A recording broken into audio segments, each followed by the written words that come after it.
Good morning from the Space Coast of Florida, where we are witnessing a beautiful sunrise as we fly high above the rocket and spacecraft bound for the International Space Station. Liftoff of NASA's Boeing crew flight test set for 10:52 and 15 seconds a.m. Eastern Time.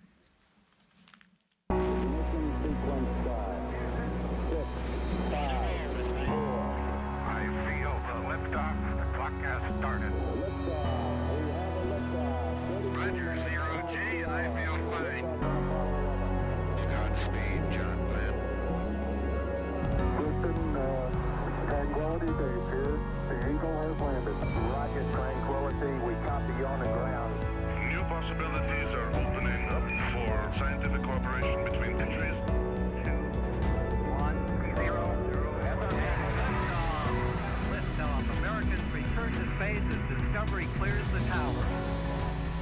Discovery, go and throttle up. Discovery, Roger, go for deploy. Thanks to you and to everybody in the shuttle program. The crew is go for launch. Rocket, nice to be in orbit. We have followed in their footsteps to get us where we are today.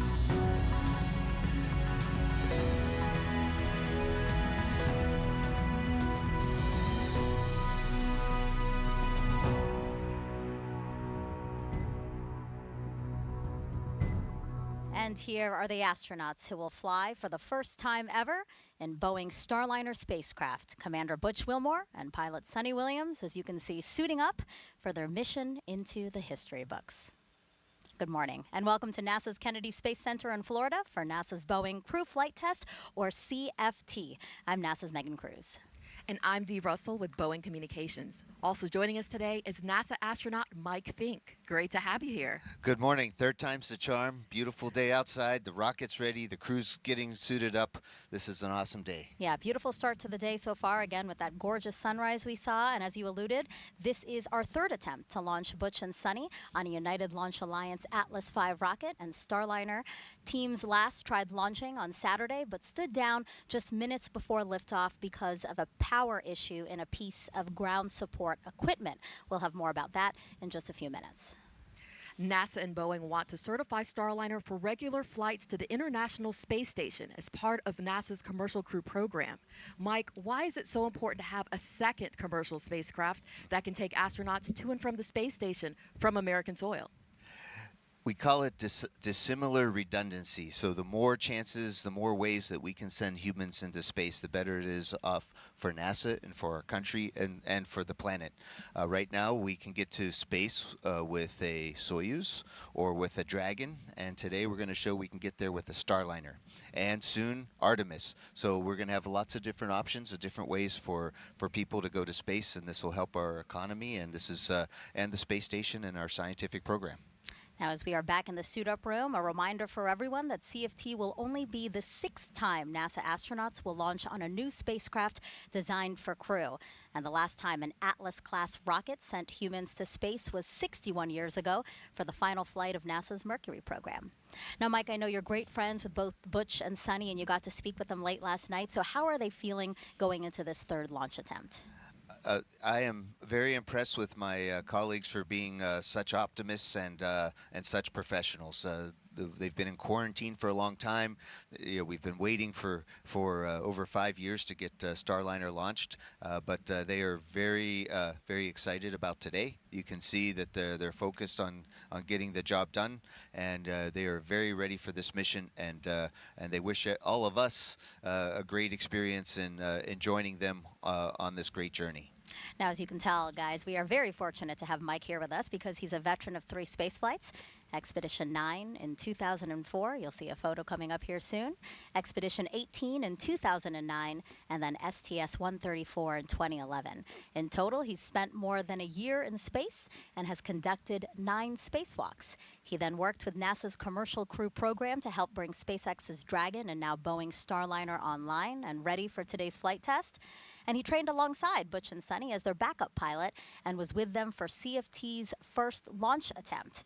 We saw him in the suit-up room snapping pictures there, and then he rode out to the launch pad with them where he snapped a few more pictures before handing off some of Butch and Sunny's belongings to the pad team. And now he was here with us on the host desk on Saturday and is back again to provide valuable insight into this flight test. And you'll also be taking notes, right, Mike, because you will be the pilot of Starliner's first operational mission after CFT. Yes, that's the point of crew flight tests, is so that we can certify Starliner to go to the International Space Station on a regular basis, just like we did with Dragon a few years ago. So this is an exciting time. A lot of things are resting on this mission, but Butch and Sunny are prepared. The launch control team's prepared. Mission control's prepared. The management and leadership are prepared, and I think we're prepared here. Thumbs up for me. There is a lot to learn about this crew flight test, so we have people here in Florida and in Texas to help explain every part of this mission. Let's start first with ULA's Dylan Rice and Boeing's Lauren Brennicky, who are monitoring the spacecraft and rocket from the United Launch Alliance's Advanced Spaceflight Operations Center, or ASOC.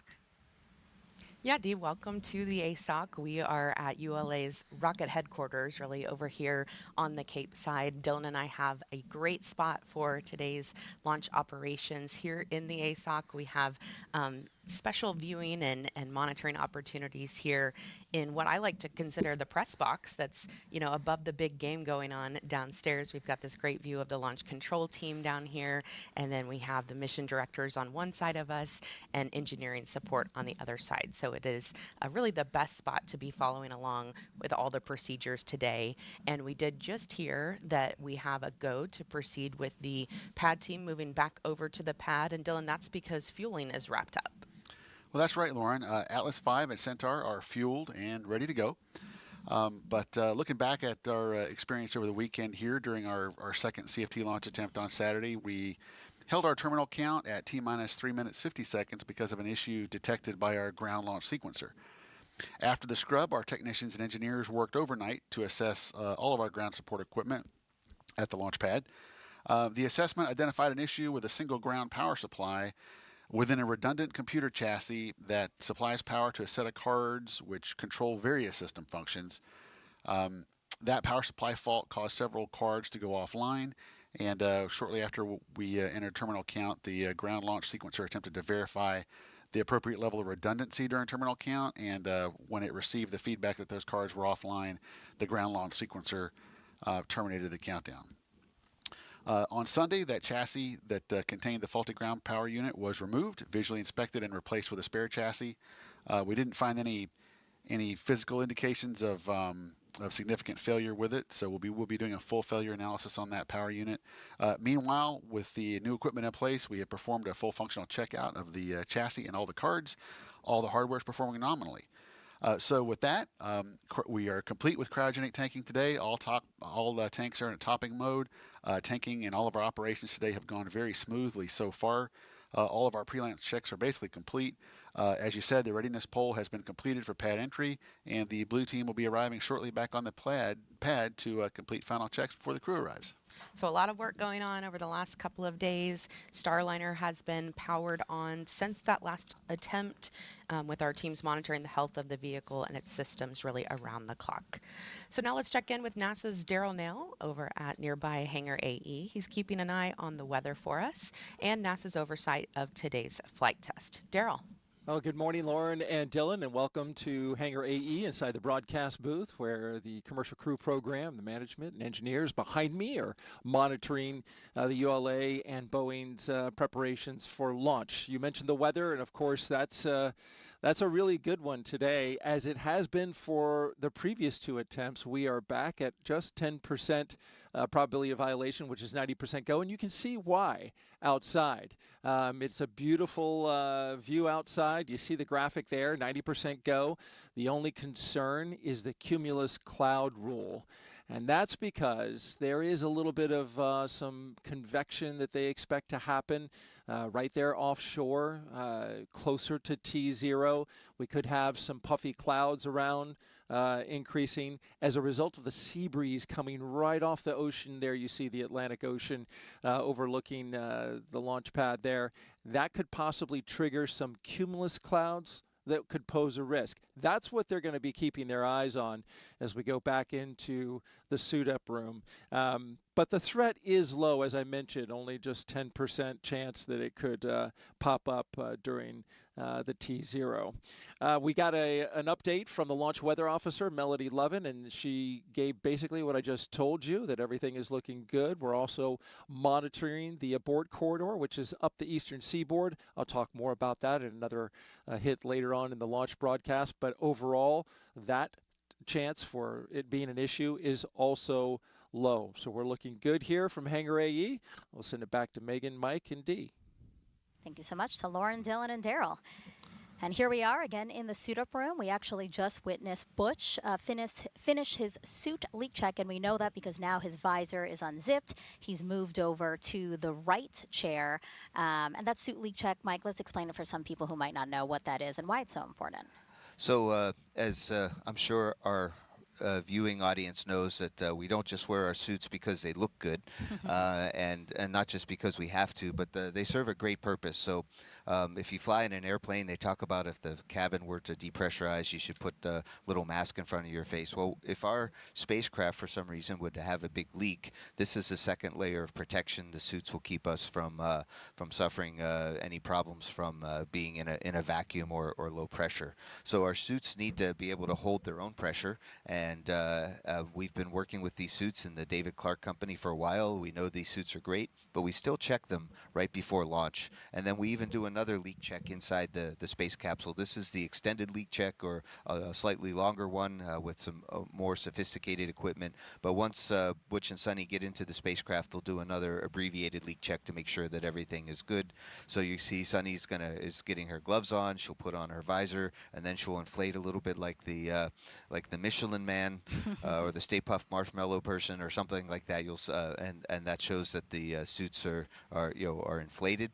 And then we have also practiced to be able to fly the spacecraft even with the suits inflated. That we can still do the things we need to do to keep safe and keep the mission flying.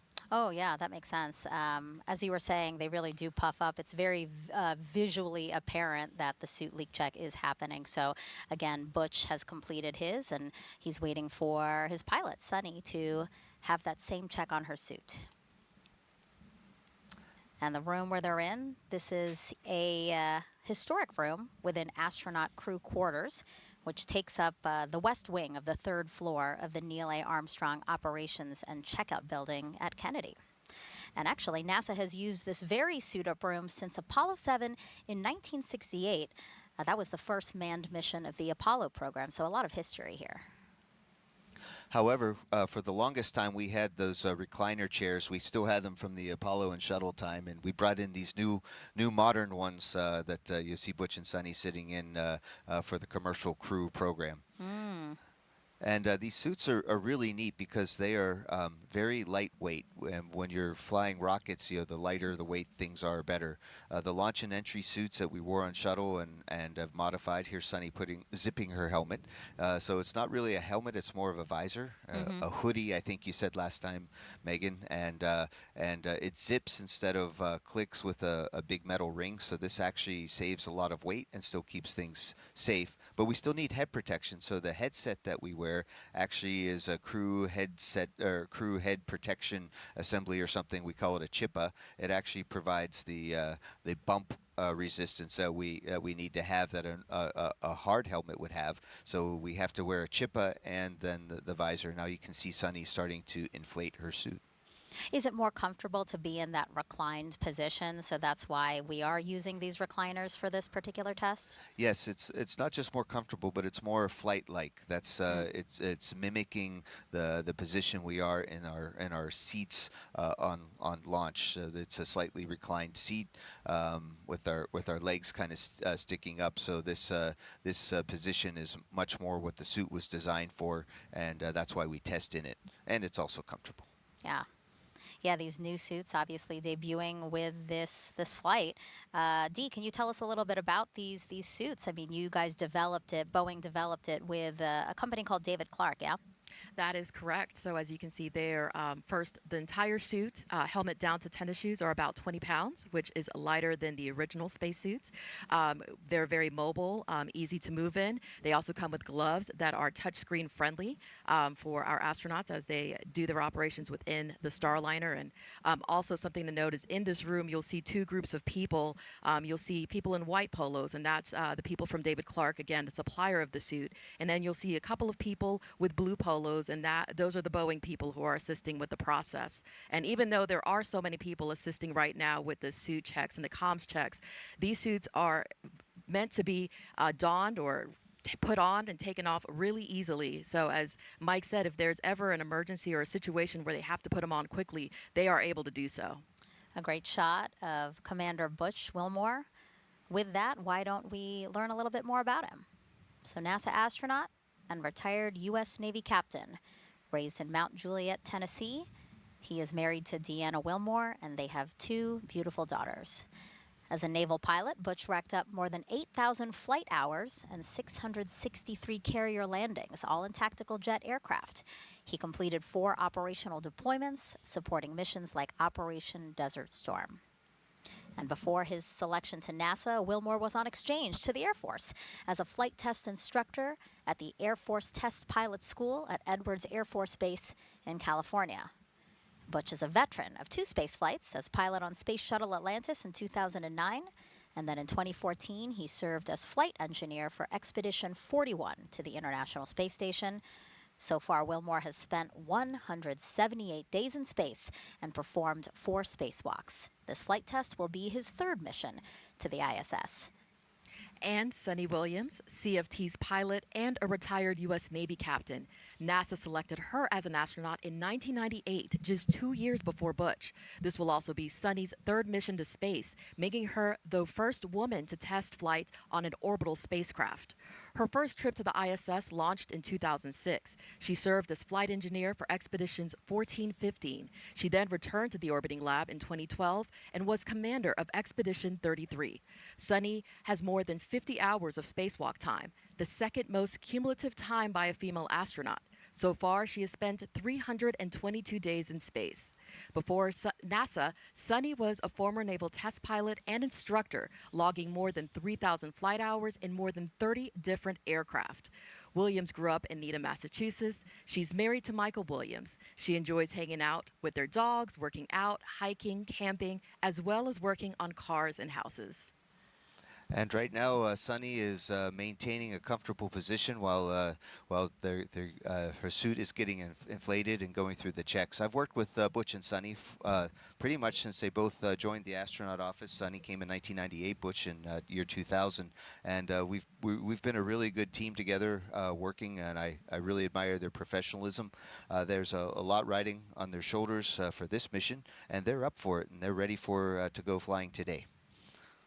And they seem like they're in really good spirits. Again, we saw Butch laughing along with some of the people in the room. You know, after his suit leak check was done, I saw him give a pound to Sunny before she started her check. It seems like they're really ready for today. Absolutely. Now let's walk you through what you'll see over the next almost 5 hours on this broadcast. After suiting up, Butch and Sunny will walk out of Kennedy's operations and checkout building to say their goodbyes to family and friends before their ride out to the launch pad in an Astrovan. And then once at the pad, the crew will ascend ULA's Crew Access Tower to board Starliner in a process we call ingress.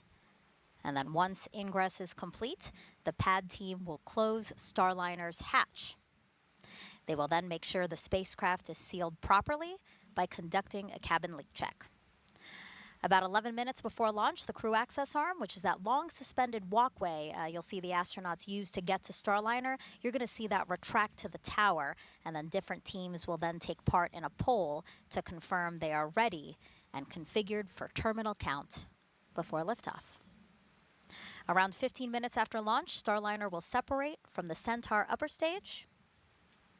And at 31 minutes into launch, the orbital insertion burn begins to get Starliner into a stable orbit. Now, if you have any questions about this mission over the next couple of hours, just send those our way. Just jump on X, Facebook, Twitter, and YouTube. And we look forward to hearing from you. All you have to do is use the hashtag AskNASA to send those questions in. Okay, so a live look back into the suit-up room. We want to keep going back to this room because, again, that's where the astronauts are and all the action is happening. Looks like Sunny has completed her check. She has unzipped her visor. Mike, that chippa, what you were saying, is what she just removed from her head, and that's where all the comms are, right? Exactly. So that's our headset and head protection set. And so they're a little bit heavier than the headsets that we're wearing, but they serve a lot of the same purpose and any bump protection that's needed. And so now they kind of have some downtime, right? I mean, you were in the room with them for launch attempt number 1. What kind of happens after the suit leak checks are complete? Yes, so we are on a very detailed timeline, and one of the things that Butch and Sunny are testing out for crew flight tests is what it would be like when we fly 4 people. So the Starliner is sized for the NASA missions to go take 4 people to the International Space Station. To minimize risk to everyone, we're going to only fly 2 today, and 2 people. So, but our timeline's built for 4. So there's throughout the day, Butch and Sunny are going to have to wait just a little bit. Also, they're really experienced. The whole team is really experienced by now. This is our 3rd launch attempt, so we're I'm sure we're going to stay ahead of the timeline today, which is important in our business for sure. And it really has been impressive to watch them go through these different launch attempts. Everybody just acting so professionally and doing things as if they're second nature, because at this point it is, right? Even prior to the first launch attempt, all of these integrated teams have been rehearsing together for a very long time. Indeed, and today is a great day to put on a spacesuit and climb into a spacecraft and go launch. And so, speaking of today, Butch and Sunny, they woke up just after 3:30 this morning, and then they went in for some medical checks, followed by a weather briefing, and then they started to suit up. And they've been in quarantine now, Mike, since April 22nd. We know what they did between launch attempts 1 and 2. You know, they were able to return to Houston to help troubleshoot some of the issues that we had between those 2 launch attempts, spend some more time with family, still in quarantine, of course. And then the time between our attempt on Saturday and now, do they have some time to enjoy some of the beautiful sights here we have in Florida? Oh, absolutely. I talked with Butch and Sunny yesterday, and with their 2 flight doctors and the flight surgeons. And Butch was able to go fishing yesterday. He saw the sunrise. He saw manatees. The alligator was chasing after his bait, apparently. And Sunny was able to take a nice run along the beach. And she didn't run into. She saw some sea turtles, and you know, those are very beautiful things here in Florida. And we have a lot of great things in Houston, a lot of great nature things, but Florida is indeed special. And Butch and Sunny got this last taste of Earth, if you would, of terrestrial life before they get to go to space and be away from all of these things such as weather and sand and sea turtles. And to be clear, all of the things that you just described right here at Kennedy Space Center, you know, Kennedy Space Center is huge, and it does afford us some of those beautiful opportunities you said, fishing and also running. So still in quarantine, still abiding by the rules, you know, required of them before launch, but they did get to enjoy some downtime. Yeah, we certainly don't want to take anything up to the International Space Station. Those people aboard Space Station have been away for months from terrestrial germs, and we have an important mission to do. So anytime we're down for a day or 2, that has big impacts to the mission. So we do maintain the strict standards of quarantine, not just because they tell us, but because it's a good idea. We have teams at Mission Control in Houston monitoring Starliner's flight to the space station. Let's check in first with NASA's Brandy Dean and Boeing's Jim May. Thanks so much, Dee, and welcome back once again to Mission Control at NASA's Johnson Space Center. I'm NASA's Brandy Dean. And I'm Jim May with Boeing. The flight control team here in Houston, they're well rested and they're ready to get back to work, preparing to see Starliner safely through its first ascent with crew on board. The team's been training pretty hard for this. We've got hundreds of simulations and now a couple live scrub launches, so they're ready to get Starliner into space. Yeah, I would say they're not going anywhere until Starliner does. The flight control team is again led by Flight Director Mike Lammers, who you see here in the view sitting next to Flight Director Rick Henfling. Henfling's working alongside him to keep an eye on the weather. And then further down the row on Lammers' other side, we have Canadian Space Agency astronaut Joshua Kutrick acting as today's Capcom. You'll hear him communicating with Butch Wilmore and Sonny Williams on the team's behalf. He'll be filing all of his experience away as he prepares for the next Starliner flight. He's assigned as a mission specialist on Starliner 1. So the team here today returned to their consoles around 4 a.m. Central this morning, and they've been working closely with the teams in Florida just under 4 hours before launch. Once everything was activated and ready for them, the Boeing Mission Control Center team in Florida handed control of Starliner over to the folks here in Houston, and they'll be the ones sending any commands to Starliner from now on. But if all goes well, you won't hear too much from them today as they move through the countdown with their colleagues in Florida. Their time to shine really starts at liftoff, but some of the key calls they'll make before include switching Starliner from ground power to battery power, and with the crew's help, activating the launch abort system. And of course, Lammers will also be speaking on behalf of his team when he gives a go or no-go to the launch conductor during the final poll 7 minutes before launch. At liftoff, they'll work hand in hand with the ULA team, who's controlling the Atlas rocket, lifting Starliner into orbit. For the first minute and a half of flight, we'll have Atlas and its solid rocket boosters providing the initial lift to get Starliner going. And then in the final stretch of launch, we'll see the second stage Centaur engines finish the job of getting Starliner to orbit. They'll be done with their job about 12 minutes into Starliner's flight and then be jettisoned 3 minutes later. After that, Starliner will be on its own to make the journey to the International Space Station. So let's take a closer look at the details of what to expect during Starliner's descent, coming up at 10:52, Eastern this afternoon.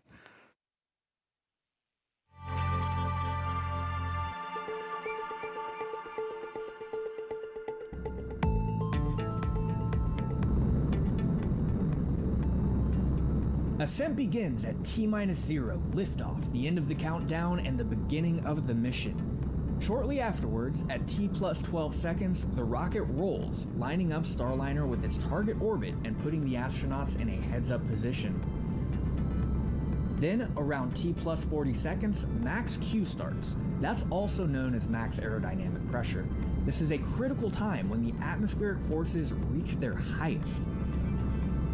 Next, at about +1 minute 35 seconds, the two solid rocket boosters run out of fuel and burn out, and about a minute later they separate from the booster. The Atlas booster engine continues to burn for almost 2 more minutes. Then at approximately +4:30, booster engine cutoff, or BECO. About 5 seconds later, the booster separates, and so does the ascent cover on top of Starliner. At around 4 minutes 45 seconds, the Centaur upper stage ignites, continuing the push to orbital speeds. Then a little after 5 minutes, Starliner is free of the atmosphere and doesn't need additional aerodynamic support, and the aeroskirt is jettisoned. After a long 6+ minute push from Centaur, main engine cutoff, or MECO, happens around 12 minutes after liftoff. Then, when Centaur successfully separates almost 15 minutes after launch, ULA's job is done. But Starliner is not quite in orbit yet. After a 16-minute coast, Starliner ignites 4 of its orbital maneuvering and attitude control, or OMAC engines, for the orbital insertion burn, and then 31 minutes after liftoff, the ascent profile is complete.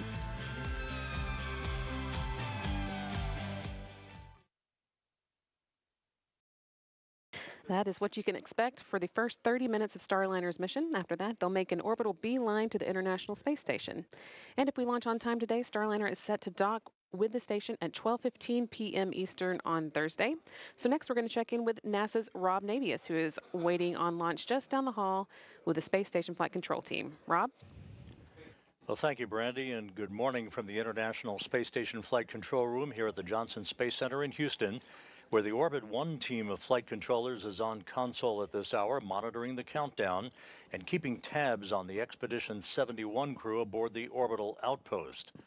While everyone's attention is on the countdown for the launch of Starliner to the station, NASA astronauts Matt Dominic, Tracy Dyson, Jeanette Epps, and Mike Barrett are conducting checks on the U.S. spacesuits in the Quest airlock, preparing for the first of 3 spacewalks outside Quest, scheduled to begin on June 13th. The first spacewalk by Dyson and Dominic is designed to retrieve a faulty radio frequency antenna assembly on the truss and collect samples of residue from the exterior surfaces of the U.S. segment elements of the station. Now, early Thursday morning, there'll be a pair of mission management meetings, first by Boeing management to assess Starliner systems following launch, and the initial series of vehicle tests that the Starliner crew will perform to ensure that the vehicle is ready for docking. Following that meeting, the International Space Station partners will gather to give final approval for Starliner to press ahead with the critical phase of the rendezvous that will begin Thursday morning with the terminal phase initiation burn. By the way, at the time of launch today at 10:52 and 15 seconds a.m. Eastern Time, the International Space Station will be flying 260 miles over south central Turkey. So a busy 24 hours lies ahead. We'll be here every minute to keep you posted. With that, and with the countdown for the launch of the Atlas V well underway, we'll send you back to our folks at the Cape. Thank you to our commentators over at Johnson. As we were telling you, we have teams in Florida and in Houston monitoring every aspect of the launch. So why don't we head back over to the ASOC now with ULA's Dylan Rice and Boeing's Lauren Brennicky. Thanks, Megan. We want to let all the viewers at home know that we are going to be bringing up those public operational communications now. You might hear us refer to them as loops or nets.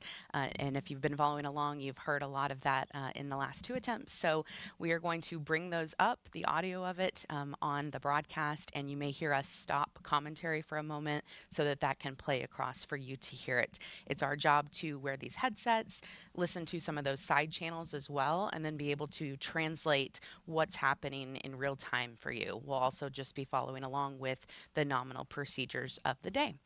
So right now, what we're hearing on those nets is that the pad team has made its way back to the pad, and the white room is configured for being ready to get the crew back in there. You can see they're working to open the hatch at this moment. So once the crew gets back over there, they'll be ready to start doing all of the procedures there in the white room. The Starliner Control Center has shifted control of the spacecraft over to Mission Control in Houston. And then also our team has been managing a small helium leak in Starliner's propulsion system since that first launch attempt. It does remain acceptable for flight today. After testing all 8 of Starliner's helium manifolds, we found the leak was isolated to just one flange in one of the spacecraft's 28 reaction control system, or like we call it, RCS thrusters, which makes small adjustments on orbit. And even more specifically to a tiny seal about the size of a button on a men's dress shirt. Helium is not combustible or toxic. Thorough data analysis showed Starliner could handle 4 more leaks, or this leak growing by 100 times its current size before needing to be managed in space. In fact, other spacecraft like the shuttle have launched with similar helium leaks in the past. The leak rate was checked about half an hour ago, and not much has changed since the last launch attempt, which is a good thing. We do have confirmation that it remains acceptable. Our teams have also been cycling the thruster valves, and those are now in the open position. This is the 3rd time for Starliner to launch, but first time with the crew, so some of the procedures are a little different. That's why we're coming to you so early before launch today. It is important to remember this is a test flight, and we are going to learn a lot to be more efficient in the future. So Dylan, how are things progressing with the rocket? Well, Lauren, things are going very, very well with the rocket this morning. This is the 100th launch of the safe and reliable Atlas V rocket and the 3rd flight of the 172-foot tall N-22 configuration. This rocket is equipped with a dual-engine Centaur upper stage, a configuration that is uniquely capable to deliver the performance needed to shape the trajectory for crew safety. All right, and now we will check in with NASA's Daryl Nell over at Hangar AE. Daryl. All right, thank you, Dylan and Lauren. And back here at Hangar AE and out at the pad, you can see beautiful skies above. We talked about the weather at the top of the show. Only 90%, I say only 90% go, which is a fantastic weather forecast here at the pad. But we also have weather that we're tracking along the ascent corridor, and let's talk about that a little bit. We have a graphic to show you how once that rocket lifts off from the pad, this is the track that it will take along the eastern seaboard, and you can see it there all the way up just past Newfoundland on this particular view here. And what it shows you is along that path there are areas in which, if needed, the Starliner could abort off the top of the rocket and go into the ocean. And there's a number of them. And now we have an arm wrestling contest between Joe Acaba and Butch Wilmore. Oh, no, not right hand, lefty. Oh, here we go. Let's take this in.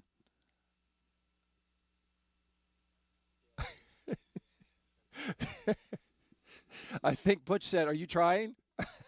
Oh, I think it ended in a tie. Come on, guys. We're going to do some rock, paper, scissors. You know, I don't see any cards in this. This is a tradition. Normally, in this part of the suit up, after they've got their suits and done their checks, they do a card game. But in this case, it appears they are going with rock, paper, scissors. The whole idea here is to lose to the chief you see there, Joe Acaba. And he beat him. He beat him. So there you go. Joe Acaba wins one, and he's wins against Sonny. Let's send it back now to the host desk.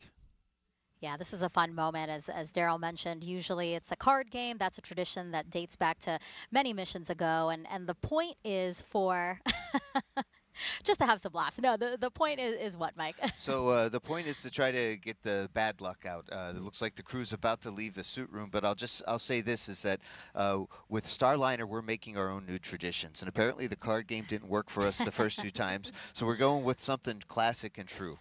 And universal. Who doesn't know rock, paper, scissors? Yeah. I guess there's a lizard and a Spock for an advanced version, but we'll go with rock, paper, scissors.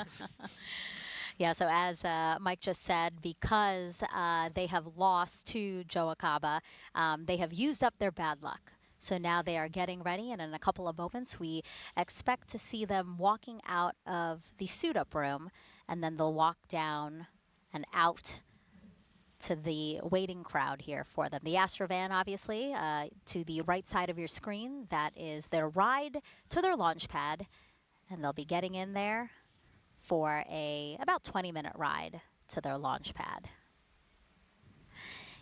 You see all those partitions because, Mike, there's levels, right, as to how many people can or who can get close to the astronauts because there's quarantine rules again. Absolutely. We do respect the health stabilization program, and that looks like that's the ULA president, Tori Bruno. Yep. He's there, and he's the Atlas, the ULA team with Atlas and Centaur have been a really great supporter. They work with Boeing to give us a ride to space, and it's nice to see the president of ULA there. And the Astrovan is pretty awesome. It is. A comfortable way to get to their launch pad.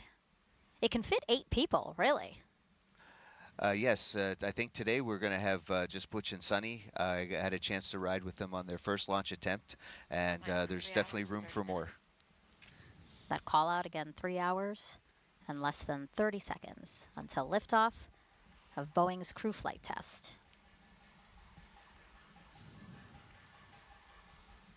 And I think the crew's supposed to come out in just a minute, and they'll be waving and have a chance to talk to their families. And this is an important moment. We have, the standing by. The families are here, and not as much as they were at the very beginning, because lots of things have changed. But Butch and Sonny are well supported, and we have a great team that helps support our families, including Kelly Curtis. LC Slick on channel 1. Go ahead. The NASA astronaut. Hatch open, ops are complete, confined space checks are nominal. Roger. And there's a call-outs among the pad team. So as we said, there's a lot of coordination that needs to happen to make this launch possible. So right now we do have pad team members at the launch pad, and they're readying Starliner for Butch and Sonny's arrival. It's a well choreographed orchestra today, especially everything seems is going on time, and our family support team has made sure that the crew families are there for their and Butch and Sonny are given the best send off that they can. And we have some leadership here at Kennedy also here for crew walkout. This is a really cool moment. The final opportunity for the astronauts to say, see you later until their launch. Again, targeting 10:52 and 15 seconds p.m. a.m. Eastern time. The administrator has arrived just in time. Crew's going to step out in just a few moments, and they're going to be. It's really emotionally amazing for us to see, all the support that we have from above and below. And here we go. Out of the suit-up room, Commander Butch Wilmore and pilot Sonny Williams walking to an elevator at the end of the hallway to depart astronaut crew quarters. Again, armed with roses. This time, it looks like orange or yellow roses. They had red roses the other day, but again, same tradition of handing some of those off to folks who have supported them throughout this mission. Well, if the yellow roses work this time, I think Starliner 1 will be handing out yellow roses the first time. Oh, that's wonderful. But we have a great team at crew quarters, and they're saying a quick prayer of blessing to get all the best for Butch and Sonny. And now they're getting into that elevator. With life-size posters of Butch and Sonny. A wave from Butch before the doors close. That elevator will then take them down 3 flights.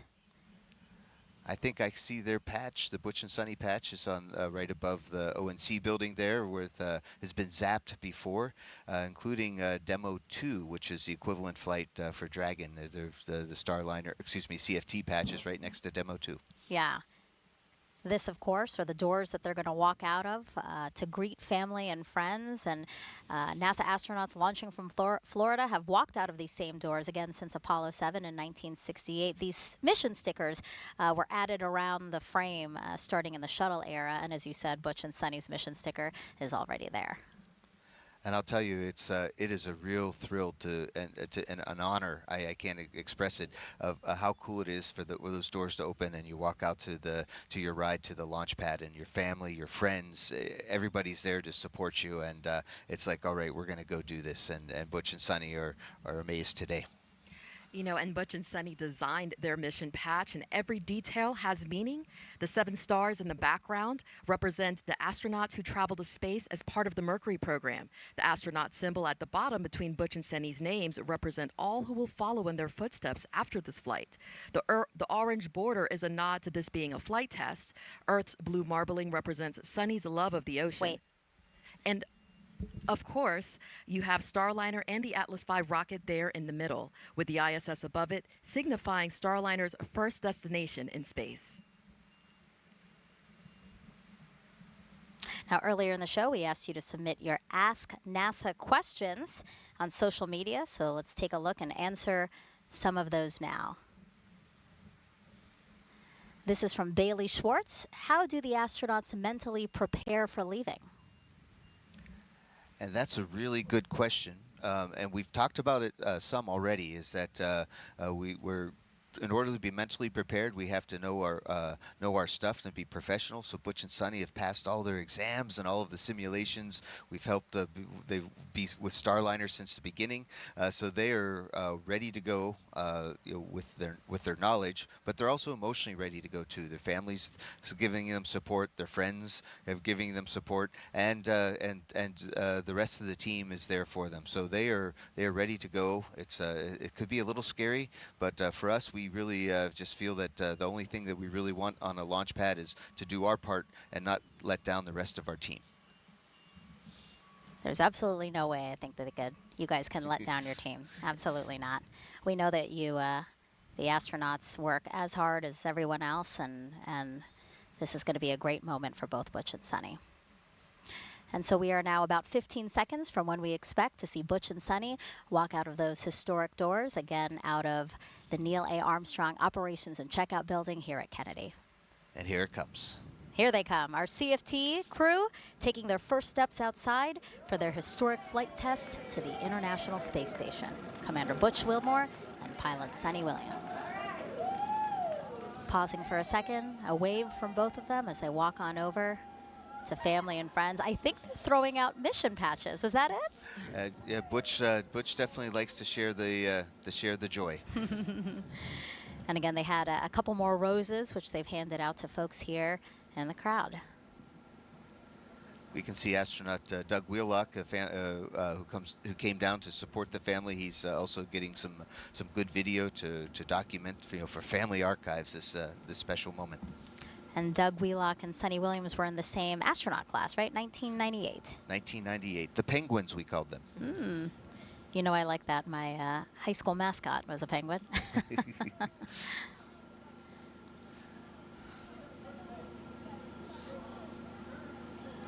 Playing to the crowd as they always are. They have great personalities. They're really keeping up all the energy, getting everybody pumped for this historic mission. And this goes back to our question for Bailey, is that this is how we prepare for a mission mentally, right? We take the joy and the energy from our teammates and our friends and family here. They're going to take it to the launch pad, and they're going to be ready for flight. A couple more words here. Planned time to leave is about 3 hours and 20 minutes from launch, so they still have a little over 2 minutes left. Making their way down to other folks. A crowd following them to take some photos, some videos. The Astrovan door open and ready for when they want to hop in. And this is all carefully choreographed. The spacecraft hatch is open, and the convoy to go to the launch pad, which will drive by here, will have to arrive just in time. So everything is down to the minute. And on the first round, I had to nudge Butch and Sonny to get in the van to be. To I remember that. I remember that. I was wondering, they're running behind a little bit. Well, that's all on. That was all on me. But now that I'm not there to slow them down. NASA Administrator Bill Nelson there on the right, and Deputy Administrator Pam Melroy, accompanied by ULA's CEO and President Tori Bruno. Again, taking the opportunity to say their well wishes to Butch and Sonny. Sonny saying, "Come on over here, Butch, let's take a photo."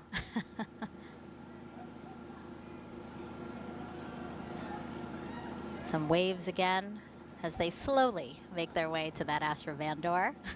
We can see Boeing's astronaut liaison, Megan Donaldson, getting a hug there. She has been such a great help to keep the crew and Boeing management and Boeing team in sync, as well as to make sure they stay on time. And that's why they're on time today. Thanks, Megan. Good job. Oh, not me. Got it. Well. And thank you to you, Megan Cruz. All right, the door now closing. Also riding along with them will be the driver and a backup driver.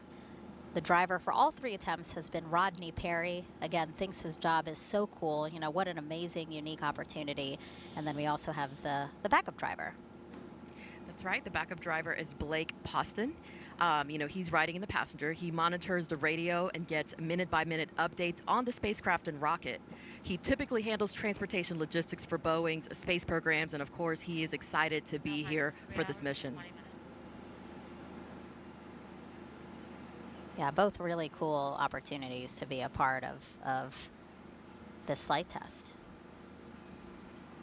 Now they will have a full security escort. Again, the drive will take about 20 minutes. And here they go. NASA astronauts Butch Wilmore and Sonny Williams now en route to Cape Canaveral Space Force Station's Launch Pad 41. Go Butch, go Sonny. Woohoo! Even more people there in the parking lot, waving, taking pictures, sending their well wishes to the pair.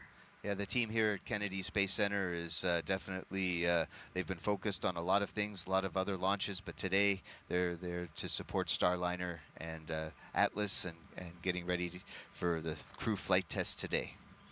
And as they make their way to the launch pad, we want to remind you that both Butch and Sonny are experienced naval aviators. So actually we have some old school pictures here. Sonny back in the day.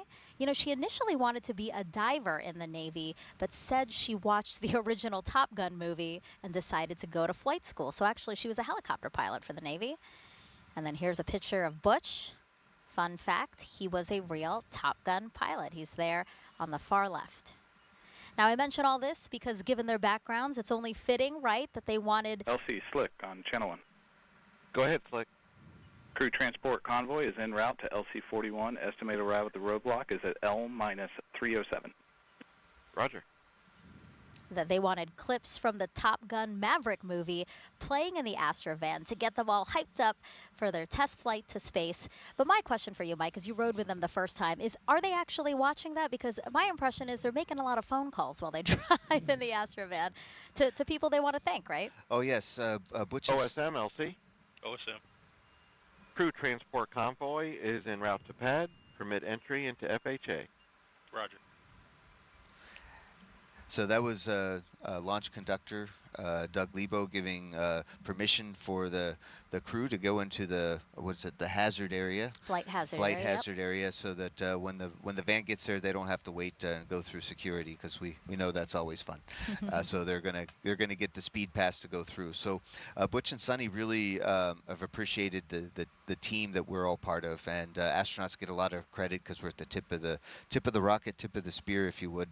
But we really do appreciate everybody who's worked hard for Starliner mission. It's been a long time coming, and so Butch and Sonny took some time in the previous flights for them to call their different teammates and along the way and show appreciation. And I know if even though they're my friends, if they were ever call me, I know how excited I would be. And this is a pretty neat thing.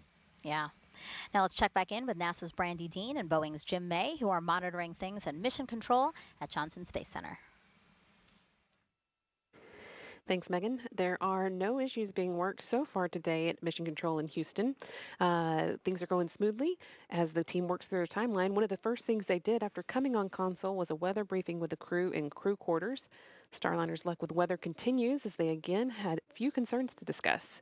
Weather's looking good for today's launch. And then a little less than an hour ago, the team here in Houston took control of Starliner. And at the moment, they're working in a little bit more of a monitor mode, keeping the spacecraft stable while Butch and Sonny head to the pad, and while the teams at Kennedy Space Center prepare Starliner for their arrival. Once the crew gets strapped into their seats and the hatch is closed, things here will start to pick back up as we perform cabin leak checks and monitor Starliner's life support systems, which are hosting crew for the first time into space.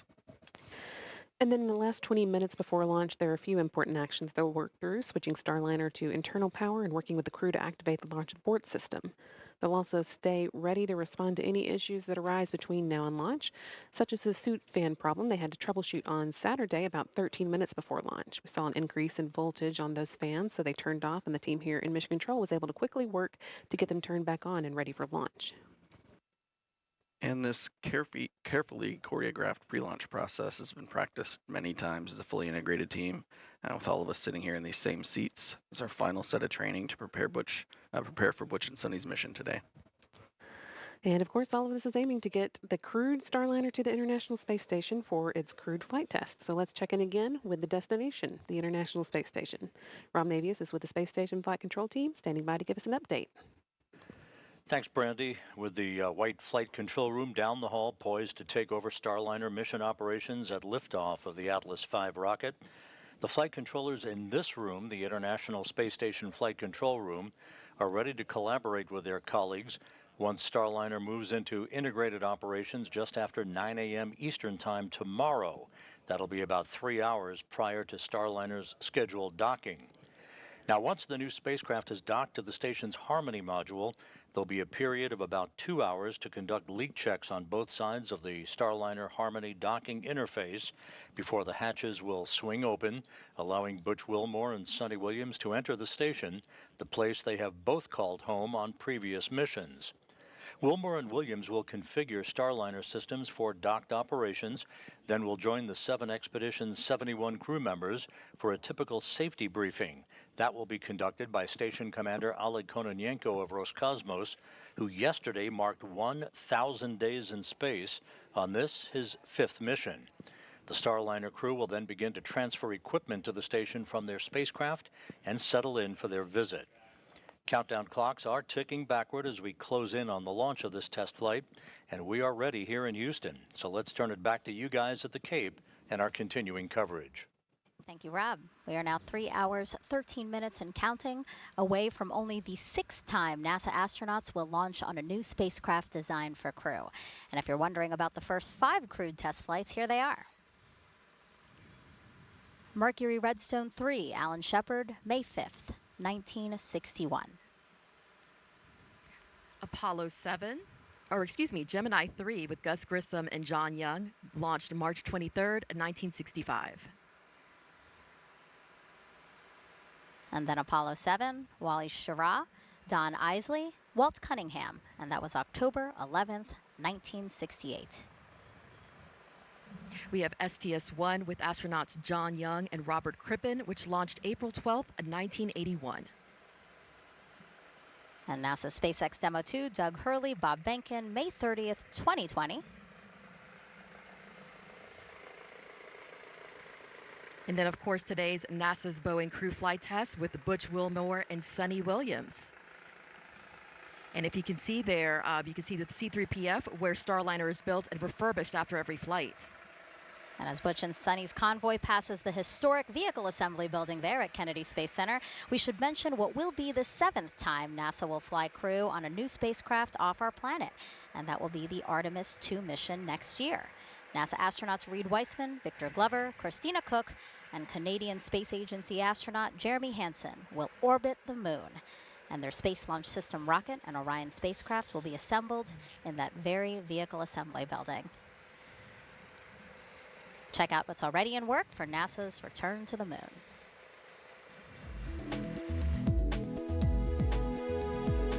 Engineers inside the Neil A. Armstrong Operations and Checkout Building at Kennedy Space Center lowered the Orion spacecraft into a vacuum altitude chamber with the help of a 30-ton crane. The chamber simulates deep space to test for any electromagnetic energy that could damage Orion as it travels away from Earth. Meanwhile, the Artemis II crew completed an underway recovery test at sea. This exercise mimics Orion landing and recovery procedures when the crew splashes down in the Pacific Ocean off the coast of California. Navy divers and boats approached a mock-up Orion capsule and helped the astronauts into helicopters, which then flew them to a nearby naval ship, just like they'll do during the mission. Back at Kennedy and high above Launch Pad 39B, this 360-degree video takes you for a ride inside one of the Artemis emergency egress baskets. In the event of an emergency at the launch pad, astronauts and workers use this quick exit to get to safety. That's a look at your Artemis Moon Minute. And it's important to mention that, working with commercial partners like Boeing through the commercial crew program really allows NASA to focus on these other goals like returning to the moon. I think we're in the golden age of space exploration, and we're going to keep working on getting more people into space and building a low Earth orbit economy and exploration to Moon and Mars. This is an exciting time. Yeah, what I think is so cool is that there's so much to do with space exploration that we couldn't do it alone. We realized that we should bring in private companies, commercial companies to really help us meet this fantastic goal of getting off our planet and seeing what else is out there. Oh, there's a lot of opportunities for young scientists and engineers, STEM fields out there. So any of you kids out there, study hard. We could use you in the space program. We are now 3 hours and 9 minutes until launch. Let's check back in with Daryl Nail over at Hangar AE.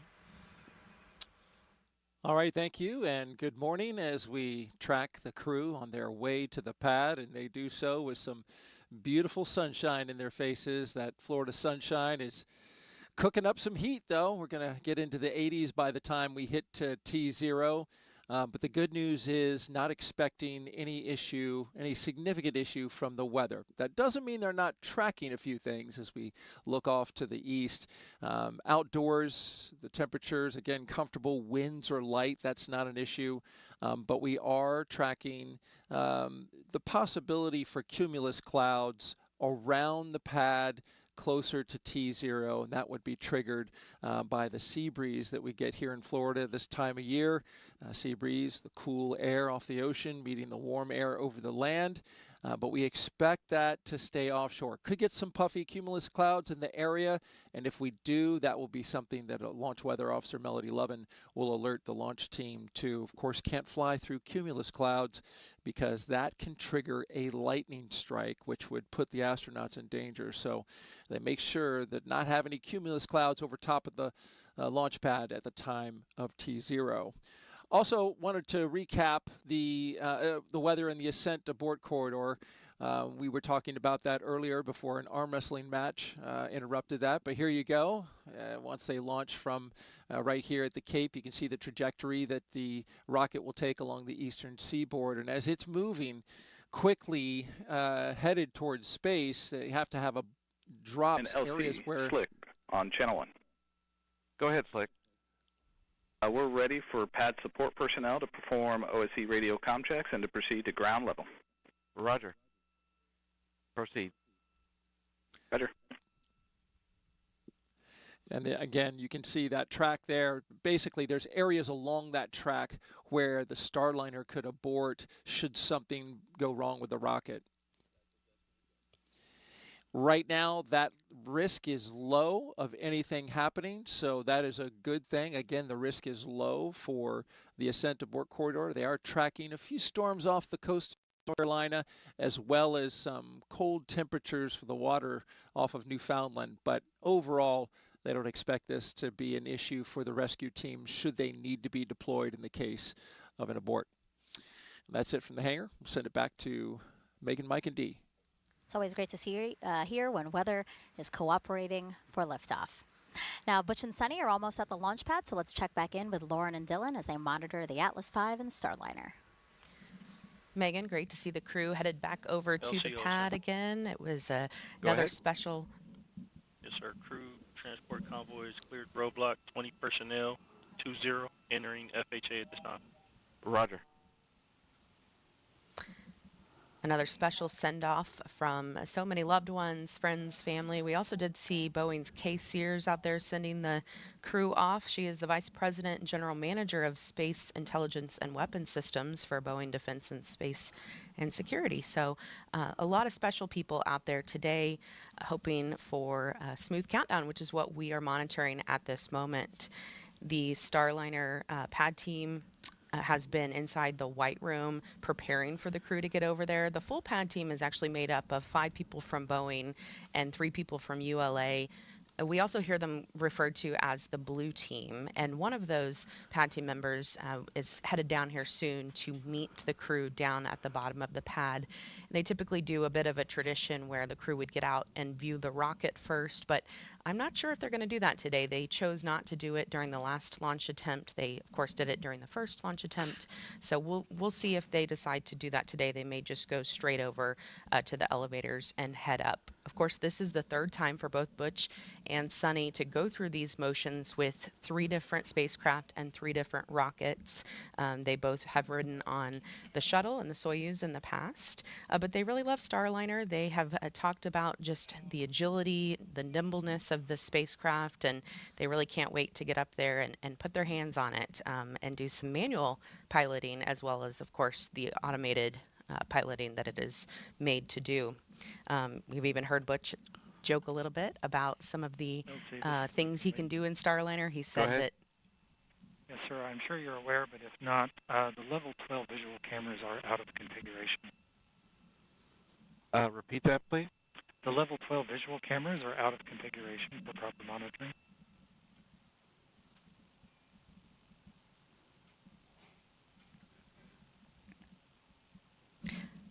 All right. What are you looking for? So it looks like the I was curious if Astrovan is pulling into the pad at this moment. Dylan, this crew feels very confident with their ride to space on the Atlas, which has a 100% mission success rate.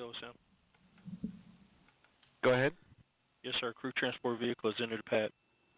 Roger. Yeah, that's right, Crew Lauren. Clear to proceed to level 12. Roger. The Atlas V Starliner configuration was designed with a commitment to safety, and it's one of the most reliable rockets in the world. But in this configuration, we carry an extra layer of safety for the specialized duty of launching astronauts to the International Space Station.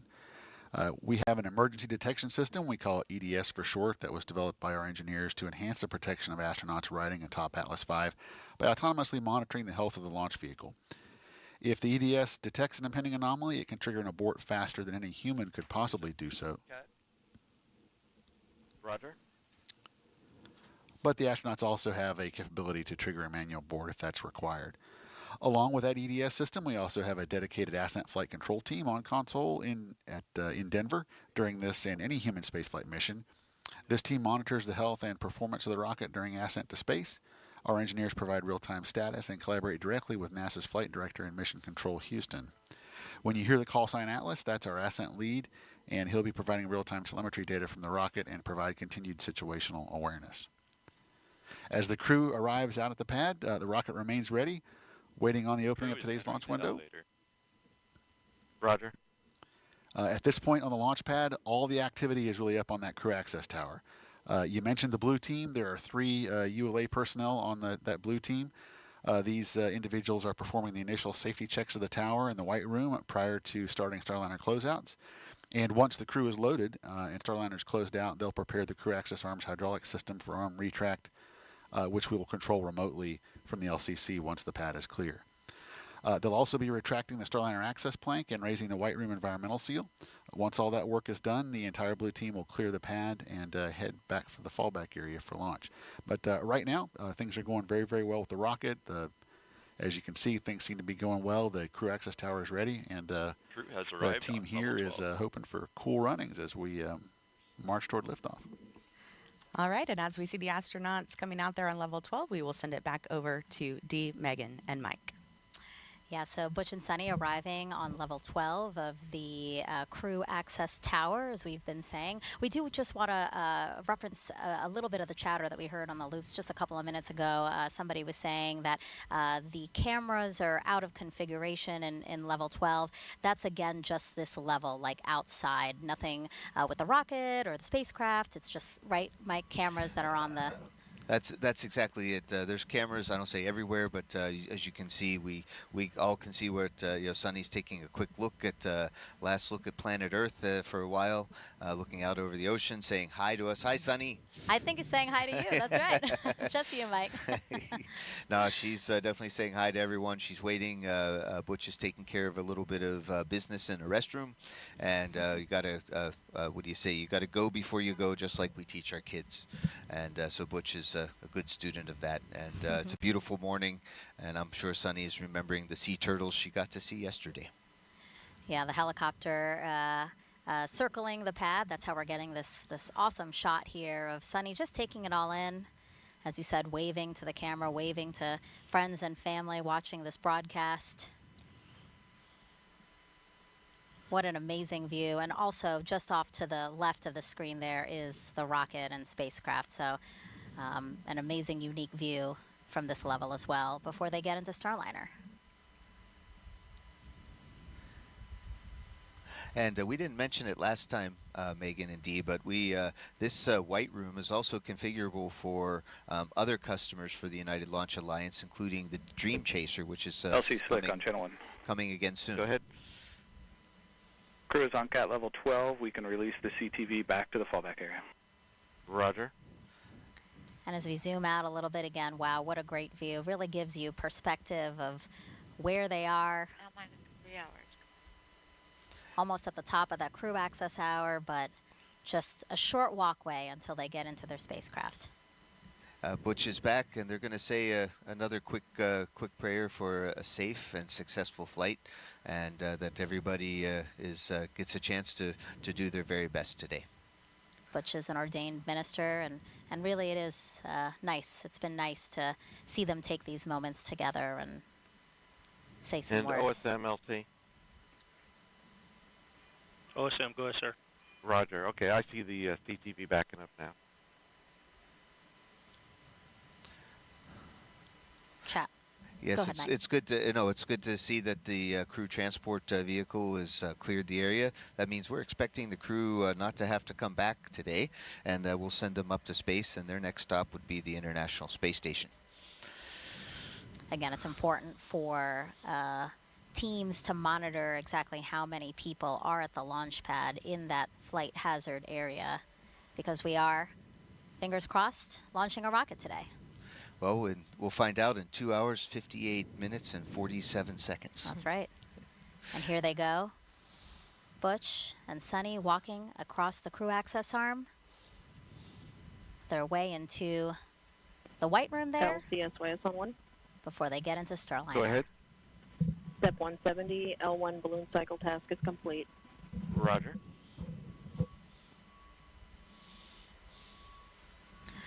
Now, here in the White Room, we have some other pad team members here. Obviously, they're all good friends, having a good time, and now a prayer before they get down to business. Yeah, we've had a chance to get to know our pad team very CTV well. has departed the pad. And the CTV Roger. is out of the area. And what's really neat is that the Boeing pad team, this is not their day job. They have other jobs in the company, and then today they all get together and help the launch, get the crew inside the Starliner, and get ready for launch. Now, in the first launch attempt, after this moment, we saw Butch and Sunny sign a mission patch that is off camera right now, but it is to the left of that hatch. You know, again, traditions are so important to us here at NASA. OSM, go ahead, sir. Roger. Please advise the CTV they are clear to proceed to the south fallback. Roger. At NASA and with our partners, so taking that opportunity to leave their mark, literally, in the White Room there. Yeah. And it looks like Sunny's on the phone, Mike. Yes. I wonder who she's calling, but I'm sure she's wishing somebody, thanking them for their hard work on Starliner program for sure.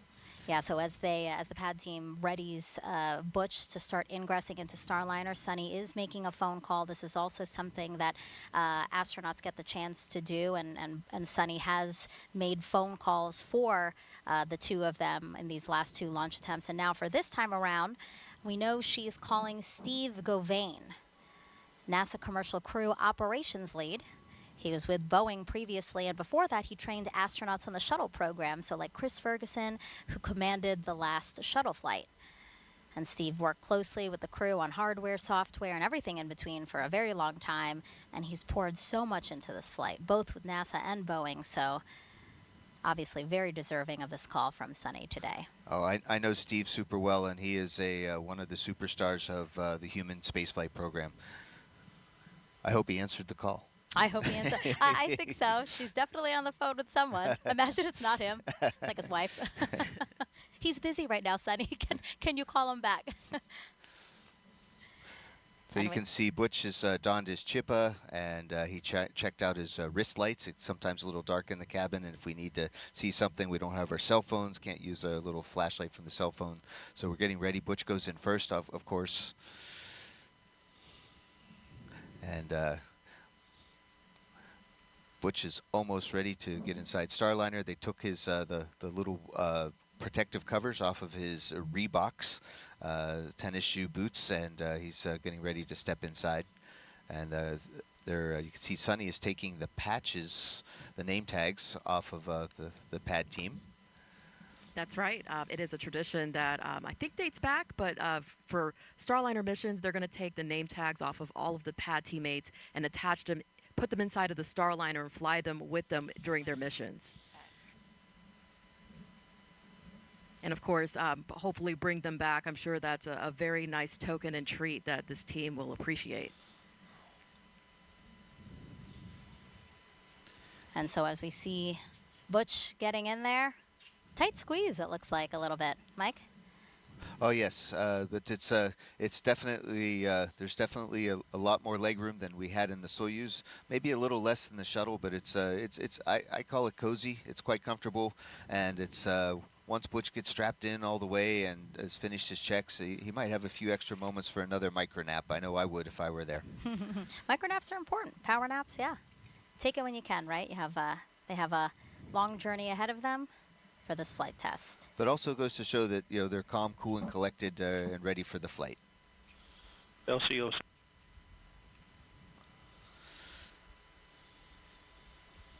Go ahead. Yes, sir. Per step 160, 18 personnel have exited FHA roadblock. Roger. So 20 went in and 18 came out, and the other two are? Butch and Sunny. Butch and Sunny. Math. Now as Butch gets settled into his seat, let's toss it over to Lauren and Dylan inside with the launch team here in Florida to walk us through what else will happen before Sunny gets in. Thanks, Megan. Yeah, we just saw Butch sort of slide across some of the other seats to get into what we call the commander seat that he's sitting in there. And Sonny will sit right next to him to his right, which we've seen in the last couple of launch attempts as they've suited up and gotten strapped into their seats here. Sonny won't start her ingressing, as we call it, or just getting into their seats until Butch is completely done. So the whole process takes about 15 to 20 minutes. So when the pad team finishes up with Butch, then they will start getting Sonny in. And she is just standing right outside in the white room. As we saw her make that first phone call, we are expecting her to maybe make a second phone call. So we will wait and see who that lucky person is. But you see there the two pad team members, Armando and Garrett, who are helping get Butch in there. He's got a couple of leg straps that they're working on right now. One of those straps goes over his feet, one goes over his leg area. And then he also has like a 5-point harness strap that goes across his body. These seats are built custom to fit height ranges from 4'11" all the way up to 6'4". So they are made for all sizes, and they are also made of aluminum. And then there in front of Butch, his console is a unique mix of lots of screens, switches, and knobs. And then he also has 2 hand controllers there, which I mentioned earlier. He'll be able to use those hand controllers to actually manually fly Starliner, doing some demonstrations about an hour after they get into orbit. And so as our continuing coverage goes on, you'll be able to follow along as he and Sonny do that and really put the spacecraft through the ringer. You know, it is built to be autonomous, but Starliner has 2 special modes that can be used in certain circumstances. And those are things that these test pilots are going to test out on this mission. It is what this is all about. So the first part of it, they will actually take those hand controllers and be able to kind of point and aim the spacecraft into different ways. And then on the way back, after they've spent some time at the ISS, then they will actually put it in a backup mode. And that is a very unique mode where we could lose all the computer systems on Starliner and they could still fly the spacecraft back home safely to Earth, land it in the desert, and actually, as Butch will say, they could land on the bullseye. So they feel very great about having those capabilities. We do have a camera system inside of Starliner. That's a part of what you're seeing here. We have 4 cameras, so we've got a lot of different angles inside. And it's pretty spacious in there. We like to compare it to about a mid-size SUV. It's about 15 feet across.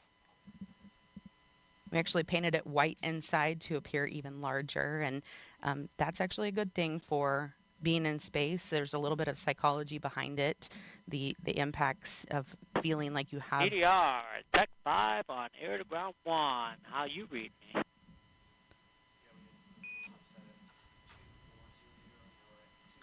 We're hearing CDR, got you loud and clear. How many? Copy, got you loud and clear, CDR. CDR, perform comm check on air to ground 1 with MCC. Houston Starliner, a CDR. How do you read? Starliner, it's Houston. We have you loud and clear on air to ground 1. Butch, good morning. Good morning. Good morning, team. CDR, report on air to ground 1 that we are ready to power Sloop Fan Bravo. Houston Starliner, we're ready to power Sloop Fan Bravo. Roger that. Houston is also ready for Suit Fan Bravo, so you'll go on the Eclipse control panel, Suit Fan Bravo to on. All right, here we go.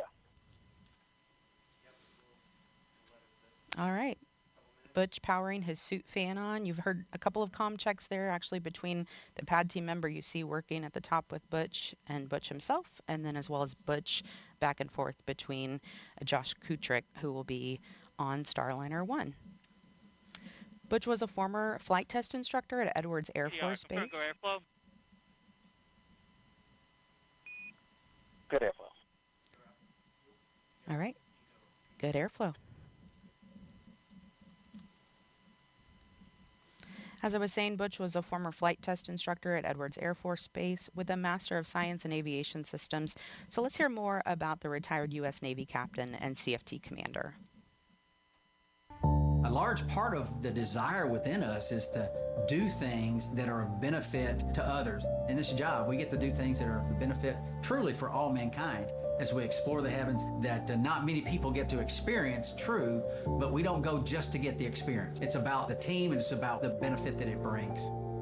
My name is Butch Wilmore, and I am the commander for NASA's Boeing Crew Flight Test Mission to the International Space Station.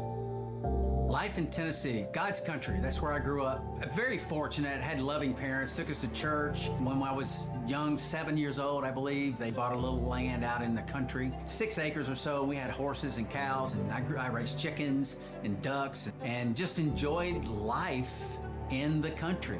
I went to Tennessee Tech, started working on an electrical engineering degree, and played football, which was a very difficult combination, I learned, because they're both full-time jobs. So it was a lot of effort over those years, but it molded me and it helped instill the work ethic my parents had instilled in me when I was younger. I entered the Navy and was fortunate to fly the A-7E. It was a single-seat attack aircraft, and I flew that for a couple of deployments. And then I transitioned to the F-18 Hornet, and through that process, was selected in the test pilot program. You learn a lot about yourself as you go through test pilot school, where you're lacking in certain capabilities that are necessary to do a test pilot type of job. When it comes to flight test, the minute details matter. When we're doing our runs, hey, well, let's run it this way. Let's do it that way. Let's add this in. Let's take that out. And let's look at it in that regime so we can see how the spacecraft responds. And that's what you do with aircraft, that's what you do with spacecraft, and that's what this test is all about. This crew flight test is a series of these various tests to ensure that the operational requirements and the design meets those requirements. And I think everybody that does flight tests would agree.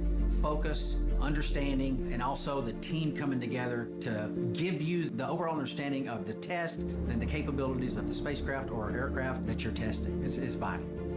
Sitting in this seat over here in the Starliner Sim and doing the things we've done and learning about the spacecraft, developing a lot of the capabilities of the spacecraft, it's very humbling when you see and you interact with some of these professionals, and our human spaceflight and our nation has a debt of gratitude to them. Every single training evolution we have is brand new.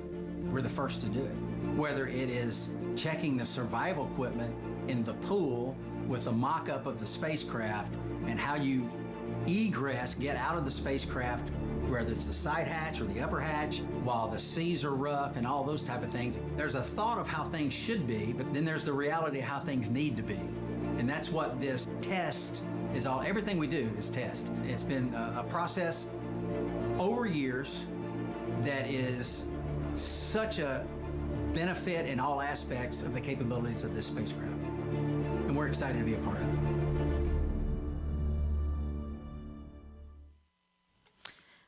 Looking back live inside Starliner as Butch is continuing the ingress process. And Dylan, this crew really has been so involved with not only the Boeing team but the ULA team as well. Yeah, that's right, Lauren. I think one of the coolest things about this team is that Butch, Sonny, and Mike as well have come over and spent time with us here at the launch site. A checklist. Good. All right, CDR, report on air to ground 1 that we are ready to perform suit growth leak check. And Houston, Starliner, ready to perform CDR suit growth leak check.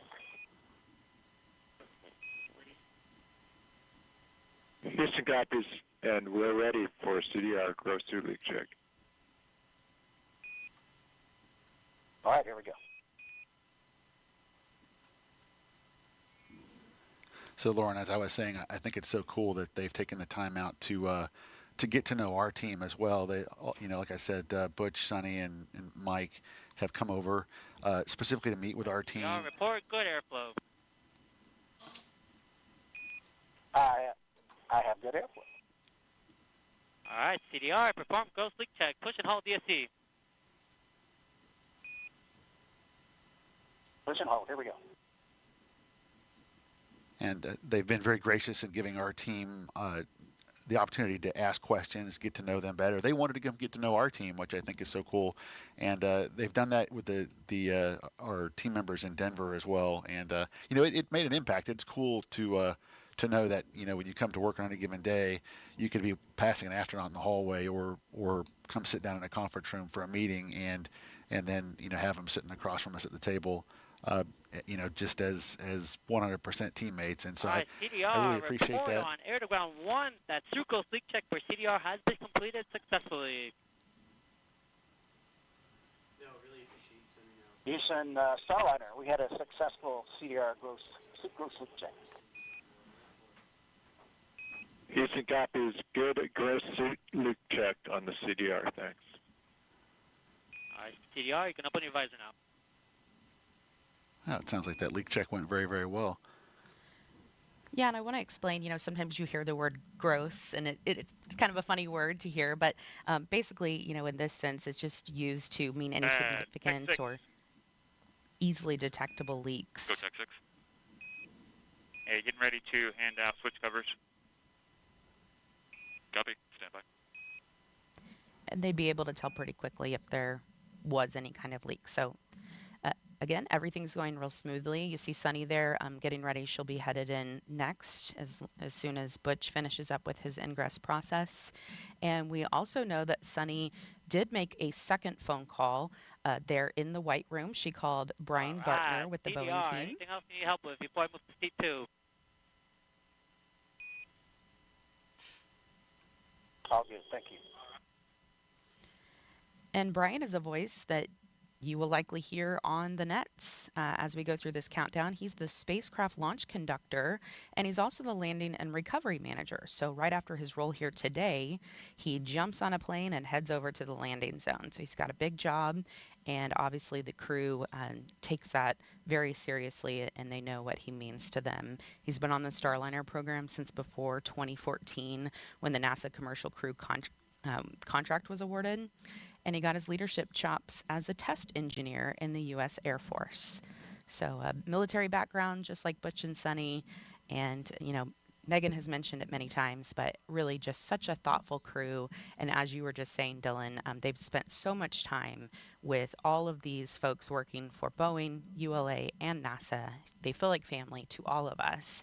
And it is so important when it comes to their own safety, because these men and women who work on the spacecraft, work on the rocket, and really have their hands in every aspect of this launch today, they keep Butch and Sunny at the front of their mind. Safety is their top priority, and they are sending their friends to space. Absolutely. It's Tech 5. Go Tech 5. LCL-1, fully check confirmed. Copy. LCL-1, fully checked.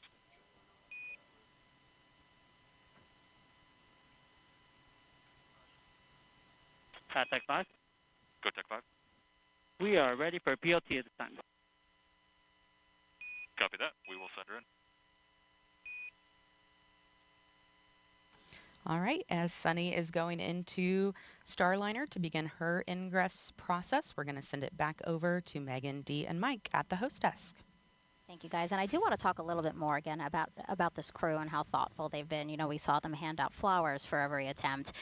We saw and heard about them calling all of these different folks, either from the White Room or in the Astrovan on the ride out to the launch pad. But also, this happened on Saturday. They sent a taco breakfast to the folks in Mission Control in Houston. Did that surprise you when you heard about that, Mike? Not at all. Of course, I didn't know about this one, but the fact that they did it was right. It's just very indicative of my crewmates. What we've how we've really tried to focus on the rest of the team, and the rest of the team focuses on us, and it's a big happy team working together. So at least we can do is buy them breakfast. Yeah, and I'm sure they really appreciated it. It's really a nice gesture. All of these different gestures that both Butch and Sunny have been able to do throughout these couple of launch attempts.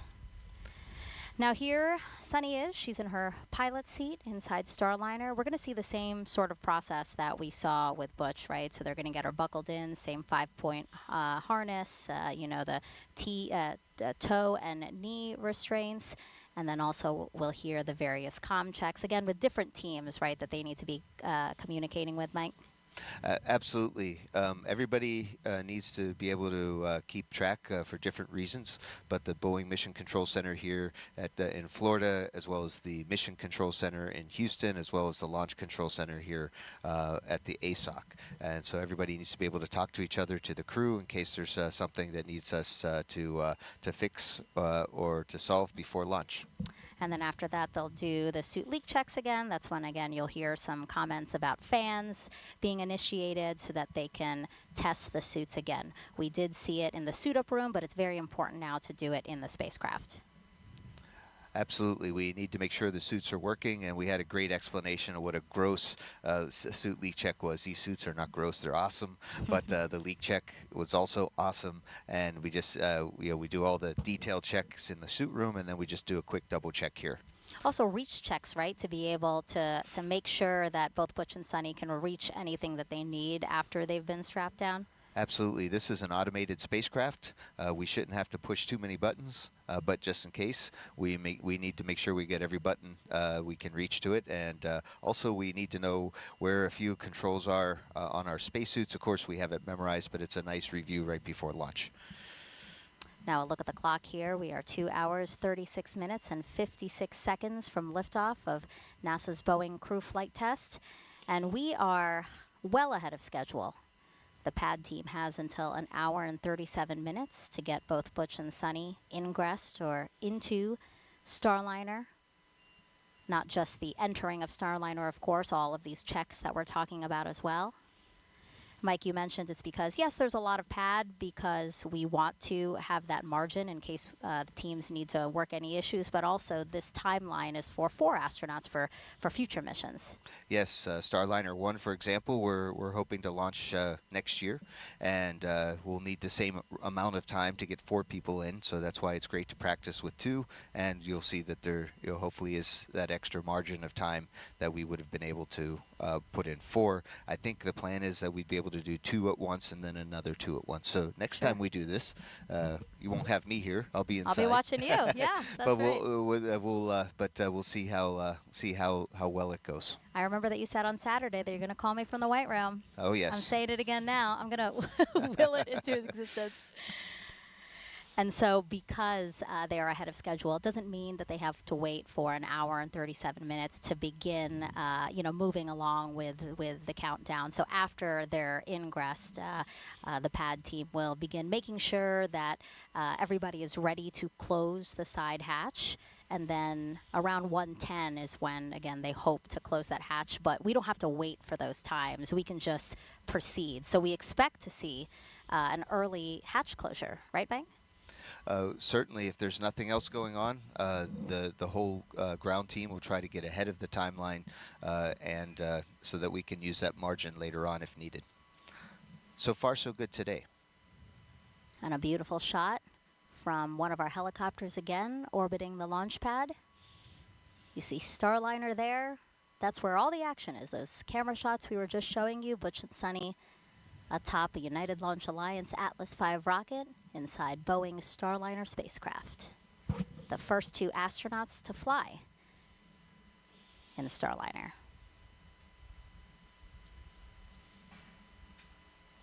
I'm excited. This is the first Starliner launch that I'll be able to see. The other 2 launches without people. PLT, Tech 5 on Air to Ground 1. How you read me?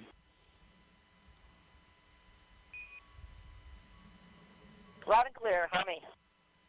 I got you loud and clear as well. PLT, perform comm check on Air to Ground 1 with MCC.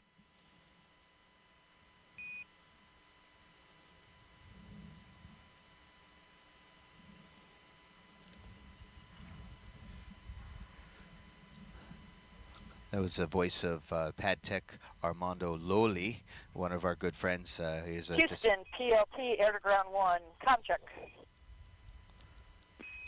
Starliner Houston has you loud and clear on Air to Ground 1 for the PLT. Sonny, good morning.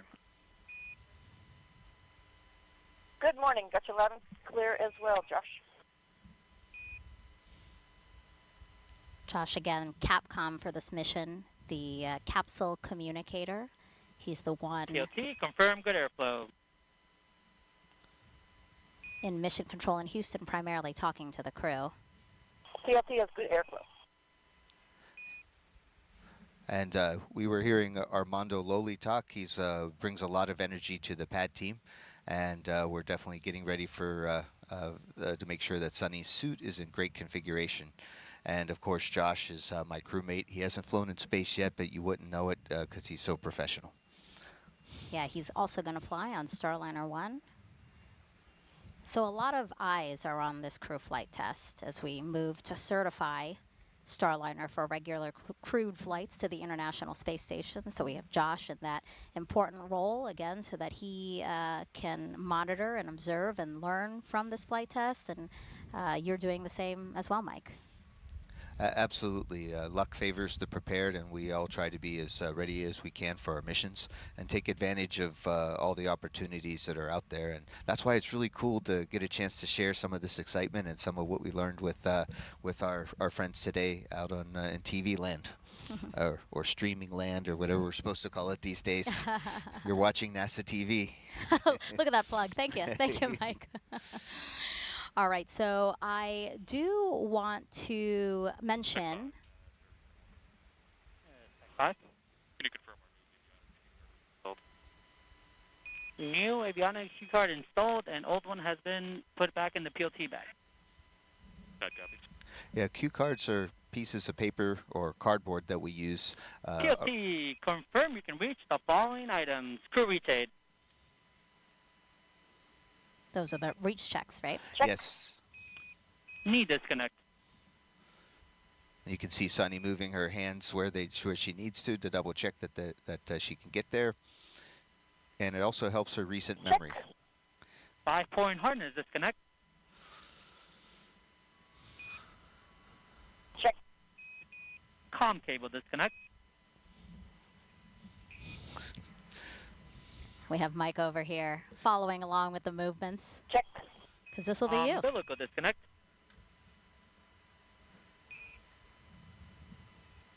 Check. Divert valve, flow to phase. We have the ability to divert the flow into the full suit. counterclockwise. And that's a dual suit controller. It pressurizes and depressurizes the suit in case of emergency. Check. Your A checklist. Ascent and entry checklist. It's a piece of paper that we use to make sure all the procedures are accomplished on the way up All right, and down. PLT, report on Airground 1 that we are ready to perform sucrose leak check. Yeah, back to the gross leak check. Houston, PLT is ready to form the suit gross leak check. Houston copies. We're ready. Suit gross leak check on the PLT. And so what I want to mention, after all of this, look out like in the bottom left corner of your screen, because that's generally where... Good airflow? Good airflow. All right, let's perform sucrose leak check. Push and hold DSC. The dual suit controller, you can push it in and the suit will inflate, and we're just determining if the suit inflates fast enough so that there's no leaks. And it's holding the correct pressure needed. Absolutely. So as I was saying, that pad team member that we're seeing on the left-hand side of your screen, after these checks are done, you're going to see him remove this, from one of Sunny's bags. This is a very bright and rainbow sequenced narwhal, and it is the crew's zero gravity indicator. So again, a soft PLT, toy. report on Airground 1 that sucrose leak check for PLT has been completed successfully. Great call out there. A soft toy that the crew picks to bring with them on their flight. For the PLT has been completed successfully. And you're going to see that pad team member tether this. A good suit gross leak check on the PLT. Thanks. PLT, perform comm check on ICOM with CDR.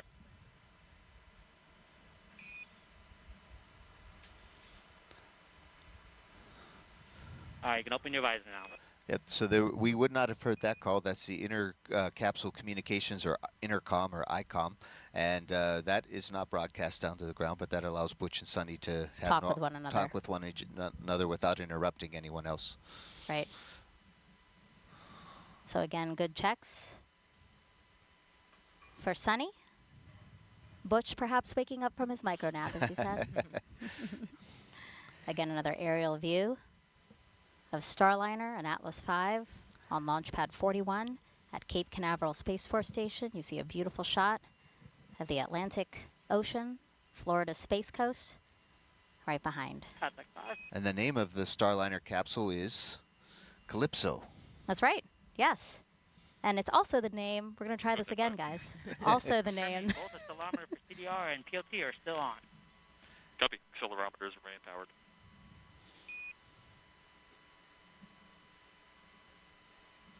Is third time a charm for this narwhal? Let's see. Okay, guys. Nope. Pat for Desiccant has been removed. Copy. I'll call it a decom. Again, we're listening in as teams do checks on Sunny to make sure she is ready to go. All of these checks, a very detailed checklist, has to be done before we say that crew ingress is complete, and then we would see pad team members begin to egress, right? Pad team members will leave Starliner after they make sure that everything in there that's not supposed to fly is out of there, so that they can then start preps. Yes, they'll exit. Yeah, they'll prepare the hatch. They'll get it all closed, and then they'll exit the launch pad, and then it'll be just Butch and Sunny and their Starliner, and an Atlas and a Centaur. Yep.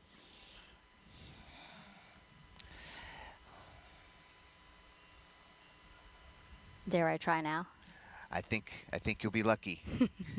All right, guys, let's bring this up again, because this does have special meaning to Sunny. Again, this is Sunny and Butch's zero gravity indicator. You can see that it is a rainbow sequence narwhal, which is a male toothed whale. And male narwhals are the ones that you see with the signature. Look at Look at Fink taking a picture of me, showing this to you like Vanna White over here. But so the male narwhals are the ones with that single straight tooth, and Sunny really wanted to pick an indicator that raised awareness for how space and ocean research go together. And space, of course, really gives us that unique vantage point of our oceans. So this particular narwhal toy was coincidentally also named Calypso, as Mike just mentioned, which happens to be the name of today's Starliner spacecraft, which Sunny named in 2019.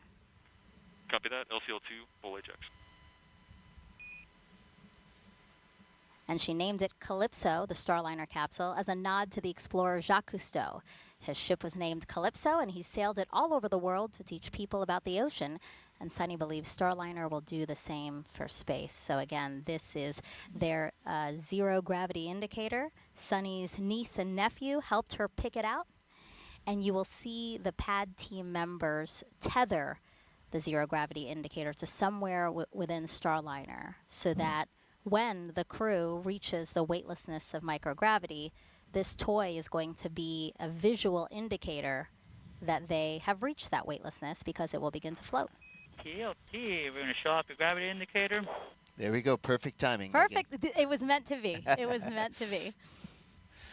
There it is. You see them taking it out of one of the bags.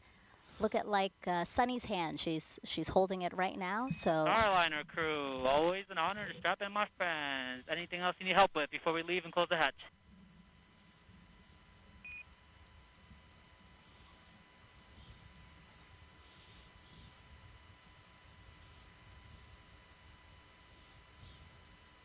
Few last words here.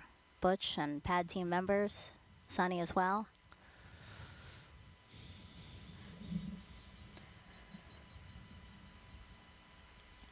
So yesterday when I arrived, we had a chance in our T-38 to do a pad flyby, and Scott Tingle, the commander for Starliner 1, and I were able to fly past the rocket, and it looked like this, and it's just a really beautiful sight. And I'm really glad we have a chance to see it today. You can see the creative engineering that it went to make the Atlas and the Centaur upper stage, and Starliner sitting on top. It has an aero skirt around it to prevent any trouble with the avionics, aviation electronics, all the control boxes on board the Centaur, and it's a beautiful sight to behold. And I haven't seen a launch yet. I've been in mission control. I haven't had a chance to go outside and see it, and here it is right behind us today. Looking forward to the launch of Starliner. Yeah, for context, when you guys see us here at the host desk, the launch pad is just across the water, right behind us. So Mike, you will have a beautiful view of launch today. I guarantee it. You can see that the steam, it looks like, coming out of the side of the rocket there.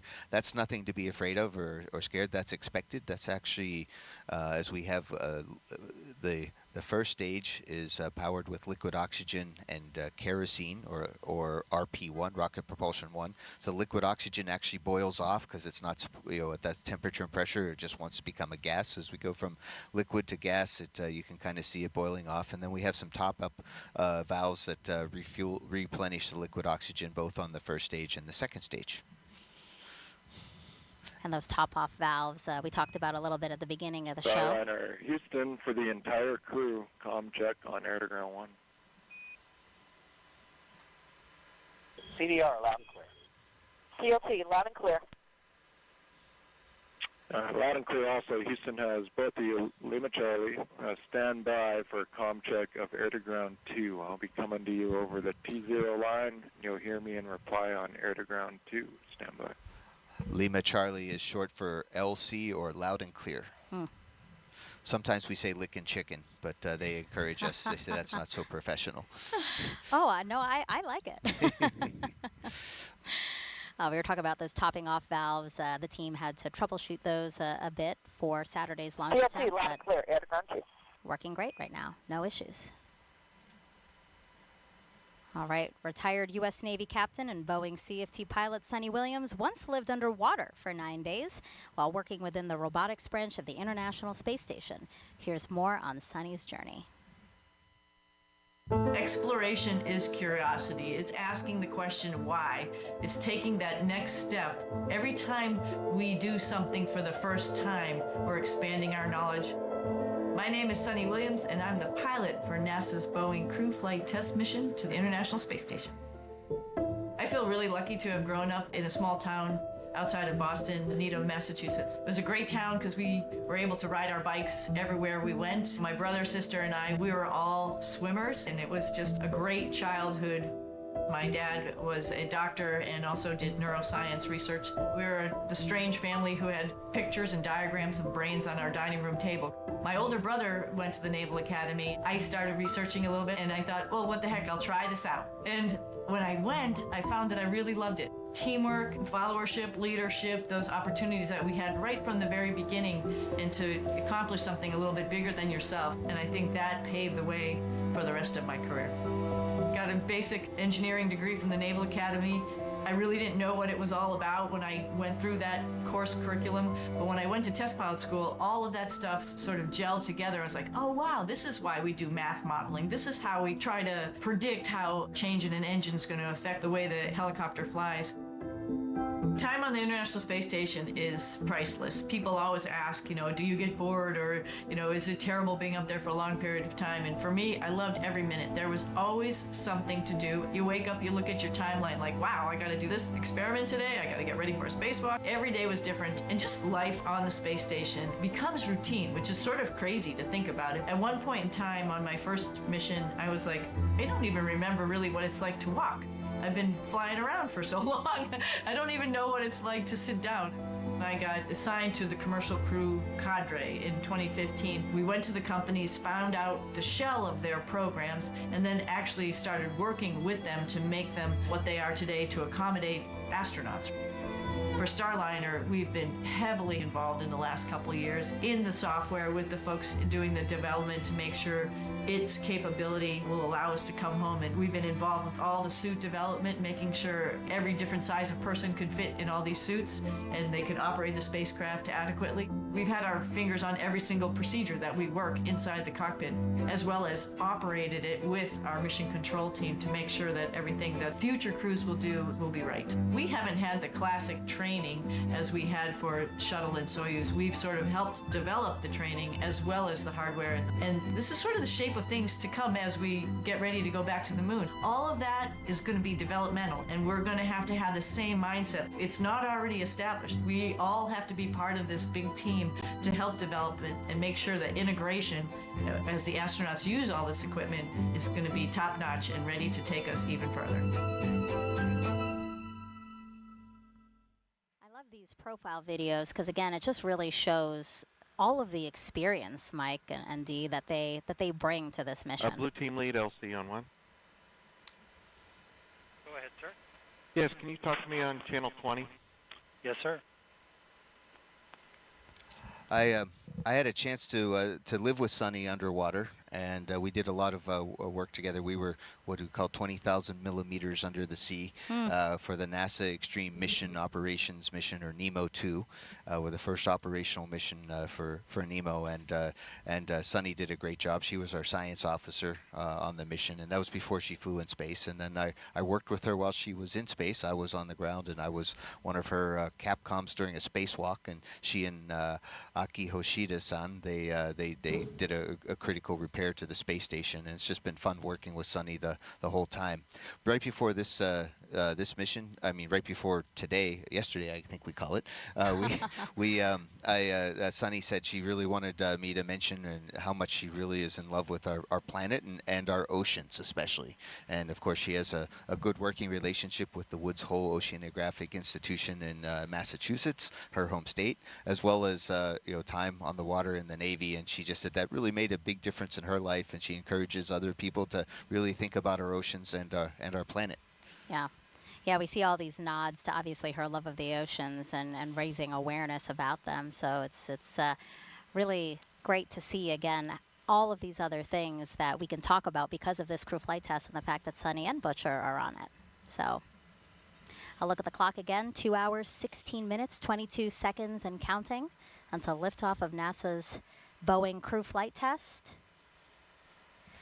We've been looking at gorgeous aerials from our helicopter team here at Kennedy Space Center. We hope you're enjoying those. When we fly airplanes in preparation for spaceflight, we call it spaceflight readiness training. We often say you can tell when the airplane's talking to you. In other words, it's kind of giving you feedback. You feel an extra rumble, or you feel that the gear going down a little bit slow or something, and that gives you a little bit of feedback to know that something's not going wrong or everything's going right. And today, Starliner and Atlas and Centaur are not talking back to us, and that's a very good sign. And that's also a great sign. Again, we are ahead of schedule. Both Butch and Sunny in the Starliner. Well ahead of schedule in terms of making sure they're strapped in and can speak and hear everybody that they need to be speaking and hearing to, and that their suits can hold the right pressure in case of an emergency. We were talking a little bit earlier that we use paper checklists on this spacecraft. There's a keyed headset on channel 1. That way we don't have to count on the electronic tablet not working or something like that. We have, you can certainly count on paper. So we have an ascent and entry checklist, and then these small little cards that we put around the cabin in case we need them, including the avionics cue card that we talked about earlier that tells us how all the boxes are connected to each other. Now, we generally have them memorized because that's what we do, but it's nice that if something were a small malfunction on the way up, you can cross a little box off, and that way you know that that's not available, and you could look at the other lines of communication to different boxes to make sure that you can still do what you need to. Sure. And like Sunny said, our fingerprints are all over that, so we've actually made that. The team has made those updates to the avionics cue card, so we had to put in a new one today. Oh, okay, great, good to know. Now, this flight test is going to validate all aspects of Boeing's Starliner spacecraft, proving it is safe and ready to fly as part of NASA's Commercial Crew Program. So I want to introduce you now to Jessica Parsons, who is the program's mission manager for this launch. I'm a mission manager in the Commercial Crew Program, which means I'm responsible for all the mission preparations to the different crew missions that go into ISS. NASA works jointly with the commercial providers to making sure we have a safe and reliable vehicle that's going to be able to launch to the International Space Station. We work hand in hand with them through the certification process of the vehicle to make sure that we address any issues. Launching humans to space is challenging. I don't think it will ever be a routine. I feel like every mission, we're going to learn something from them that is going to apply for the next mission. When I think about the dates that stand out to me from the Commercial Crew Program, is really those final days leading up to launch. That final countdown and preparation to launch, to me, is the most exciting moment in the program.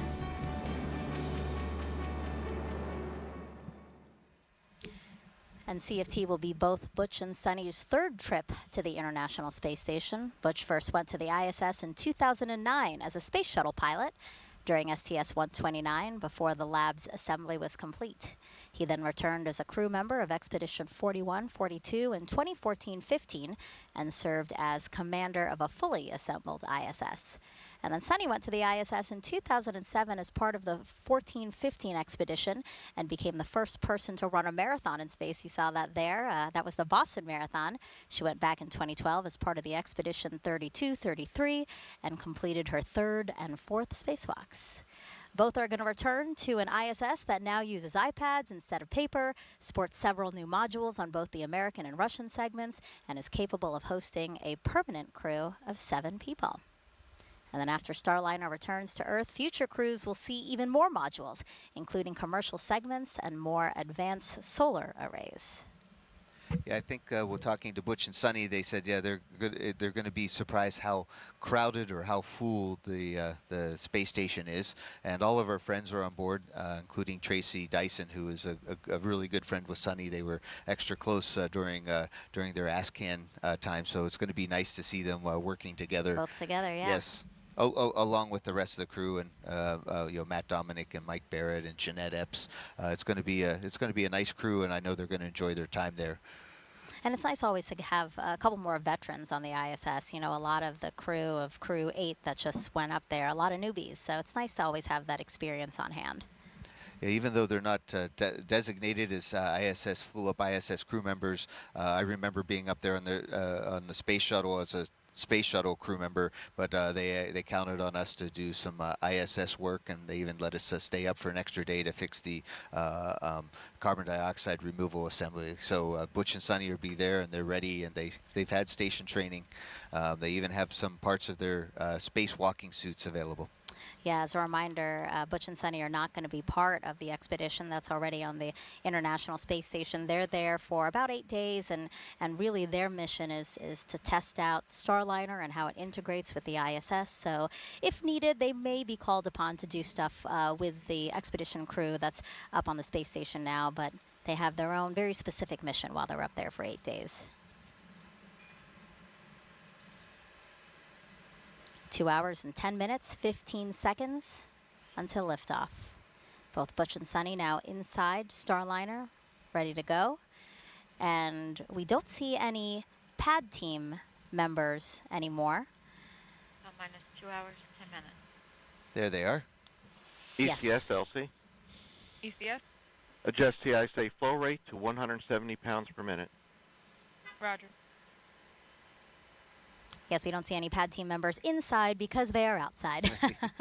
And that is because they have gone through Starliner to make sure, again, that everything that is not supposed to be there is out, because they will soon close that side hatch you see right behind them. Yeah, there's a running joke with the Boeing team and Sunny that they think that I might have stowed away on board, but I assure you, I am not on board the Starliner today. When they do fly, my heart goes with them, of course, along with the hearts of I think just about everyone else on planet Earth. Well said, Mike. Well said.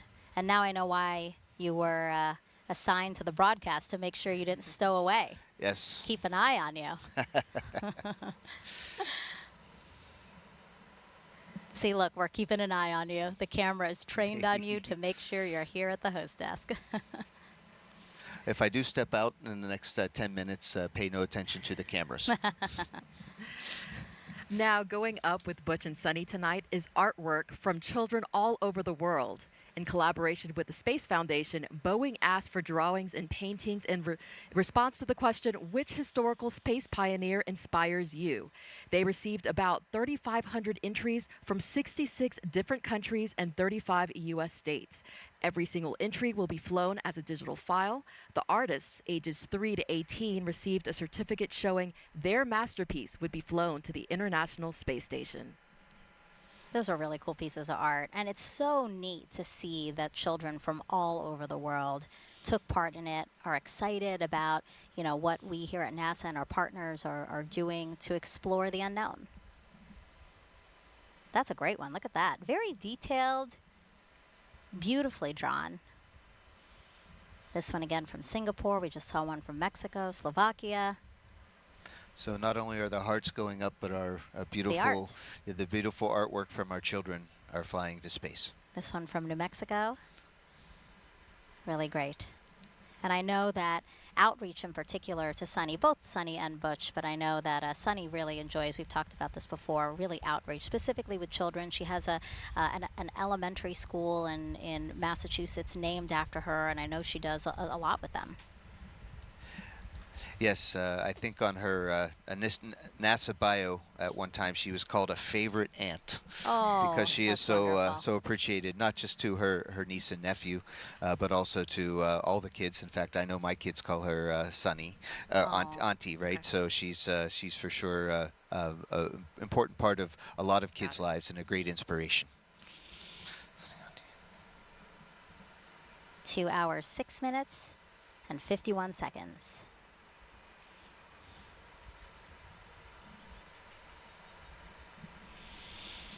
So the pad team members, again, readying to close that side hatch. Mike, that side hatch, once closed, won't open until the crew returns to Earth after their mission, yeah? Absolutely. So that's why we got to make sure that it has a great seal on it, so there's no leaks. And when it closes, it closes. And next time it should open, the ground team, including Brian Gartner, who was we talked about earlier, are going to be there, and they'll open it up and they'll see Sunny's smiling face somewhere in the United States Southwest. And what are they doing here, Mike? They seem to be cleaning off their shoes. I'm assuming making sure there's no FOD, things like that. Yes, the white room has to stay nice and clean. They're waiting for a go right now for a hatch closure, since it is an important step, and they're a few minutes ahead of timeline. Around the mission control rooms around the country, they're double checking that everybody's okay to close the hatch, and then proceed on with the rest of the launch. And FOD is foreign object debris, so a fancy way of saying things, again, that are not supposed to be there need to stay off of anyone that's in the white room. Obviously, Butch and Sunny, actually before Butch and Sunny both ingressed or got into Starliner, they were each checked by pad team members to make sure they didn't have any foreign object debris on them. Yeah, Boeing's manufacturing here at the KSC has been really extra careful to keep Starliner extra clean in its development, and and putting it all together. We count all the tools that go in, we count all the tools that come out, and there's vacuum cleaners everywhere to get any little metal shavings or any little pieces of extra tape. And I've been very impressed how clean Starliner has been for. I mean, this is the second flight of Calypso, for example, and our capsule that's being right here manufactured and getting ready to go fly next year. They're a really clean spacecraft. A testament to the teams, for sure. All right, 2 hours, 4 minutes, 35 seconds and counting until liftoff of NASA's Boeing crew flight test. 2 NASA astronauts flying in the Starliner spacecraft for the first time, headed to the International Space Station.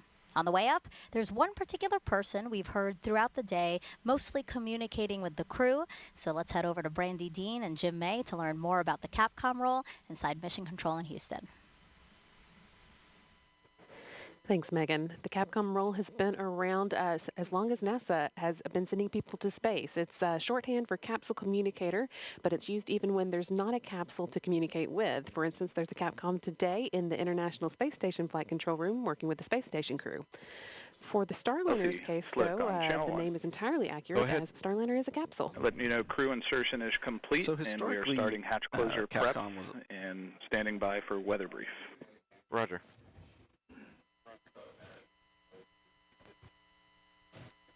Historically, the Capcom role has been exclusively held by astronauts, with the thought being that an astronaut would know best what another astronaut in space needs to know in any given situation.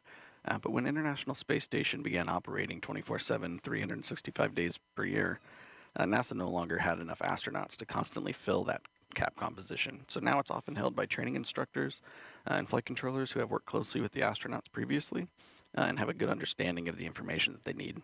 But for extremely dynamic situations like launch and landings, you'll often see an astronaut back in that seat. And that's the case today. You've heard Canadian Space Agency astronaut Joshua Kutrick a few times already this morning, including with some voice checks that he did with the crew on behalf of Houston.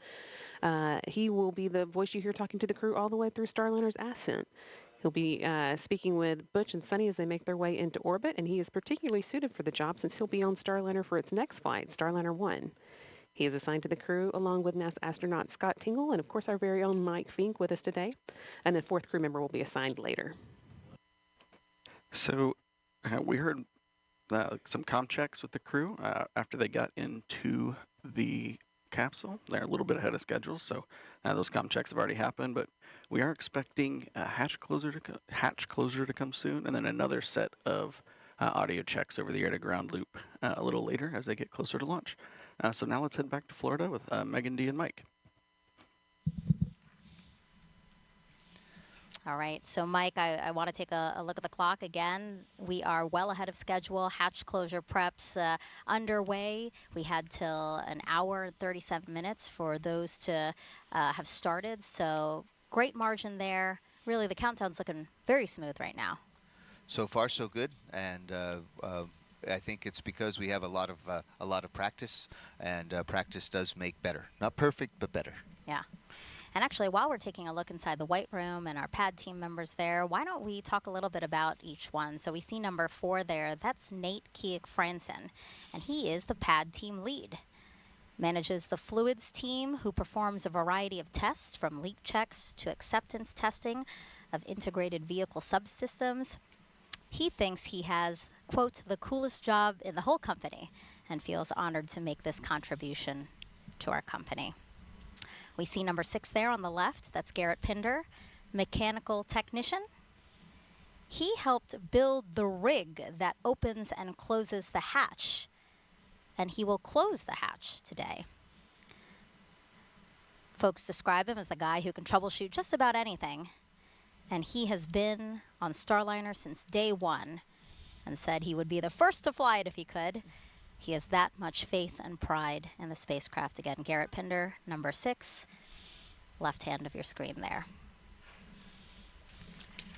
Number 8, we have Kaysen Chernault, quality engineer and inspector, assisting crew with external tools and gear, suiting up prior to entry. Grew up on the Space Coast watching every launch and says being on the pad team is an honor and feels like the culmination of a lifetime of admiring and working in human spaceflight. And we saw Kaysen and Michael DiCarlo, and Michael's number was 7. Those were the two that went to meet Butch and Sunny down at the base of the pad. RC, conduct weather briefing on Channel 8 Weather Conference Net. Roger. Yeah, Michael is the systems engineering technician, performs final cabin leak check that we'll see later on in the countdown. This is his 110th launch to work. He said as a child of the 70s, he'll tell Butch and Sunny it's time to rock and roll before a hatch close. And Michael's also a great welder, and he helps put some of our pressure control systems or some of our tubing together. It's really really tricky. So he's definitely world class at his job.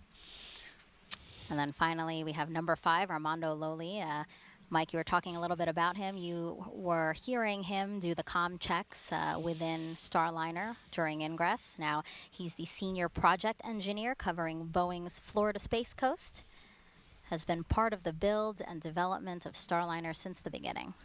He also has helped Boeing build a very interesting virtual reality headset that we can use to train ahead of time with Starliner, not just for the astronauts, but for the technicians as well as managers, so everyone understands what Starliner looks like inside and where all the pieces, parts are, without actually having to get inside the spacecraft and taking it apart.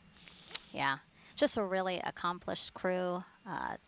Take a look at their skill sets. Like, they're amazing to work with, I'm sure, because you've integrated and worked with a lot of these guys, right? Yeah, what's really fun is that it is fun. I mean, that everybody has a great attitude.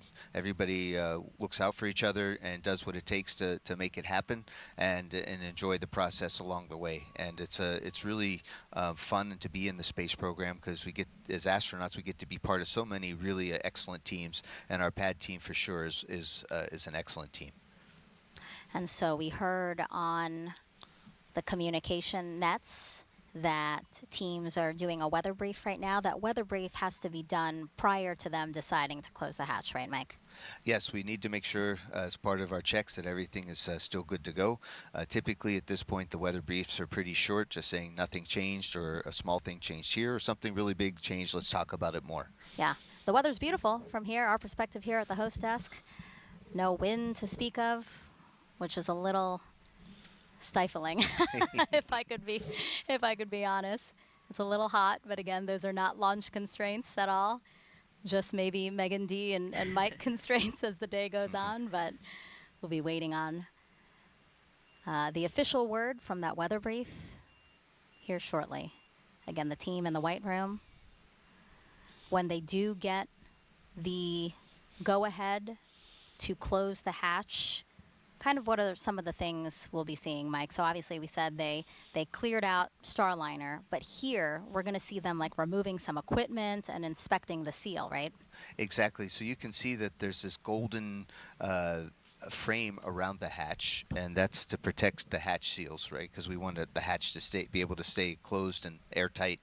So they're going to take that hatch protection unit out of the way, and that takes a few moments, and then they're going to actually get I think ultraviolet lights and take very good look at the seals to make sure that they look good, and then they're going to close the hatch and then do a leak check. They'll put extra pressure inside the Starliner and see if any of it leaks out. It shouldn't, and then they'll depress depressurize the Starliner to have a regular normal atmospheric pressure of 14.7 pounds per square inch. Yeah, and there they are removing that piece you were just talking about. Some of the ways that they'll inspect the seal, as you were talking about, yeah, they're going to use white light. They're going to clean with foam wipes to remove any debris, and then they use black light. Again, foam wipes to remove any debris. As I'm sure is not a surprise to anyone, again, another very detailed process to make sure that everything is done as is supposed to be done. Well, speaking of a child of the 70s, a lot of us watched Mr. Rogers' Neighborhood, and Mr. Rogers would tell us to take our time to do it right. And that's what we're doing here. You always perfectly have like the one-liners that sum up the situation. So again, guys, very lucky to have this guy here. Yeah, Butch says the same thing about me. In fact, I think that was the only reason he kept me around, is that I made him laugh now and then. Aw. Now, we've been asking for questions on social media, and you guys have been sending them in, so why don't we take some now? This one is Nikki Colby on X asking, can you describe the suits in depth to me as a blind person? Also, what does it look like inside the Starliner? Well, 1 hour, 55 minutes.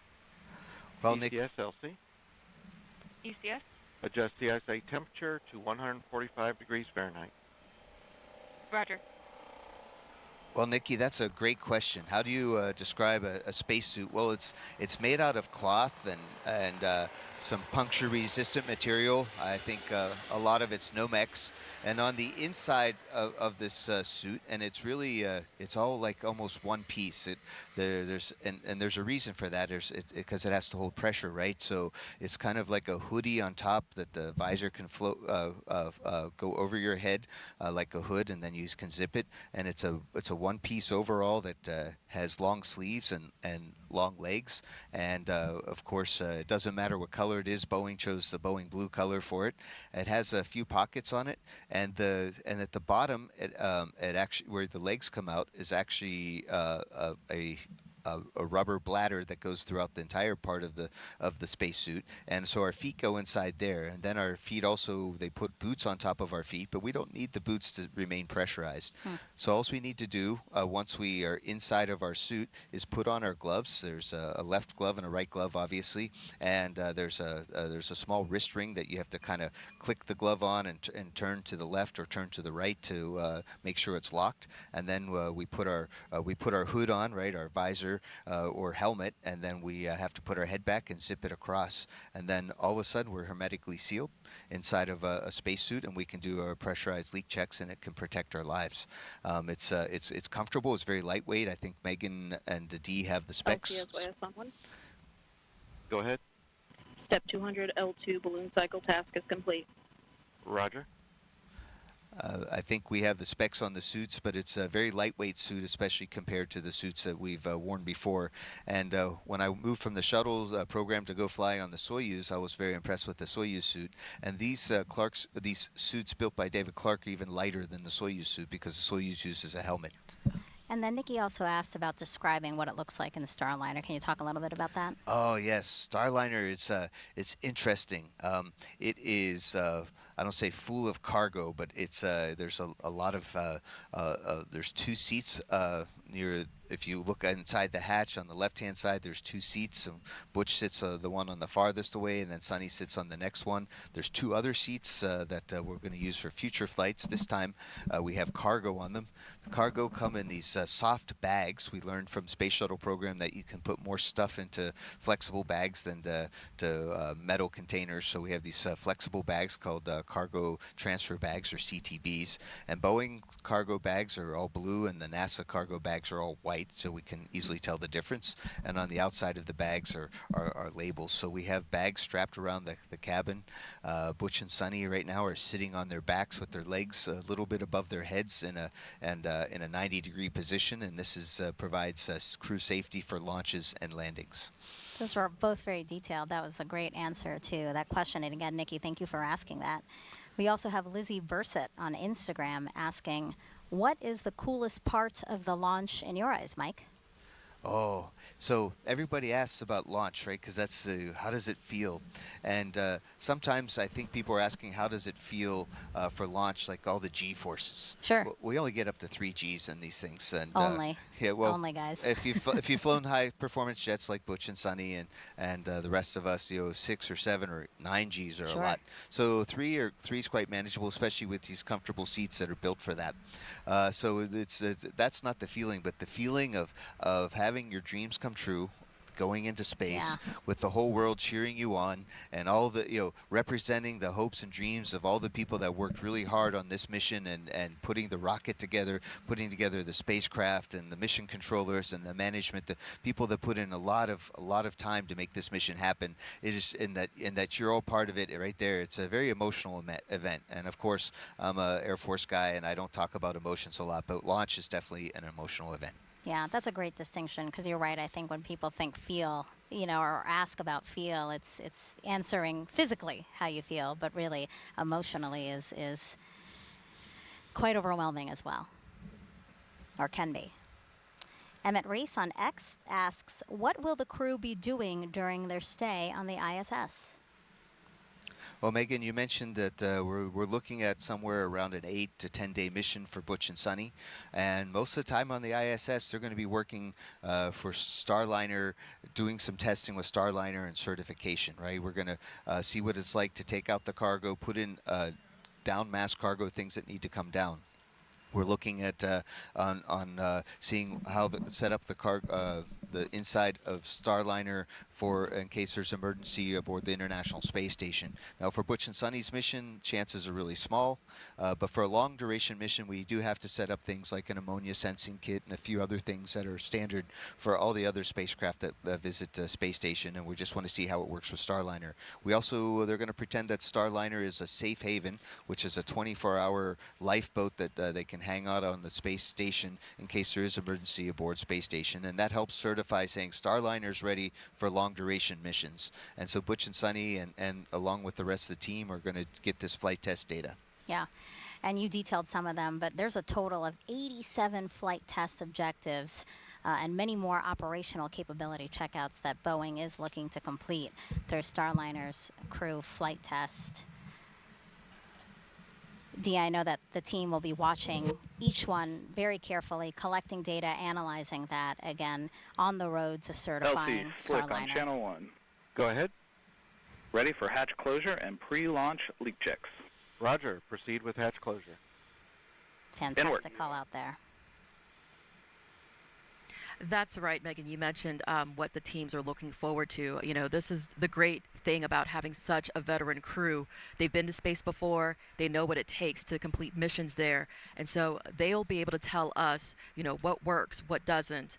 If there's anything we can improve, you know, how can we make the capsule or systems more efficient so that, you know, as we continue on to Starliner 1 with Mike or, you know, future missions, that, you know, we have the most efficient system that'll work for, you know, everything we're trying to accomplish on the International Space Station.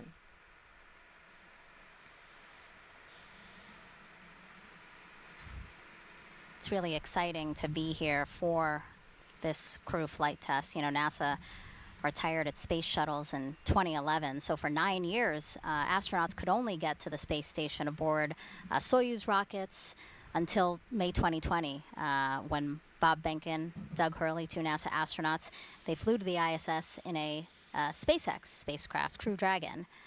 And right now that capsule is the one that we see ferrying astronauts to and from the U.S. to the International Space Station. So this second dissimilar system, Starliner, it's really important, right, Mike, that we get this online and in use and part of the commercial crew program. Absolutely. We made the decision as NASA to have two commercial crew providers when we let the contract in 2014, and since then the commercial crew program has been working really hard to give those capabilities to the country. I talked with Doug Hurley just the other day, right after our launch broadcast on Saturday, and he wishes everybody the best, all the best for this launch, and he can definitely associate with what Butch and Sonny were feeling and how they were getting ready. And I worked very closely with Doug and Bob for their mission, and now with Butch and Sonny for this mission. And it's really neat to be able to put together new spacecraft, and we're getting better at it. And we're going to need all that experience and test mentality and building fast, like we've learned from SpaceX company, to be able to go to the moon in the time frames that we want. So this is all great experience for us, and we couldn't do it without without Boeing, for example, for today. Pad, air to ground 1.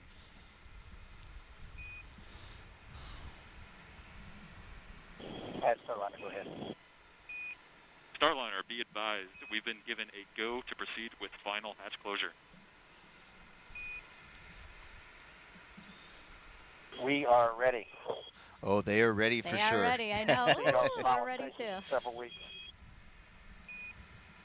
Copy that. We're smiling out here too. See you in a couple weeks. That's great. See you in a couple of weeks. Which will be then when we open that hatch again. And so now for the latest out of that last weather briefing we heard about and NASA's oversight of launch operations, let's bring back NASA's Daryl Nail here at Kennedy. Daryl. Yeah, you heard about the weather brief. You're talking about it. The weather brief was a great one, just reiterating that we are in a great position. Outdoors, temperatures are nice, around the 80s. We have some light winds, about 10 knots flowing in. We do have some coastal showers, but they're pretty far offshore. We have a satellite, we have a radar rather that can show us that, and you can see there on the right-hand side, you see those showers kind of popping up and growing just south of the Space Coast. But Launch Weather Officer Melody Lovin just reported to the launch team that she is forecasting that they will all stay far away offshore. In addition, there's some cumulus clouds that are popping up and around, but she says those should be a factor as well. They are going to keep an eye on them. So we are still, according to our weather officer, 90% go for liftoff at T0 at 10:52 and 15 seconds a.m. Eastern Time. There you see the light winds and the expected temperature, and that only concern the cumulus cloud rule because you can't fly a rocket through a cumulus cloud. Otherwise, it could potentially create its own lightning strike. So that's why they have that rule in place. There's a beautiful shot right there. You can see some of the puffy clouds in this shot, but that looks a little more compressed because that's a distant view, which makes those clouds look like they're more clustered. This is kind of gives you a better shot here. Looks like we're launching into a clear blue sky, and we sure hope that that holds for the rest of the way, and certainly the forecast indicates as such. Want to take a moment now to bring in and introduce one of the members of NASA's Commercial Crew Program who is working the launch today.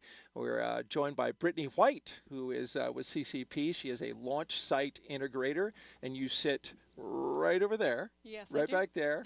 Been doing your job. Been watching you as you've been listening to some of the milestones even pass by here, and you're giving big thumbs up. So I know your team has been working really hard over these past few months, especially during the launch attempts. Your insight is into the ground side. Correct. Ground side was an issue, of course, during the second launch attempt. Yes. But equipment was replaced. Dylan Rice, our ULA commentator, talked about that. How are we doing right now? Beautifully. We are looking great for an attempt today, and a hopefully successful attempt at that one. It is a beautiful day out there, and the teams are working some minor issues, which are normal that we see, but nothing standing in our way right now. So many systems, so many things going on with a rocket that Of there's course. little things that always pop up that the team has to work. But as you mentioned, nothing big. This is the third launch attempt. And so I'm wondering, as somebody who's working this with each and every attempt in the long hours that are involved, how do you stay hungry? How do you stay after it with each successive attempt? Well, the mission is an incredible one. I mean, this alone, working with crew in general, being able to be even a small part of the team that brings crew to the ISS, that is amazing. And this mission in itself is incredible. The very first crewed flight of Boeing Starliner, the first crewed flight of ULA's Atlas V, and the first crewed flight from Cape Canaveral Space Force Station in about 60 years. Yeah, 61 years. So, I mean, just so many firsts, so many incredible moments, incredible milestones, and the team looks out for each other, and we're reminded of how important this mission is every day. Great words there, and certainly we're glad that the team is looking after each other because you guys have put in some really long days and long hours throughout this entire campaign. You've been in your current position for 7 months, so Yes. you're pretty new to the job. What's been one of the neatest things that you've experienced since coming on CCP? Well, so one of the pinch me moments, I'll say, was in February of this year. I was able to be on the tower that we're seeing here live today. Up on the top of the tower. Up on the top of the tower, and I was able to witness ULA testing that crew arm and white room that we're seeing right here swinging. They perform functional tests, functional swings to make sure that on launch day everything is going to go according to plan and work out any kinks that they might see. So I was fortunate enough to be standing, almost as close as we are right now to when they were swinging that arm, and not only seeing a piece of hardware that size swinging so seamlessly, that in itself was amazing, of course, but also realizing that, hey, we're swinging this arm to make sure that it is going to operate properly today for Butch and Sunny to walk down the platform, to go into the white room, and to ingress Starliner. So that was very much a pinch me moment. And there's a look at that crew access arm, which will be stowed at L-11 minutes. We'll be doing that same movement. LC Slick on channel 1. Go ahead. Hatch closure complete. Roger. There's another great milestone, as you can see there, the hatch being closed. But that crew access arm, you've spoken like a true engineer, right? You've seen something like that. Peony 2, LC. Go ahead. Start Centaur engine chill down. Roger. Arm control, LC. Arm control. Power on crew access arm hydraulic heater as required. Roger.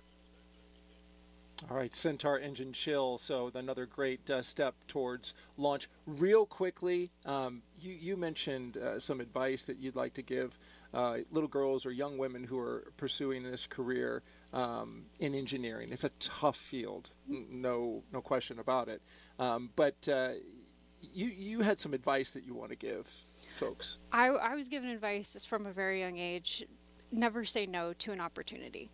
And sometimes you're presented with an opportunity that, at first glance it might not seem like it's going to be a lot, but in the long run it really does make a difference, and you might be surprised. So my advice that I always give when I'm doing outreach or anything like that, when I'm just talking to somebody, is never say no when an opportunity is presented to you. You got an opportunity in college to put together a project that ended up going out to Houston and was tested in the neutral buoyancy lab, where they do practice for the EVAs and spacewalks. I mean, that's pretty cool. Yep. I was asked to, hey, help write this proposal, and we're trying to put together an idea for astronauts to be able to collect samples. Houston, Airground 1. We're ready for pre-launch cabin leak check. Asteroid, you can prepare for cabin pressurization per your checklist and configure to the continue HIU and get that proposal submitted. So that was incredible, first of all. But when you're asked to participate in something like that in college, a lot of times it doesn't result in anything.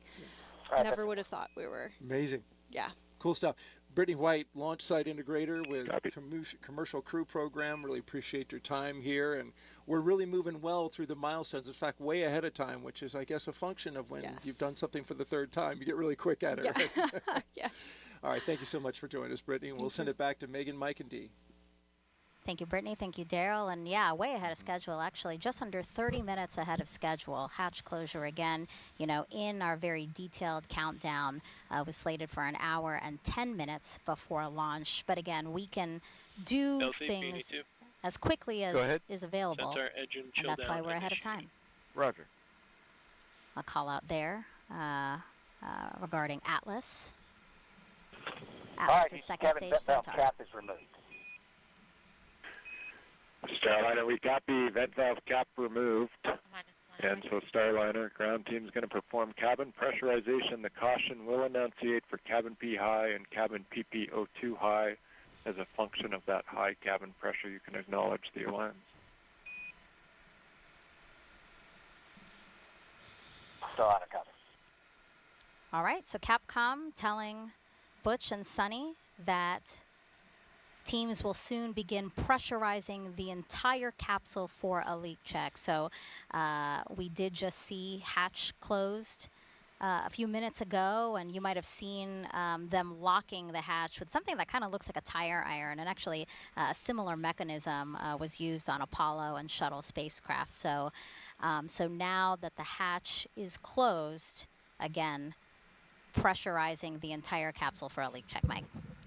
Yes, so we practiced this a few years ago for the first time, and when we did it, it actually made some loud noises inside the cabin as the pressure was increasing and then decreasing. So that now we made a call to the crew saying, "Hey, you're going to hear some things, and we're ready to do it." We have a voice-activated intercom system. We call it a Vox, right? So we turn up our Vox dials so that loud noises don't get transmitted and amplified in our microphones. And in order to do this, Butch also had to take a cap off of a valve that was that's inside the spacecraft. We do have ways to depressurize the spacecraft from inside, so we usually keep them capped, so it keeps things extra safe. And Butch had to take the cap off for when we depressurize. And pressurizing is going to take about 3 to 4 minutes. Again, you heard Capcom telling them to just be aware of maybe some audible noises. And then basically the team wants the capsule to stay at the correct pressure for about 10 minutes. So that's what we'll be looking out for in these next few minutes. And we talked about how things were ahead of time, and that's good. In case the hatch check doesn't work, we have time to redo it again. There's still a little margin in the schedule.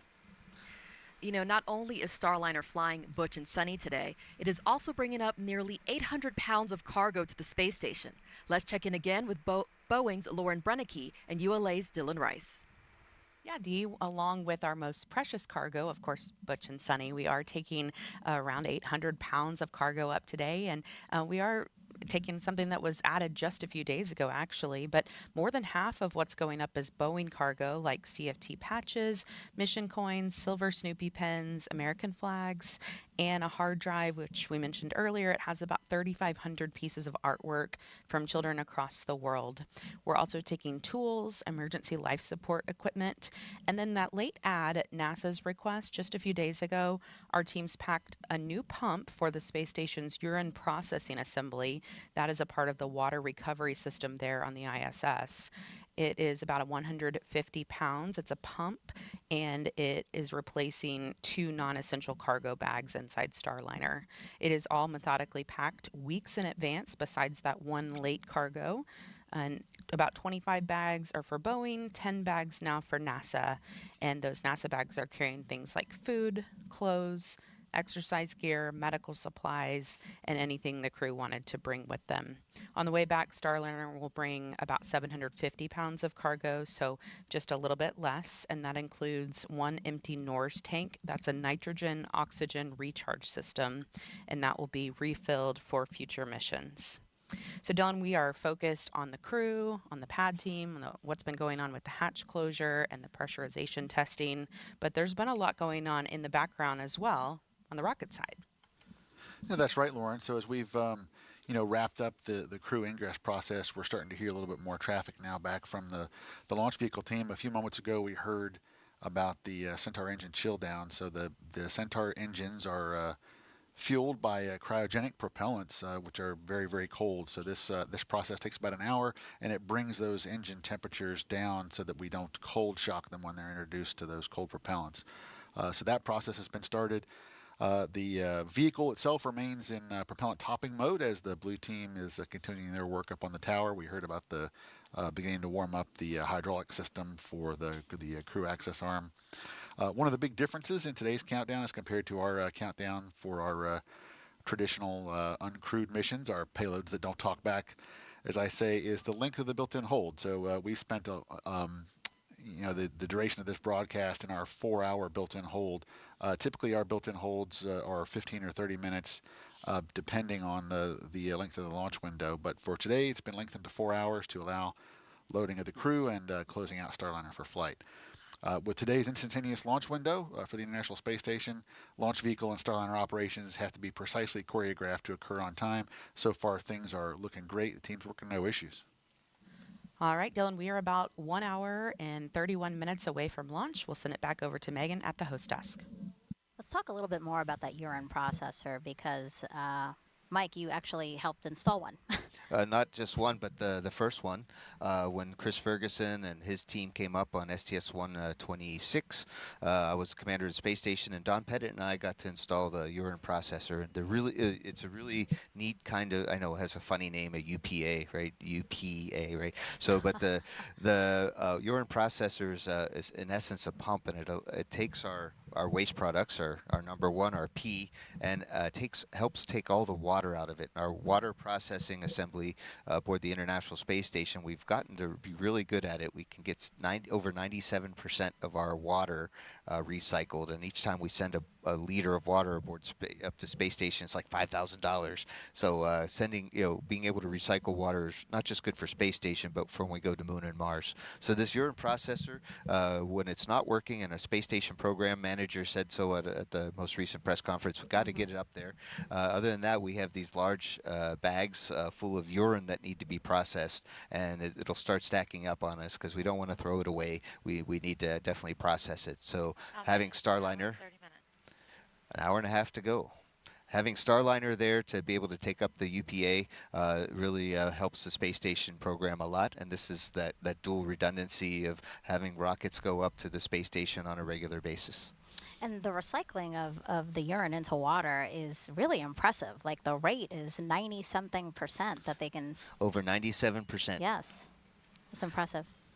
That's a great technology for Earth, Moon, and Mars. Now, both Butch and Sunny are bringing some special items of their own with them for this very important flight test. For example, Butch is flying 2 gold rings he had made for his brother and father that resemble the U.S. Navy astronaut pilot wing pin. He's also flying shirts from Tennessee Tech and the University of Tennessee, his alma maters. Sunny is flying T-shirts from the U.S. Naval Academy and the Sanita L. Williams Elementary School in Massachusetts, plus a diver pin and dog tags that her mom had made for her 2 Labrador retrievers, Gunner and Rotor.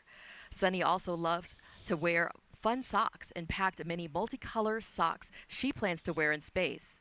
Other items will remain a surprise until the astronauts have a chance to reveal them publicly during the flight test. I imagine, Mike, that having these personal effects is so important. And yes, for long duration missions, but it's nice to also have, even though if they're only there for 8 days. As you can see, Butch and Sunny brought up things to help inspire others. Starliner Houston, the pad is proceeding with cabin pressurization now. Copy. And a thumbs up from the crew. Let the pressure increase. But it's really it's really cool. I know that from the universities that I went to, every time I wore their shirt, just to kind of represent like any other alum should, it really inspired the undergrads and the grad students to say, hey, if that schmuck could be an astronaut, so could I. There's hope. There's hope for us all. And it's so those are kind of things that make a difference to us. And hopefully make difference to other people too. It's inspiring to see your school represented in space. Yeah, so personal effects and also those opportunities that inspire, because that's really a big part of being an astronaut. You've said that before, that a big part of your job is also to inspire that next generation. Right, we stand on the shoulders of giants, of those who inspired us. I mean, I remember, I couldn't believe it when I met John Young for the first time. He walked on the moon and he flew the first space shuttle, and he interviewed me for the astronaut program, and he ended up coming to my wedding. I mean, so it's really, it's my wife's wedding too, and we really look up to other people, and I know there's a lot of folks today that are looking up to Butch and Sunny as pioneers of a new spacecraft. That's right, Mike. Butch and Sunny have spent a lot of time working side by side with the men and women who developed Starliner. Many consider the crew like family now. Here's their perspective on Boeing's journey to crewed flight and how their relationship with Butch and Sunny influences every decision. I think of Perseverance when I think of Starliner just because we've come such a long way. Being on this Starliner program, there's been some ups and downs, but I would say we worked through them and pushed through them, and our flight coming up for CFT is going to show it. It's really exciting. You can feel the buzz around the office. Everybody's talking about it, that it's so soon. It means a lot to be this close to reaching our ultimate goal of launching our NASA crew to the International Space Station. It will be an amazing accomplishment. All the testing leading up to this mission has been very successful. The goal is to work out all of the kinks and make sure, again, we can fly and operate safely. We want the Starliner to be as highest quality a product as possible, and that goes from software development to manufacturing systems in the factory. We think about it as a test flight, but we really work towards perfection. When we find something that we can improve, we go ahead and we go do that work.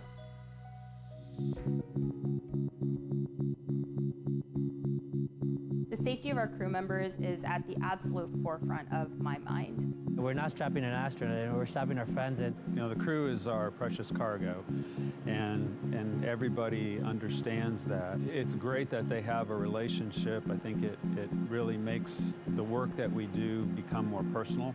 To have such legends from the human spaceflight world kind of be our North Star as we're navigating our way to the crewed flight test, it's kind of hard to describe how really special it is. They know us and recognize us, and they become part of our team. Working with Butch, he is very honest with his experience and his feedback, which I think is really important. I find him, beyond being a very accomplished pilot, he's a man of faith and a brilliant engineer. He's very sharp-minded and has a pretty good sense of humor as well. Working with Sunny Williams has been an honor, not just because she's an astronaut with human spaceflight experience, right? But because she is another fellow woman in STEM. Sunny is everybody's astronaut. She is the most approachable person in the crew office by far. I've never seen her pass up an opportunity to speak with a young person, which helps our agency. It inspires the next generation of space explorers. Having them so well integrated into various aspects of reviews and milestones has just helped us build that trust. There are challenges in what we do. It's not easy, but when everybody rolls up their sleeves, puts their head down, that's the rewarding part to be part of it.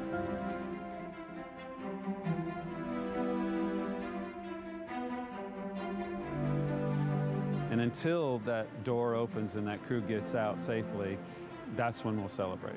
That's the true end of the mission, right? I talked to a lot of people before, and that's what I look forward to. I mean, certainly getting a successful launch, successful dock, but we got to get home. It's just going to be an immense sense of pride that we accomplished something that is so difficult, to send humans to the harsh environment of space and back safely. As soon as they get out of that vehicle, I think everyone's going to take that breath and go like, oh, they're here, they're safe. To everyone that I've met on this program, it's not just a job. It's a dream that we are making come true.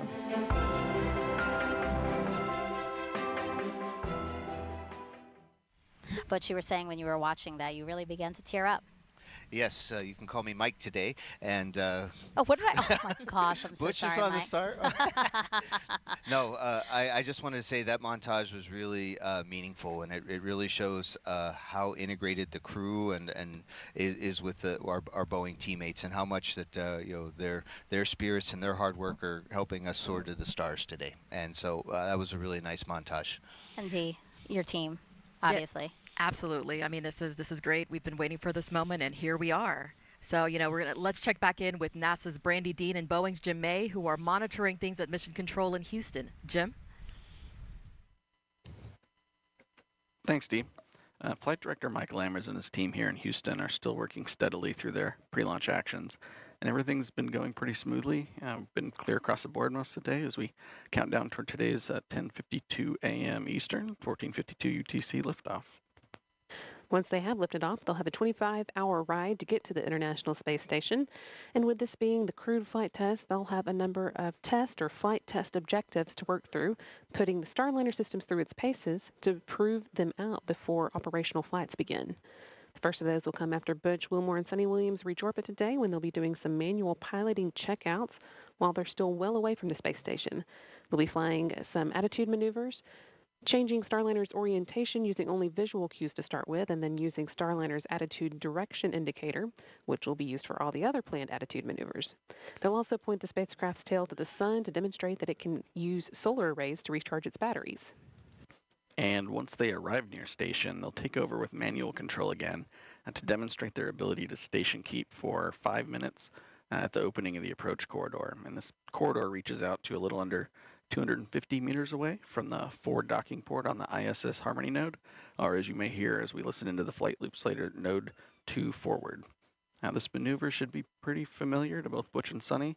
It's very similar to flight ops they performed while in the Navy things like lining up an aircraft with a refueling tanker, doing a landing approach of the carrier, and for Sunny, hovering a helicopter over a landing pad.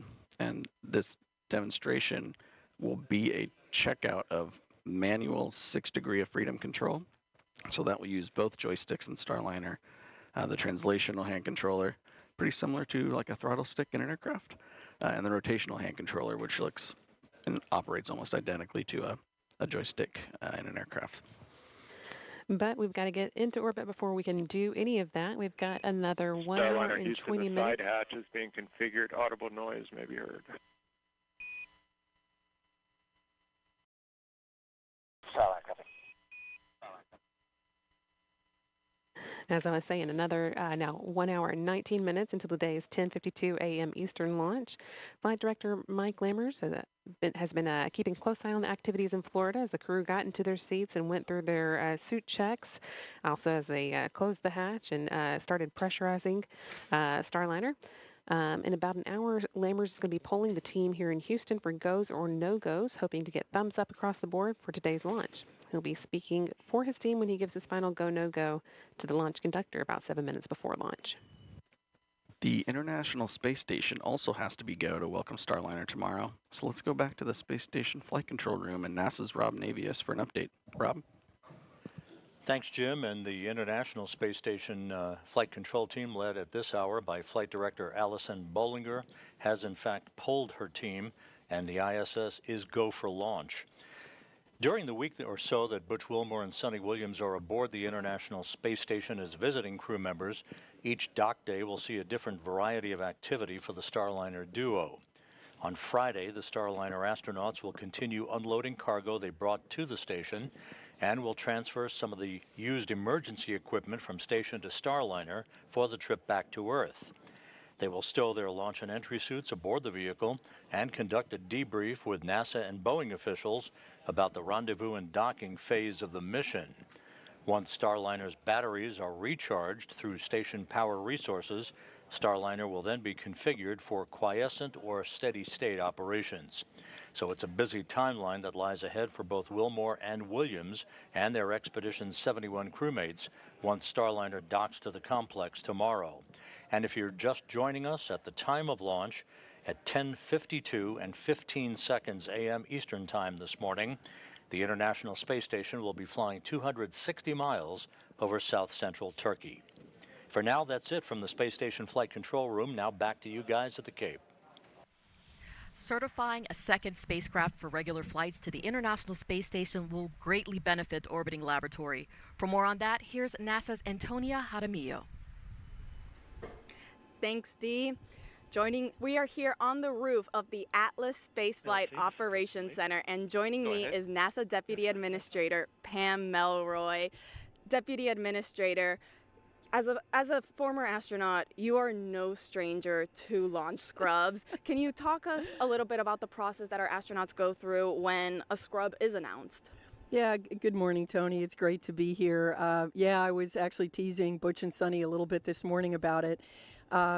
Really, there are a lot of procedures that have to be followed, but for the astronauts, they'll have some critical action steps to safe the vehicle. So thinking about anything to do with the boosters, the propulsion system, maybe the pyrotechnics. And so they will take those critical actions to safe the vehicle. You want to make sure it's perfectly safe. And then it's a process of getting out of the vehicle and going back to crew quarters. If there's a longer delay, they might go back to Houston, but usually they'll stay in quarantine. And then it's back to hitting the simulators again. And let's talk, you also have obviously firsthand experience on the effects of spaceflight on the human body. Can you discuss with us the human research experiments that Butch and Sonny will take part in during their mission? Yeah, this human research program is critically important. There are so few people overall that have been to space that every single one counts. So when Butch and Sonny go up to the space station, they'll join our astronauts up there right now, Tracy, Mike, Matt, and Jeanette, and they will join in some of the same medical experiments so that we can have a larger pool of data. But in addition to that, we'll be watching very closely a couple of things. This is a new trajectory for a vehicle. It's going to be the first question I'm going to want to ask. How did it feel? What was the ride like?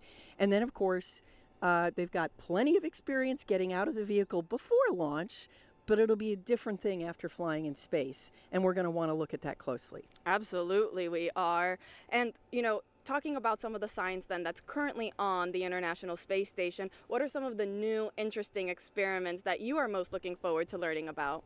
Boy, there is so much exciting that happens on the station, from studying basic research, but also doing Earth observations. But something that is really exciting to me is a new ESA experiment called Immune Assay. We know that the immune system of people in space is suppressed, but we don't really understand what's happening at the cellular level. And up to this point, we've only been able to study it in the lab. And so some new equipment that's going up is going to allow us to really understand at the cellular level what's happening in immunology on orbit. That is truly fascinating. Deputy Administrator, thank you so much for joining us here today. Megan D. Mike, back over to you.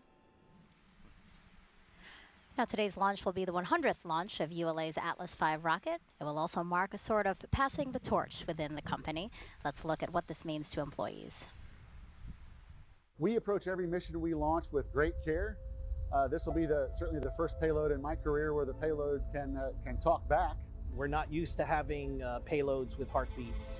Having to interact and talk with them is pretty exciting. It's human beings. I mean, how could you not be excited about human space flight? Looking forward to getting to that final countdown and watching Starliner fly. I'm pretty excited to be putting Atlas back in the business of human spaceflight. We wouldn't be getting to that countdown if we weren't sure that everything was perfect and ready for launch. Since I was little, I have always loved to watch the astronauts, and I just really think this is great that we're actually going to be putting them up there. You're actually having a dialogue with the crew, giving the final commands, the readiness for launch. That's going to be a very unique moment. Obviously, putting the thoughts and consideration into the flight crew and those folks and the mission they're getting ready to start. I've worked with my team very carefully to make sure that we've thought of everything that could possibly go wrong with that and accounted for it, and making sure that the tower is correct and ready to support the mission when it comes time to retract the arm for launch. We've done everything that we can. Many years ago, someone handed me the keys and said, "Here, you drive." Those are the ones that put Glenn into space, and I'm looking forward to putting, Sonny and Butch into space and give them a good ride. During that time, a lot of passing of the torch happened, a lot of learning, such as what it means to be a certified responsible engineer, to own that hardware, to know everything about that hardware so that you can answer any question that may come up. As we are passing this torch forward, I want to teach them all the valuable things that I've witnessed, because I've been involved in many aspects of the launch here at ULA. To think about the fact that all of these engineers that I work with are passing all of their knowledge on that I can one day launch astronauts too is really special. Human spaceflight requires passing on knowledge. Launch day is nearly here. I'm looking forward to starting this historic countdown. We put a lot of attention and detail and care in every part that we deliver. I can't wait to send the crew on their journey. It's exciting to pass the torch to the next generation. Pushing out boundaries will help us grow. Fueling up for mission success. I've been working on the Starliner missions ever since we were awarded the contracts. Astronauts' lives need more than a deadline. I can't wait to launch my friends. For human launch, quality is everything. Ready to launch astronauts to space. It'll be a great day to see CFT launch. Go Atlas, go Centaur, go Starliner. That was awesome to see the actual physical passing of the torch, but also to see the faces, right, of all those who have helped us to get to where we are today, which is 1 hour, 11 minutes, and 20 seconds until liftoff of NASA's Boeing crew flight test. So we've been asking you guys to send us some social questions using the hashtag #AskNASA. So why don't we take some of those now again? We have Jel San on Instagram asking, I want to be an astronaut, but I'm currently a mechanical engineer. How do I proceed? That question for you, Mike. I also wanted to be an astronaut for a long time. And when I was applying to be an astronaut, there was only one path to become an astronaut, and that was pretty much to become a NASA government astronaut. And I went through the NASA program of making sure I had some advanced technical degrees and some operational experience. I had my pilot's license, and I was ready to apply. But now, we've opened up the world of spaceflight to even more people, and there's a lot of private astronaut missions happening with other companies. So what it means to be an astronaut is very different. The best I can tell you right now in a short period of time is to do your very best, to become very good at what you do. You just saw the montage with the folks from the United Launch Alliance, and every one of those folks is just really the best. They do their best every day, and that's the best way to become an astronaut. And I think we can squeeze in another one. This is Susie McGowan on Facebook asking if for whatever reason either Butch or Sonny couldn't fly on Starliner today, would the mission be scrubbed, or is there a backup team member just in case? Hi, Susie. I resemble that remark. Verify range ready for FTS open loop test. Verified. So they're FTS LC. This is FTS. Start final open loop FTS test. Roger.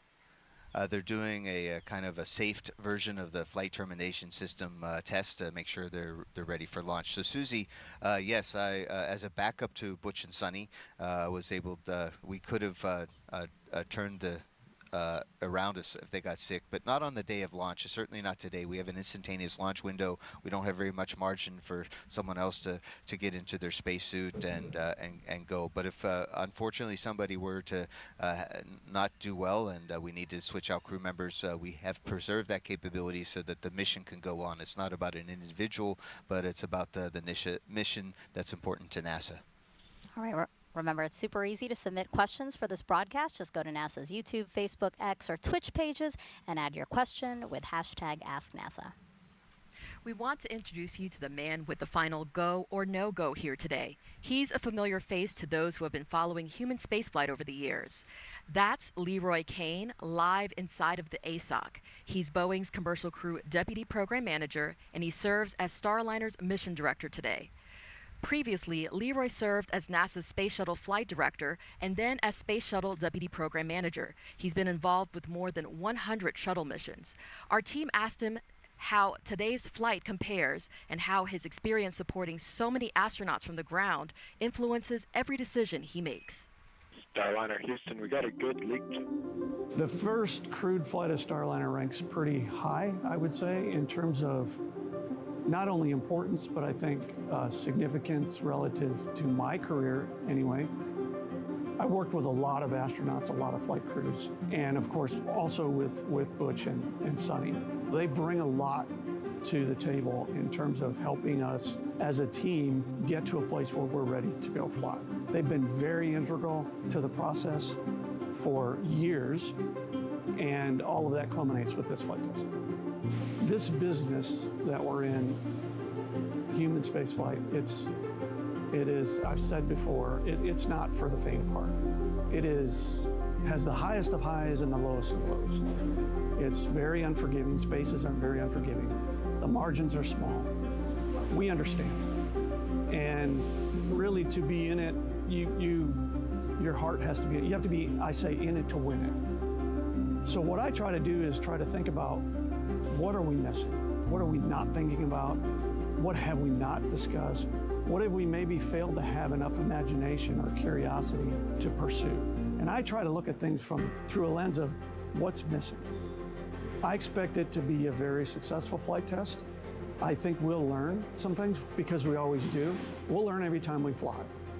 And that's part of the beauty of this business. It's part of why we're so drawn to it. It's part of what exploration is about.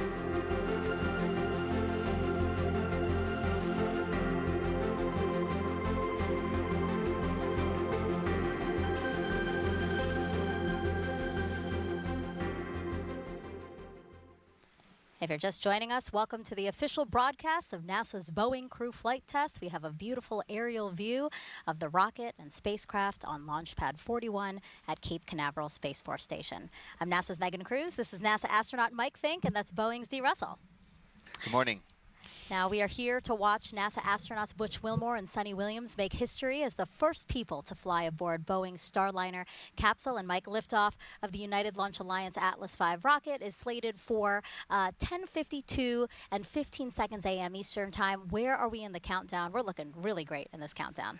Yes, so far so good. The rocket is in great shape, and the capsule on top, the spacecraft, Starliner Calypso, they closed the hatch about 10 or 15 minutes ago and are just finishing up on the leak checks, saying that the hatch is definitely holding air, and we're ready for the pad team to say goodbye and head off the launch tower. 1 hour and 5 minutes to go. Now, CFT is the last test before NASA can certify Starliner for regular missions to the International Space Station for its commercial crew program.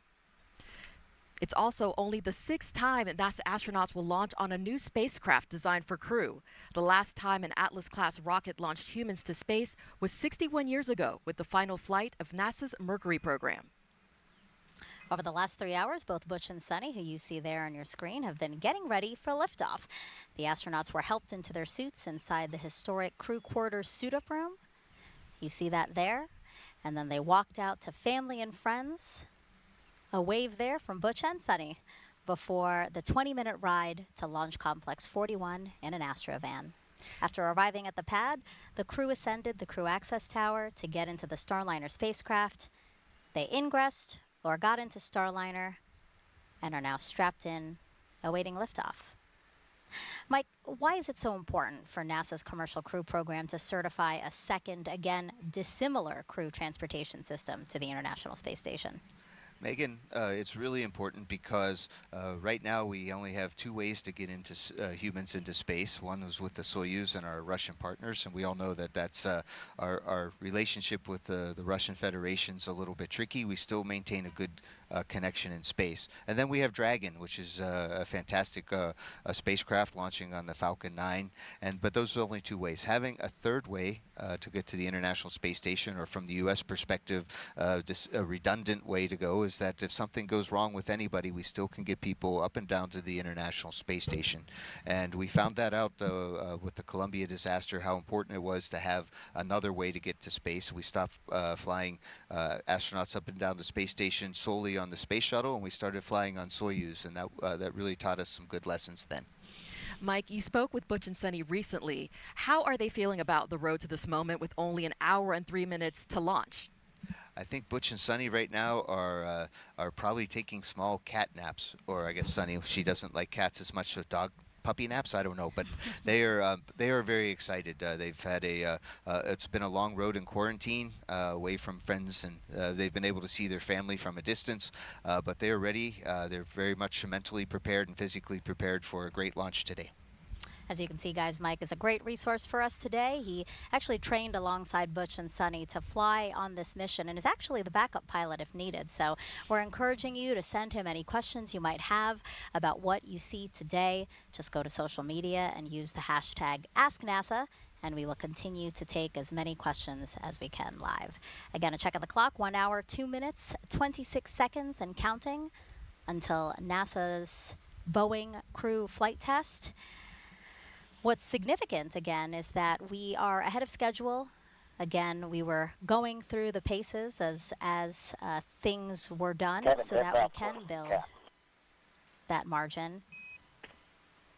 Starliner, we copied. Cabin vent valve closed and cap. Good config. Talk to you again in a few minutes. And again, those call-outs there have to do with the cabin leak check that is in progress right now. Yeah, one of the last steps is Butch puts a cap on a valve that can open up the outside of, or open up Starliner to the outside. So we want to make sure that the valve is closed and capped, so it won't be a leak path if unintentionally.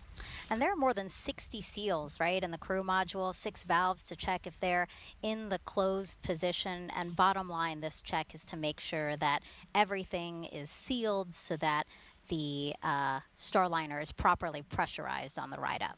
Yes, we don't need the atmosphere to leak out. If it does, we have spacesuits, but it's very good to double check everything, and we expected the hatch leak check to proceed just fine, and it did. And there was a particular PSI, right? 1 hour and 1 minute. A particular PSI that the team wanted to see being held within the cabin. Yes, so we start out at atmospheric pressure, and we use Go ahead.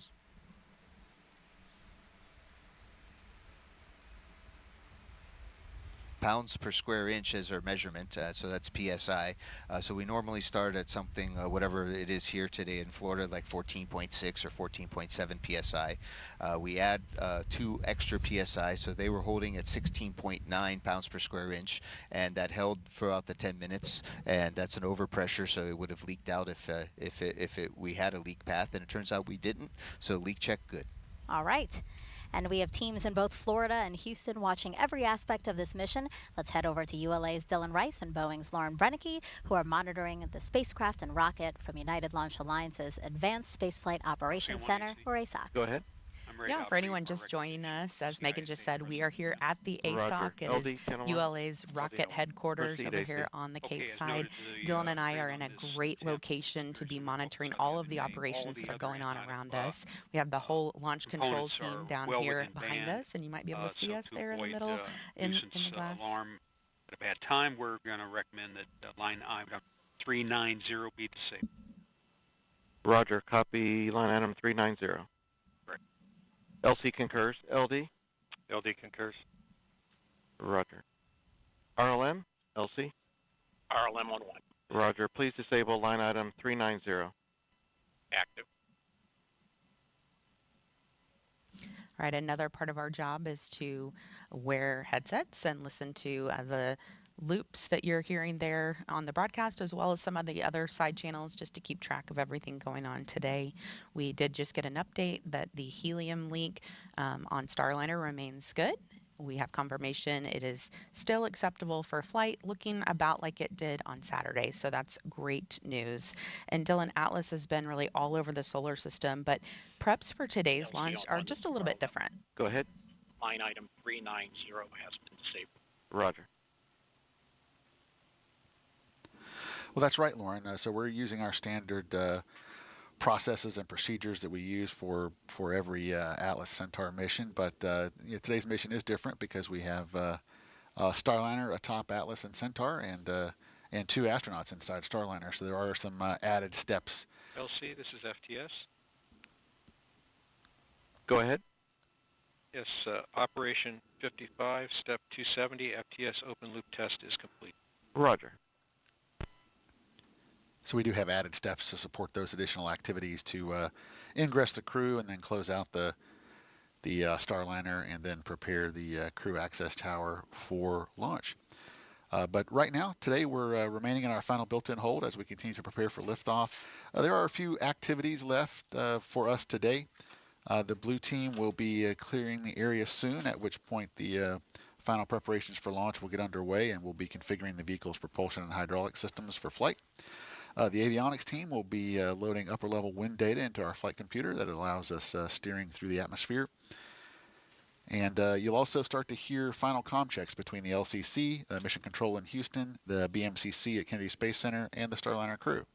Once all that is done, we'll be retracting that big crew access arm. That'll be one of the big visual cues on the launch pad that lets us know that we're getting closer to launch. And then you'll start to hear us get into our final polling for launch. All right, Megan, we are now just under an hour to launch, so we will see you guys back here in just a little bit. Actually, we're going to go over to NASA's Daryl Nell at Hangar AE. Daryl. All right, thank you very much. And looking here into Hangar AE, and you can see here the CCP team, Commercial Crew Program, is back here monitoring everything that's been going on. And so far, it's been a beautiful countdown. Let's talk a little bit about weather. You can see around the pad, there's been some cumulus clouds that have popped up in and around the area, and that's because some sea breeze has come ashore, and there you see it. Sea breeze, of course, activating with some of the warm air over the land. Launch Weather Officer Melody Lovin says, though, no problem and no issue. Oh, there's a big cumulus cloud right next to the pad.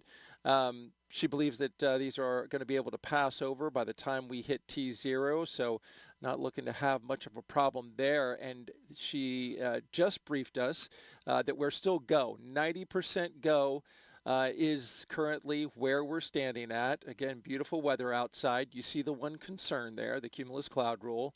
And so they will be keeping their eyes on that. We did have some showers offshore. Those, though, dispersed, and that's not a problem. We do have some weather. We're also watching along the ascent corridor. We're keeping track of that. LC Slick on Channel 1. Go ahead, Slick.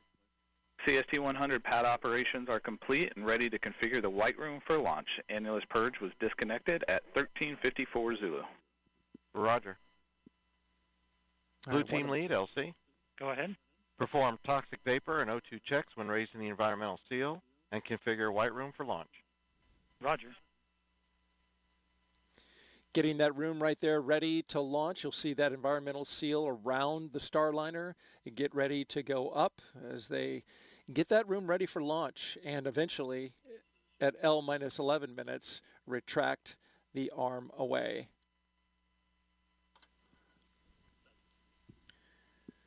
All right, again, the ascent corridor weather, though, it is low for any issues. So all across the board, we still look good for weather. There's a look at the satellite loop, and you can see all across the eastern seaboard, all the way up into the maritime provinces of Canada.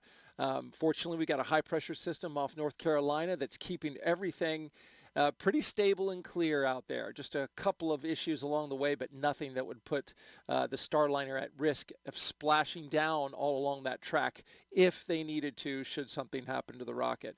We're looking good so far from out here at Slick 41 and Hangar AE, and we'll send it back to the host desk.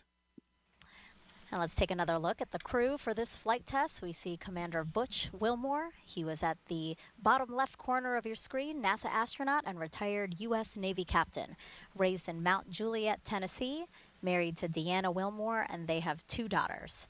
As a naval pilot, Butch racked up more than 8,000 flight hours and 663 carrier landings, all in tactical jet aircraft.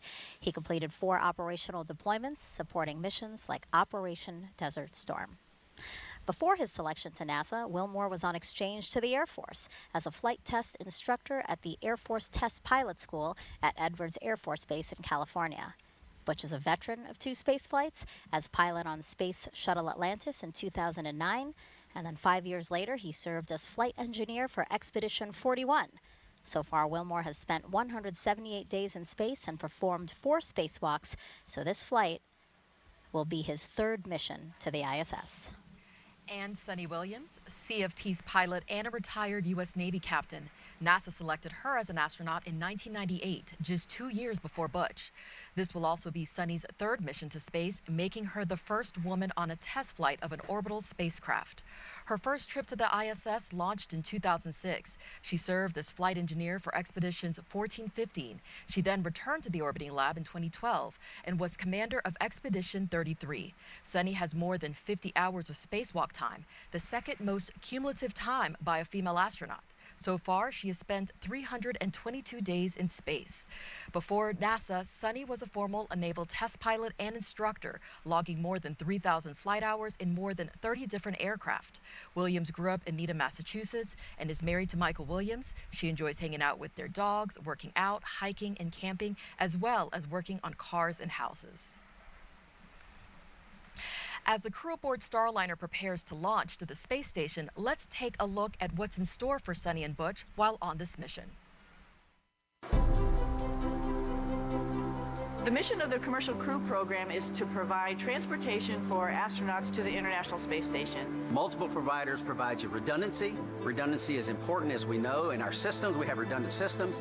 But actually, more importantly, it's providing the aerospace workforce the opportunity to test out new ideas, new technologies, and work them into spacecraft. Butch and I are the first 2 to fly the Starliner, so this flight will be a crew flight test, so there'll only be 2 on board. We're going to fly it up to the space station, dock it, and test it all out, and then come back home. Everything's new. The procedures are new. We have procedures now that we didn't have a year ago because we've learned as the process has gone forward. We've had 2 test flights uncrewed previously, but this will be the first time we're putting people on it. We're test pilots, and so we're going to be testing the spacecraft in all aspects of the flight, from launch, on orbit, all the way to entry and landing. We're testing out the environmental control system. We're testing out the manual flying of the spacecraft. Then while we're docked to the space station, we have a bunch of tasks to make sure that the spacecraft can act as a lifeboat. And just in case anything bad goes on the International Space Station, the crew on board can come to the Starliner and make sure that they're okay. This has a mode where we call it backup mode, which is your get home mode, if you will. We can, without any communication at all, we can still effect a return to Earth, do a deorbit burn, and hit the point where we're trying to land, even without our computers. You know, that old mantra, failure is not an option, because it's a very dynamic thing we do flying in space, and it's not very forgiving. And we know that, and that's why we have these multiple systems and multiple redundant capabilities, because human life is special, and we want to preserve it at all costs. I think exploration is just in the human heart. Butch, he describes himself as the first thing he said as a kid was why. And I think that's in all of us. Maybe we don't verbalize it, but we all ask why. And that's what exploration is. It's that next step of why. So why not go back to the moon? Why not try to live on the moon? It seems like a natural stepping stone to the next thing, Mars, which just calls us. Like, why is that planet there? What is the future of that planet? What is the future of our planet? And to be able to take these next steps in exploration, we're going to start answering those questions. We stand on the pinnacle. This is kind of where everything, integration, everything comes together, which is where Sonny and I sit. And this is just a part of the ongoing process of growing and expounding our knowledge and our understanding of all things for the benefit of mankind. I am Sonny Williams, and I am ready to fly NASA's Boeing Crew Flight Test. I'm Butch Wilmore, and I am ready to fly NASA's Boeing Crew Flight Test.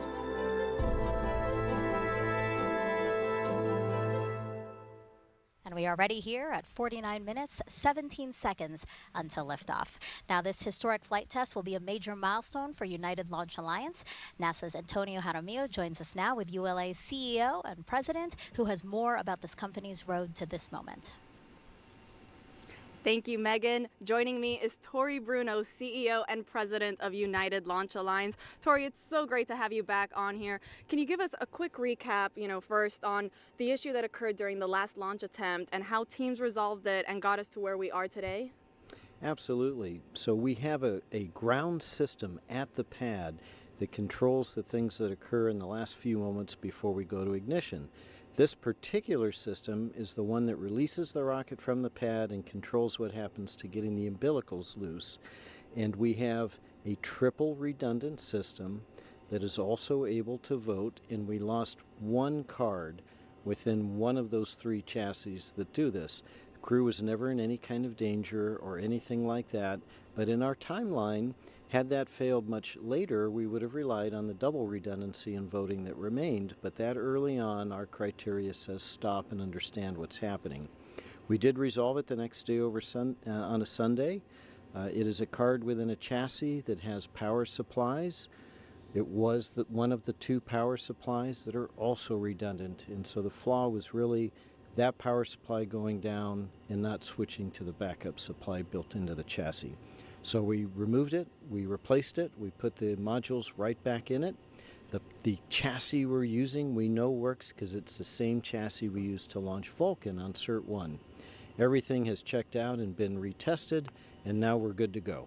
That's great to hear, and it is a beautiful day right now. It looks like it's going to be a beautiful launch. What's the trajectory like for this launch? I mean, who along the U.S. will be able to see it? Yeah, this is a very unique trajectory because it's flat and long for crew safety. And so it'll head out from here, it'll go north and a little bit to the east, and so all along the southern coast of the United States you have a pretty good chance of seeing it.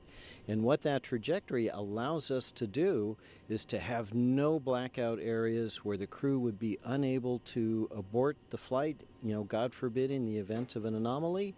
And it delivers them just short of being orbital, so if there were any issues with the capsule's propulsion system, they get a free return safely to the surface of the Earth. So very unique for us. We've never flown apart from the test flights of this capsule a trajectory that is suborbital before. Wow, and talking about uniqueness, is there anything new or different on this Atlas V rocket for this crewed launch compared to other uncrewed Atlas V launches? Yes, there are. There's a handful of things, and they are all safety related. So the most obvious thing is there's no payload fairing, because if there were to be an abort where we want the capsule to fly the crew safely away, the fairing would be in the way, so we fly without it. We also have an emergency detection system, which is like a very high-speed computer that is plugged into all the systems on Atlas and monitoring its health, so that if an anomaly started happening faster than any human could possibly do it, this computer would detect it and command the separation of the capsule. And of course, on Centaur, we have 2 RL-10s instead of 1 rocket engine for more thrust, because of that long, flat trajectory. The last thing we do is actually kind of subtle and maybe a little bit trivial for most people, but we anodize the first stage of the booster to protect it from a thing called stress corrosion cracking. And just to be extra careful for the crew, we actually double the thickness of that anodization. Wow, that is fascinating. Tori, thank you so much for joining us here today. Megan, D, Mike, back over to you. And as we check out some pad team members there getting ready to leave the crew access tower, teams inside mission control at Johnson Space Center in Houston are also keeping a close eye on launch. Here's NASA's Brandy Dean and Boeing's Jim May. Thanks so much, Megan. Welcome back to Mission Control Houston at NASA's Johnson Space Center. We are now 44 minutes away from launch and everything continuing to go pretty smoothly. Team here is under leadership again of Flight Director Mike Lammers today. Once Starliner gets off the pad, Jim and I will be with you through the ascent, giving you the play-by-play as Starliner makes its way into orbit and expanding on the calls that you'll hear from Capcom Joshua Kutrick, making to Butch Wilmore and Sonny Williams. There are a number of major milestones you'll want to keep an eye out for during Starliner's climb to orbit. The first you'll hear from Starliner's crew is roll program coming from Commander Wilmore, indicating that Starliner is rolling into the planned orientation for ascent and orbit ops.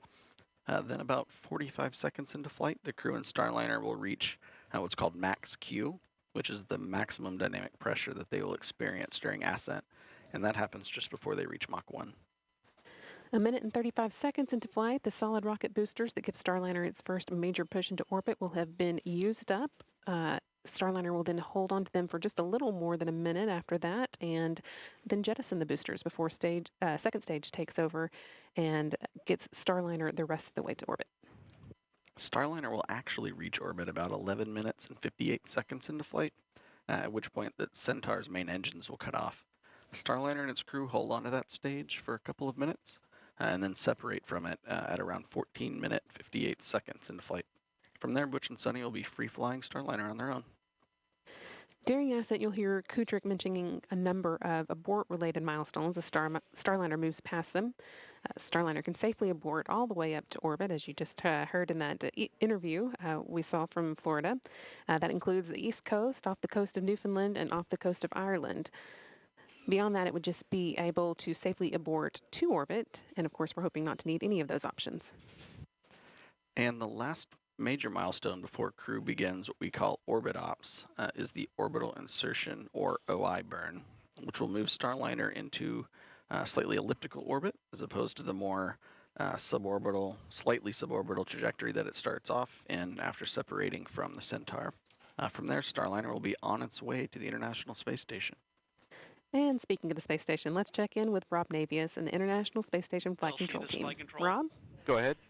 Thanks, Brandy. Back here in the International Space Station Flight Control Room, flight controllers are keeping tabs on the countdown and monitoring the work on board by the Expedition 71 crew in advance of Starliner's scheduled arrival tomorrow. After docking, NASA astronauts Matt Dominic, Mike Barrett, Jeanette Epps, and Tracy Dyson, along with Station Commander Oleg Kononenko of Roscosmos and fellow cosmonauts Nikolai Chub and Alexander Grabenkin, will be ready to roll out the red carpet as Wilmore and Williams float through the hatch into the Harmony module. Now, the dock timeline is designed to be variable.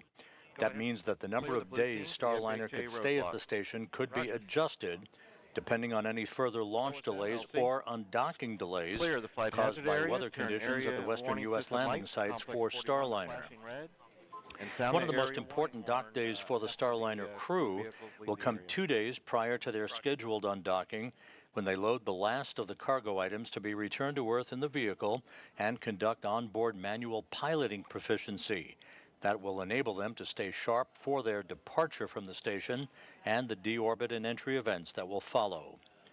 We're now 41 minutes, 9 seconds away from Disable CAT liftoff. TVM system Today, the operational loops are so far thankfully quiet. And with that, we'll go back to our folks at the Cape. As we prepare in less than an hour to launch 2 astronauts to space, during this test flight, let's check back in with NASA's Antonia Jaramillo, who's with NASA's Associate Administrator, about the mission.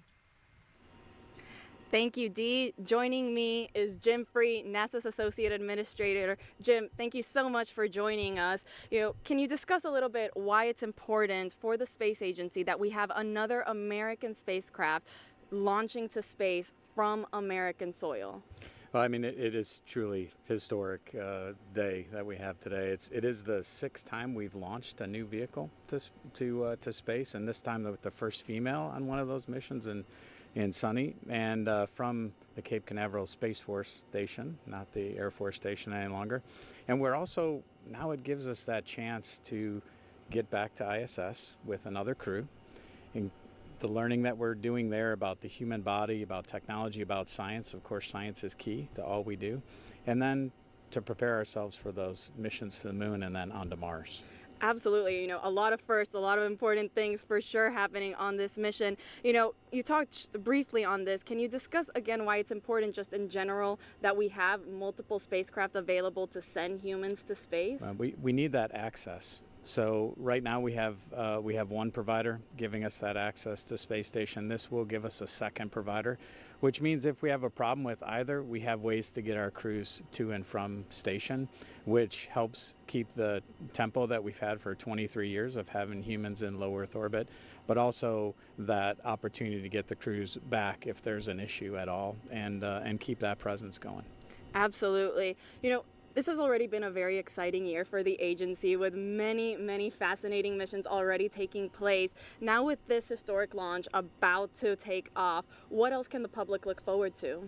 It has been a great year, and certainly a lot of learning already for me about the incredible mission that we have at NASA. And the missions that we have remaining this year, I'll just highlight a couple of them. Europa Clipper, which will be an incredible mission for us to watch in its journey and understanding even more about the solar system. NISAR, which will help continue our learning of Earth. And then we have X-59, that first A in NASA, right, the aeronautics, which will go through its first flight this year. We're about to do an engine run-up on that aircraft. And of course, heading towards Artemis 2 next year. The crews in Washington this week planted a moon tree just yesterday with our deputy administrator, and that gets us on our path back to the moon. Absolutely, and we cannot wait for all of those missions. Jim, thank you so much for joining us here today. Megan, D, Mike, back over to you. Thank you both. And we are now 38 minutes until liftoff of NASA's Boeing crew flight test with Butch Wilmore and Sunny Williams. You can see there inside the Starliner spacecraft, patiently, maybe, awaiting liftoff, right, Mike? Oh, they're very patient at this point, and so far so good today. It's been a very smooth count, as Rob Navius mentioned earlier. And so the plan is for Butch and Sunny to be docked. That was a call out saying that the pad team has cleared the pad. Now the plan is for Butch and Sunny to be docked to the ISS for at least 8 days, and then after, they will return to Earth with a soft touchdown in the American Southwest.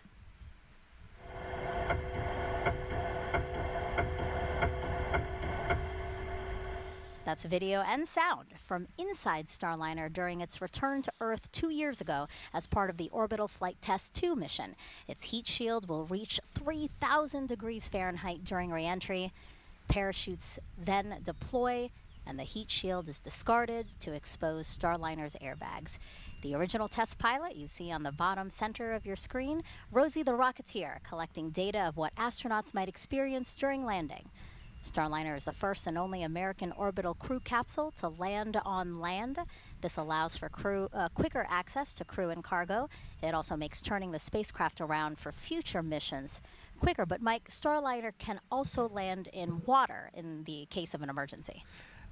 Absolutely. Starliner has a lot of heritage and commonality with the Orion spacecraft, which lands on water. Starliner is a little bit smaller and a little bit lighter, so it can actually land on land. It has those airbags, as we saw. I can't wait to try them out. That's the first thing I'm going to ask Butch and Sunny about. How are the airbags? Because Soyuz is a little bit hard landing, but everybody's fine. But it's really those airbags, I think, are going to make a difference. But landing on water, we have a different airbag configuration, and so we have a fifth airbag that opens up in the middle, and so it's definitely planned that we could land on water, but we save that only for emergencies, because refurbishing the capsule afterwards is going to be kind of tough with all the saltwater contamination. So we'd really like to land on land. We have 5 spots in the southwest of the United States that we can land on. And I remember Sunny saying that she would much rather land on land because she said she had a lot of anxiety with landing in the water, even after you're back on Earth, because it's such a long rescue process, and you're bobbing in the ocean. You know, she said when you land on land, it's done, you're safe. See, that's the Air Force perspective. That's how we always think of things too. The Navy guys, you know, they should like the water, but no, this is jokes aside. That's exactly it. It's a lot easier to find us, and a lot more options if and when we land on land. All right, so we're coming up on 35 minutes until liftoff. And here comes a comm check. Yeah, I want to set the stage now for a series of comm checks. Go ahead. Yes, sir. Op 60, step 10, step 20. Blast danger area is clear. Roger. So yeah, we expect to hear repeated communication checks with Capcom in Houston and the crew. This is an opportunity for them to also discuss any anomalies or resolutions to those anomalies, but we've been saying no issues, the team today, so that's great news. And then these comm checks that we'll hear now, we're going to periodically hear them throughout these final 34 minutes. And again, communication is so important, and we want to make sure that those channels are working properly from the crew to everybody else on the ground that's helping to monitor launch. And where we are now, again, the pad team has cleared the pad. So it's just Butch, Sunny, a Starliner, and Atlas and Centaur all together. Right. Yep. The first 2 astronauts to fly in Starliner. Go ahead. Yes, sir. I can also give you step 60. Flight hazard area has been cleared of all personnel accounted for. Roger. Butch and Sunny, the first 2 astronauts to fly in Starliner. Sunny will be the first woman to test an orbital spacecraft. And the last time people flew to space in an Atlas-class rocket was nearly 61 years ago. CFT is going to be that final test to certify a second commercial spacecraft to ferry astronauts to and from the space station. And this is a cool fact too, actually. Once in orbit, for the first time in NASA history, the agency will have 3 different crew spacecraft orbiting in space simultaneously. So that's, of course, the International Space Station, the SpaceX Crew Dragon, and then Boeing's Starliner spacecraft. What an incredible milestone. That is an incredible milestone, and NASA's going to break that again, hopefully soon, when we have another spacecraft. We're working here at the Kennedy Space Center to get Artemis and the Orion spacecraft up into space, too. So these are exciting times, and we're building a future where there's even more spacecraft in the future with humans on board going to space. And that's more opportunity for future astronauts. Yeah, Dee, what do you think about that? Again, Boeing, Boeing Starliner joining as one of the 3 crewed spacecraft that's in orbit. Yeah, exactly. I echo exactly what Mike said, that this is all about expanding human spaceflight. So having another vehicle, once this is certified, is going to do exactly that. It's going to get more people into space. Of course, this time to the International Space Station, it's going to increase science. But of course, there's also private missions. So, at the end of the day, it's always great when you can get more people, into space. Yeah, and we've been asking you to submit your Ask NASA questions from social media, so let's answer some more of those now. We have this one from, love this name, Shaquille Oatmeal on Twitch asking, what's the life of an astronaut like between launches, Mike? Yes, we spend all of our life, training and wanting to become an astronaut, and then once you're an astronaut, what's it like? And so we do a lot more training. But I'll say that the last time I flew in space, we just had our landing anniversary on June 1st on STS-134, and that was in 2011. That would have been a great day to launch, but we chose not to. That's 13 years ago. So in the last 13 years, what have I been up to? And that's been helping get Dragon and Starliner up into space, helping my friends aboard the International Space Station as Capcom. I helped Sunny when she was doing spacewalks, and we help each other. It's all part of a big team.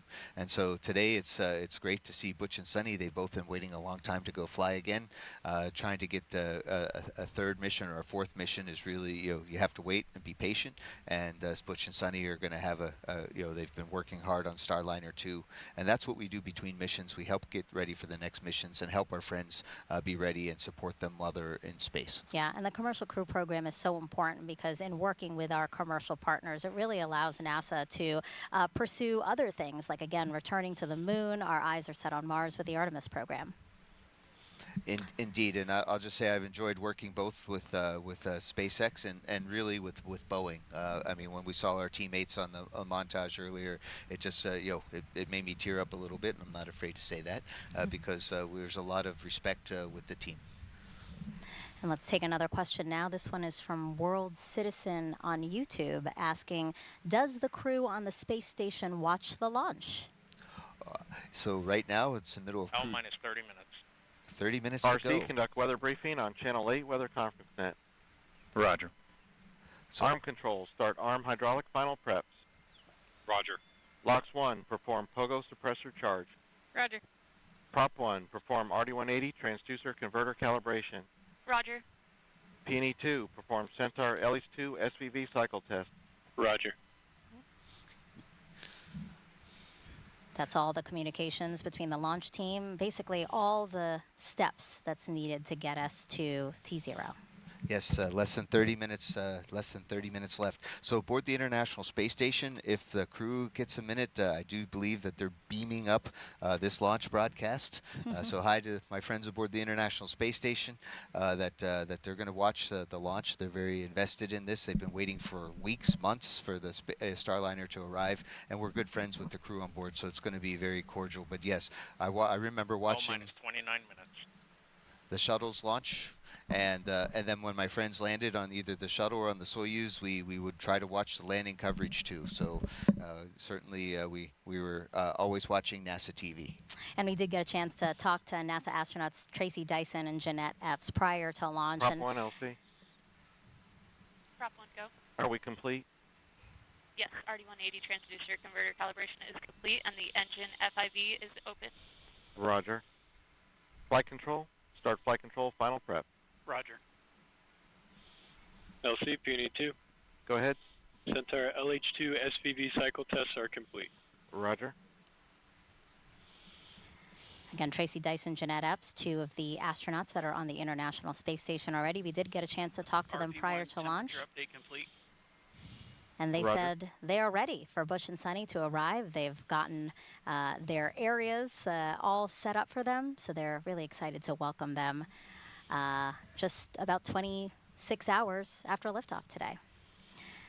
Again, 27 minutes, 53 seconds and counting until liftoff of Butch and Sunny, the first two to fly Boeing's Starliner capsule to the International Space Station. Let's go over now to Brandy and Jim inside Mission Control in Houston. Thanks, Megan. Lead crew flight test flight director Mike Lammers is getting ready to poll the flight control team here in Houston for a go or no-go, verifying that all of Starliner systems are ready for launch. Everything is looking good at the moment, and Lammers will use this poll to determine his own response to the final go, no-go poll by the launch conductor just before liftoff. Once we do get into the terminal countdown time frame, there are a few major activities that the team will oversee. The first is Starliner's transition from ground power to battery power. That comes about 18 minutes before launch, and we leave it as late as possible so we can launch with those batteries as... Go ahead. Arm hydraulic final preps are complete. Roger. L minus 27 minutes.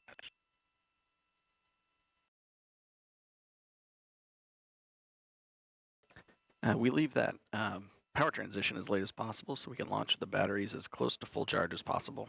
A few minutes later, with less than 10 minutes to go before liftoff, Starliner's ordnance will be armed. That activates the critical systems that are needed to detach all the things that Starliner would ultimately deploy or jettison as it climbs to orbit, or back for a landing if that became necessary. And then finally, just 1 minute and 15 seconds before launch, they'll work with the crew to activate the launch abort system, which would rocket the crew to safety in the case of an abort or on the pad early in the ascent. This will likely be the last you hear from us until liftoff. So we are going to send you back to the team in Florida to let Megan, Dee, and Mike see us through the rest of the countdown. Go Starliner. Now let's take a closer look at Starliner, the next generation crew capsule that you see atop the Atlas V rocket there on launch pad 41 on Cape Canaveral Space Force Station.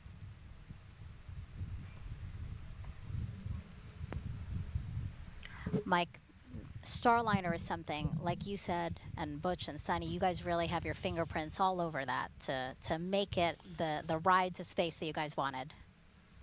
Indeed, Starliner is definitely Ferguson even called it a astronauts or pilot spacecraft. And so that next generation crew capsule, it measures 16.5 feet tall with a diameter of 15 feet. That's about the size of a mid-size SUV. It was designed to carry up to 7 astronauts or a mix of crew and cargo for missions to the International Space Station. After today's test flight, NASA will fly crews of 4 or 5 with cargo. Starliner is also reusable up to 10 times. I'm sure you're excited for your opportunity to fly in Starliner, Mike. Oh, indeed. We're hopefully Butch and Sunny, along with Calypso, are going to pave the way. We'll be in the other spacecraft that Boeing has. We have 2 capsules, and so again, it's always good to have an extra one and a backup one, and we're looking forward to flying next year. Let's head back over to Johnson now, where we have Rob Navius with an update for us. Rob.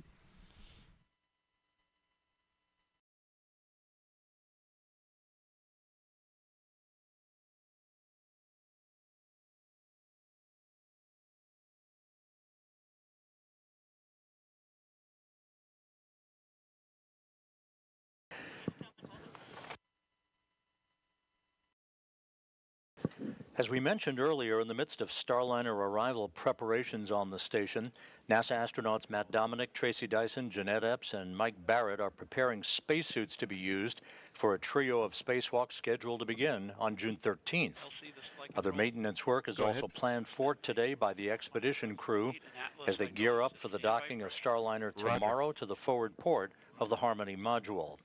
Once Starliner docks, it will be the 6th visiting vehicle at the International Space Station, a crowded house 260 miles above the Earth. We're standing by here in Mission Control for the Atlas V to take flight and for a new chapter in human spaceflight history to begin just 23 minutes from now. With that, we'll head back now to the Kennedy Space Center. 23 minutes, 9 seconds and counting until liftoff. So let's check back in with ULA's Dylan Rice and Boeing's Lauren Brennicky with the latest. minus 23 Guys. minutes. Hey, Megan. Thanks for coming back to us here in the FYS, ASOC. We've switch been all monitoring. secondary decoms to RF link and verify lock. Roger. Initiate orbital parameter calculations on primary CCLS. Roger. Monitoring those procedures here, and we're coming up on about L minus 22 minutes to launch. And around this time during the last launch attempt, our team worked through what you may have seen, a suit pressurization issue. They worked very quickly around this time in the countdown to make sure that everything was going smoothly with this. But when we switched to internal power at L minus 18 minutes, that triggered a small voltage trip, and flight software correctly identified it and turned off the fans. So we quickly turned them back on, just like you would do with your computer, off and on. And today we're going to turn the fan off when we move over to internal power so it doesn't trip again. Then we will turn it back on after. The real difference is that crew will lower their visors about 5 minutes later this time. That action would usually be taken around now or a minute or so from now, and we will listen for that in just a few minutes. The Capcom will tell the crew to put their visors down at that time, and that is a configuration that is needed for proper airflow through their suit. In an emergency, they could pressurize their suits. Go ahead. Pogo suppressor charge is complete. Roger. LCSYS. Go ahead. All secondary.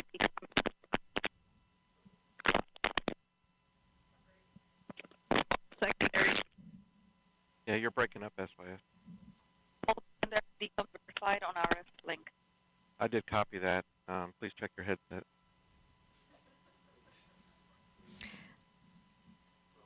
All right, as I was saying, that in an emergency, they would be able to pressurize their suits quickly if needed. And it's a little different for them this time because, as we mentioned during this broadcast, their helmet is really more of a visor. It lays back like a hoodie on their shirt, and they pull it forward and then just zip it up. And this config also calls for them to deflate their lumbar support and secure their restraints from launch. So once we get to that point, it's really buckle up, it's almost go time, and then the crews will report back when finished. And then while we're talking around L-19, we're also going to be looking for the Starliner readiness poll for terminal count. That will happen on a side channel. So I'll be listening for that, and I'll let you know when we hear it. We do have a few polls coming up. That one is short. It will take place in the Boeing Mission Control Center, or BMCC, here in Florida. That is where the spacecraft launch conductor, Brian Gartner, will pull people in that room in charge of the propulsion system. Yeah, you see the room there on your screen. Oh, minus 20 minutes. PNE-1, reinitiate AHB charging. Roger. RLM, verify redline monitor and event table or in the correct configuration for terminal count. The lumbar support. Verify.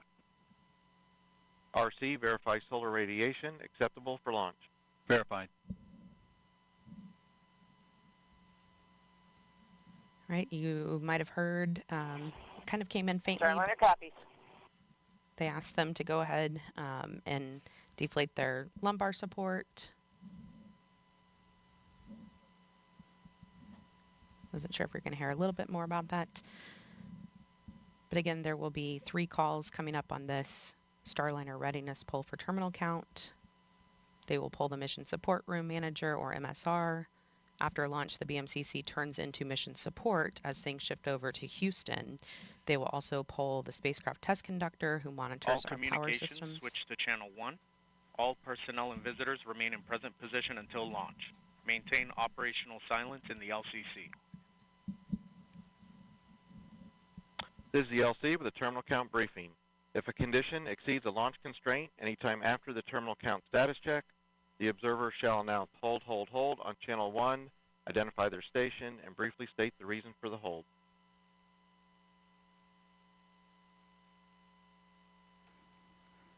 So, Lauren, as we were mentioning earlier, there's been traffic on multiple side nets, and that announcement that you just heard is Chief Launch Conductor Doug Lebo now bringing the team out from the individual subsystem nets, bringing everybody to the command channel, channel 1, for the final minutes of the countdown here. So we're gonna start to hear more traffic on the command channel as we start to do our final configuration steps for launch. So we're going to hear a couple of things. We're going to hear... minus 18 minutes. Flight control, perform launch on time verification. Roger. We're going to hear some final avionics checks like that last call. We're going to hear hold fire switch verification.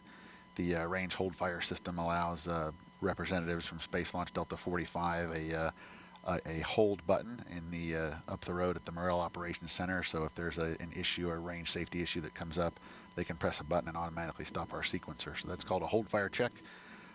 Those hold fire switches will be configured shortly, and we'll also start to hear calls about wrapping up our helium bottle charging on both the first and second stage.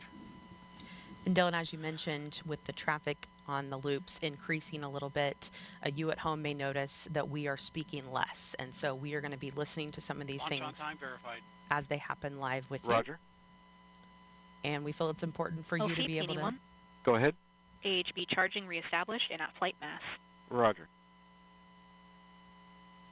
minus 17 minutes. OSM, place SRB ignition SNA switch in the enable position. SRB ignition enabled. Verify FCO, RCO, and OSM hold fire switches are in the proceed position. Ready to proceed. All right, we're going to send it over to NASA's Daryl Nail at Hangar AE. Daryl. All right, thank you very much. And getting a final look at the weather, I could tell you this, it's a beautiful day to fly. Outside, our launch weather officer told us that there's no change in the forecast. We are 90% go, and what a beautiful shot of our beaches here from the courtesy of our chopper team here at the Kennedy Space Center. Folks coming out to enjoy the launch and an amazing day. Weather, no changes again. Low-topped cumulus clouds on land, which you see some of it there, but because they're low-topped, that's not a concern. When a rocket flies through a big, thick cumulus cloud, it can trigger a lightning strike, but those clouds are not the kind that can do that, according to Launch Weather Officer Melody Lovin. And so we're good to go there. We also have a launch visibility is always a factor here in the southeast. Can you see the rocket and from where? And our friends at United Launch Alliance provided us with this graphic so you can see about which point in the launch you would see the rocket. If you're within the first two inner circles, you should be able to see the solid rocket boosters jettison a minute after launch.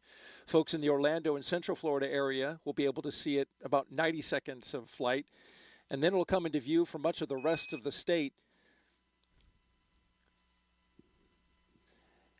after more than about 2 minutes, including Tampa on the west coast of Florida. The southeast corner of Georgia might be able to see the Atlas Centaur separation, which happens after 3 minutes of flight.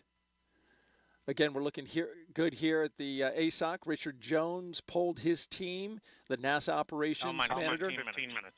And all of them are go. LC flight, channel 1 and air to ground 1 are now merged, going to air to ground 1. Roger.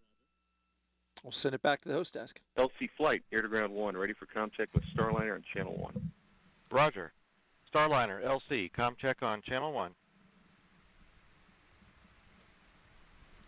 Those are com checks again between different teams. Loud and clear.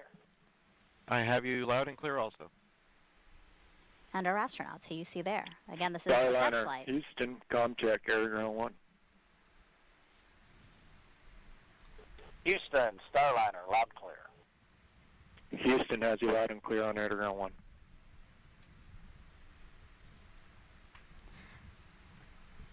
Test flight, and Boeing is working towards certification. To do that, there are a total of 87 flight test objectives and many more operational capability checkouts. So take a look at some of the main objectives with the crew on board. I'll go through a couple of them here. So they will demonstrate the performance of crew-related equipment. The crew will perform hatch operations and transfer emergency equipment. They will also evaluate the vehicle and transfer cargo while in a docked configuration. They'll conform functionality of manual piloting and deorbit with a successful separation of the crew module from the service module. And finally, they will demonstrate Starliner's entry and descent. 13 minutes and 24 seconds from only the 6th time NASA astronauts will launch on a new spacecraft designed for crew. And if you're curious about the previous 5 flights, we have you covered. Check out our video here. Mercury Redstone 3 was the first test flight. Alan Shepard, May 5th, 1961. Gemini 3 with astronauts Gus Grissom and John Young launched March 23rd, 1965.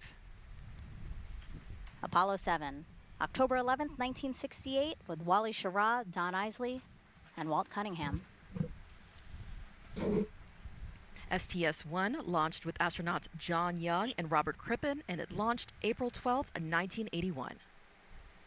Starliner Houston, your suit fan Bravo is repowered. It looks good. Please close your visors. Column closed. You saw video there of Demo 2, May 2020, Doug Hurley, Bob Benkin.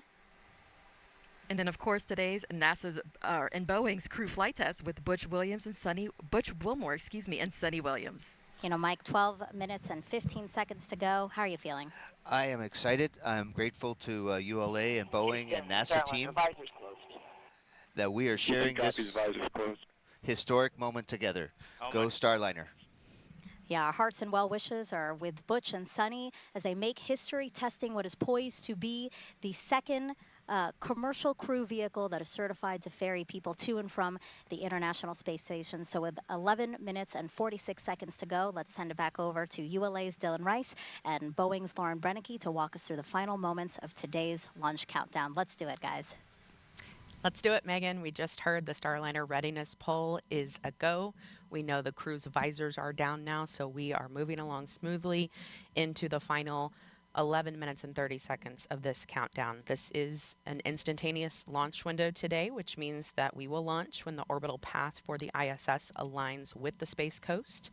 Once we get into orbit, Starliner will be working to catch up with the space station, eventually reaching speeds of more than 17,500 miles per hour. It'll take about 25 hours or so to get there. And we are going to be watching here any minute minus 11 minutes.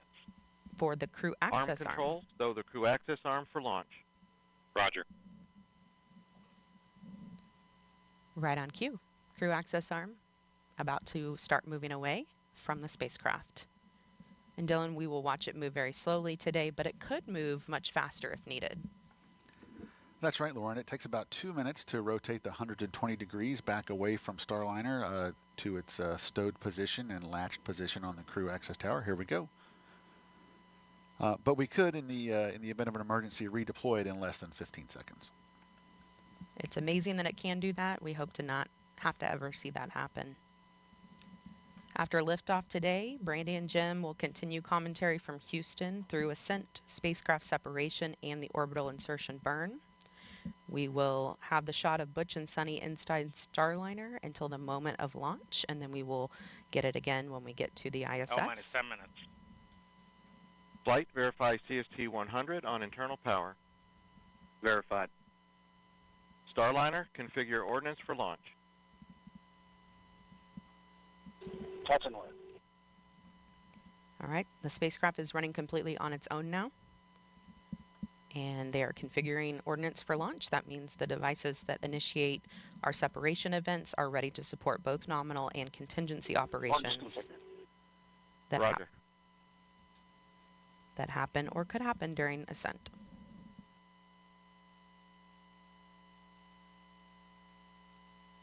So, Lauren, we're just about 2.5 minutes now away from our terminal count status check. The terminal count status check is the final report from each operator indicating that their system, whether it be a ground control system or a launch vehicle system, is ready to execute the final 4 minutes of the countdown to launching the rocket. At this point, if there were an issue, the anomaly team would be discussing it, but nothing like that has happened right now. All's quiet. I am expecting to hear all members of the team report go when pulled by Chief Launch Conductor Doug Lebo. And we're actually hearing on a side channel that they are preparing for the launch vehicle systems poll. This is the long one. A lot of people view this as their favorite poll. It's kind of fun to listen to them list off each system, and then that team will give a final go or no go for launch.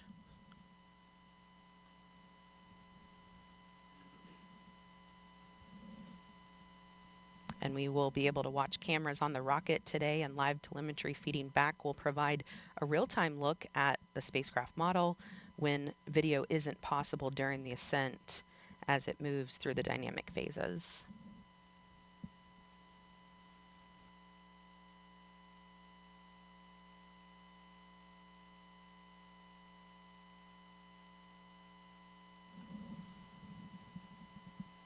minus 8 minutes.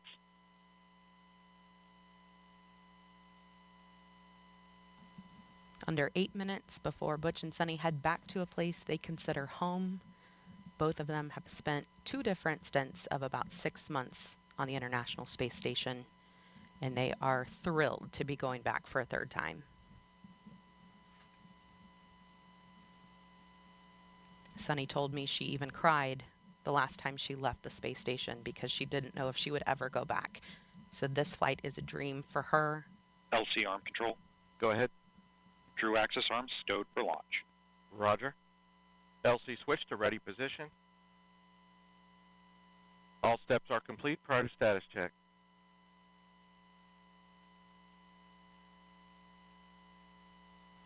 Let's listen in to Chief Launch Conductor Doug Lebo conduct that final terminal count status check as we prepare for launch.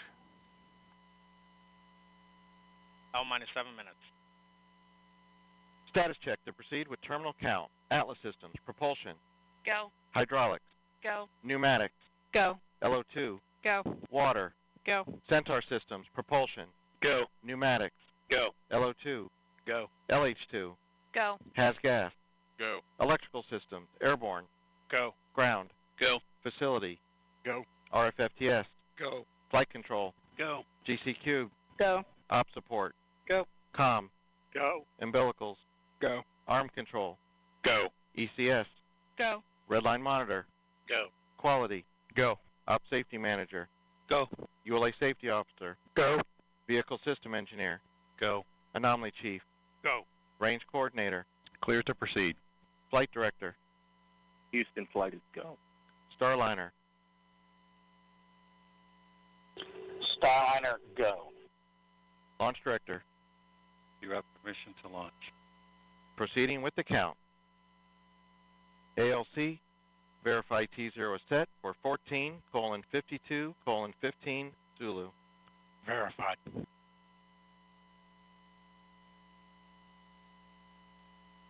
Starliner, net is clear. Thank you, LC.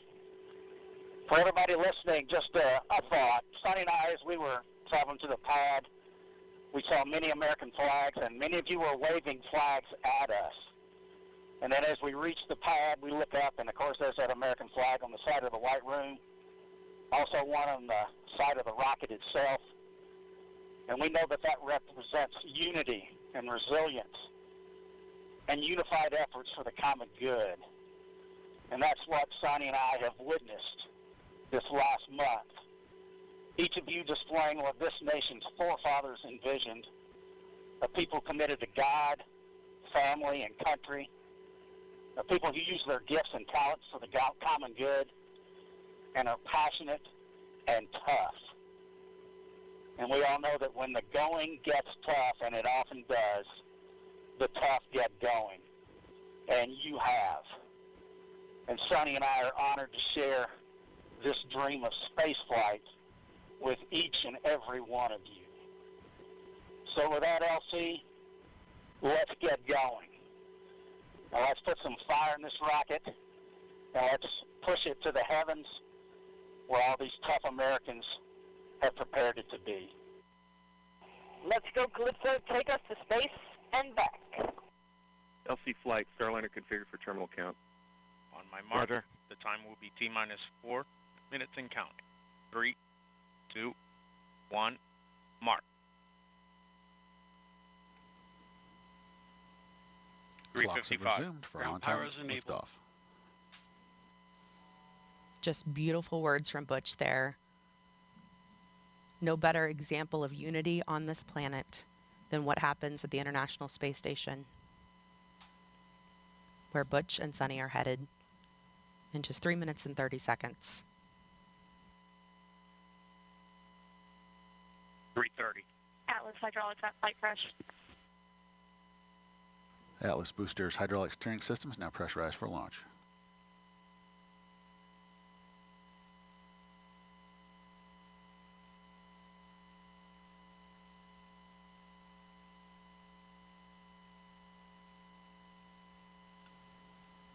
Starliner's LAS prop valves are configured for launch, the propulsion valves that need to be open in the case of an abort from the pad.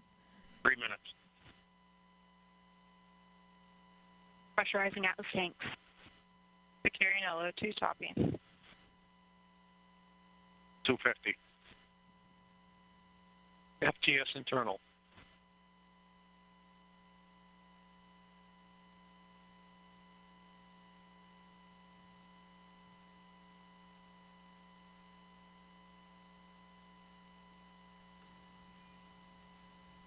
Flight software is in ascent mode. It is now set for the uphill climb.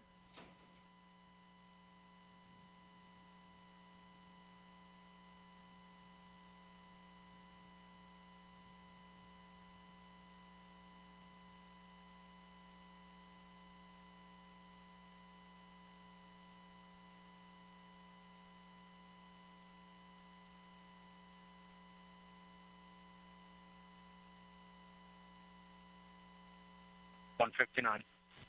Vehicle internal. 155. Launch sequencer start. 150. Securing Centaur LH2. Securing Centaur LO2. Vehicle is now transferred to its onboard batteries, and topping is 140. completed. Launch enabled. 137. FTS armed.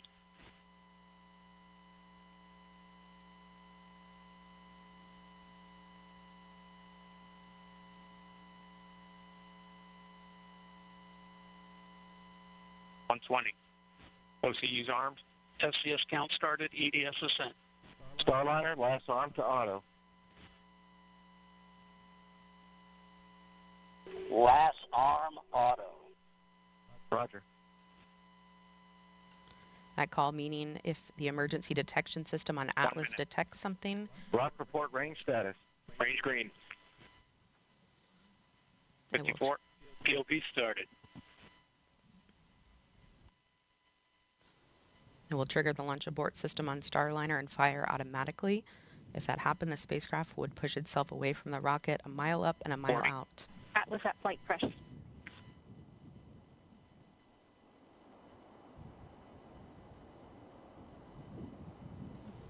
30.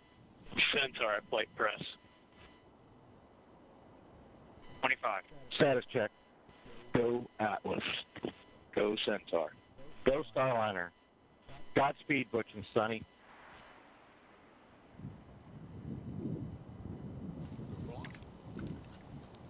Ten, 9, 8, 7, 6, 5, 4, 3, 2, 1.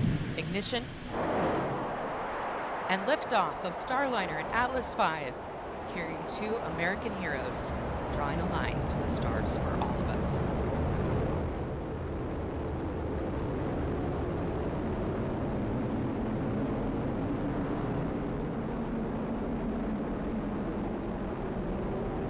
Commander Butch Wilmer there, calling down to Mission Control here in Houston that the spacecraft has begun rolling into the right attitude for its ascent, and the Guidance Navigation and Control Officer here in the room seeing good data on that.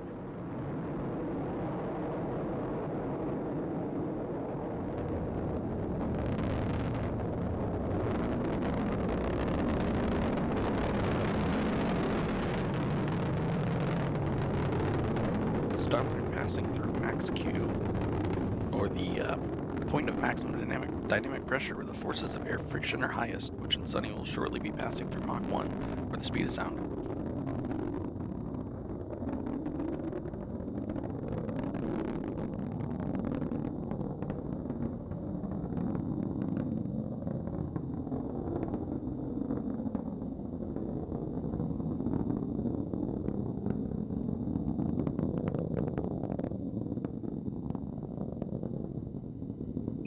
Got a good throttle up. Starliner and Atlas looking good with speeds and attitude increasing as expected. Coming up in less than 20 seconds, the solid rocket boosters will run out of fuel and burn out.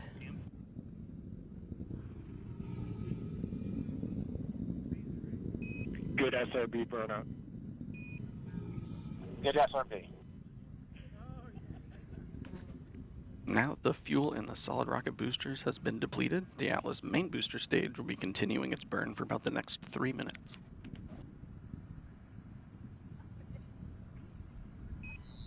Good handle. Good handle. That call, good handle, from Capcom Joshua Kutrick, indicating that the crew now has the ability to initiate an abort manually if needed. All looking good so far.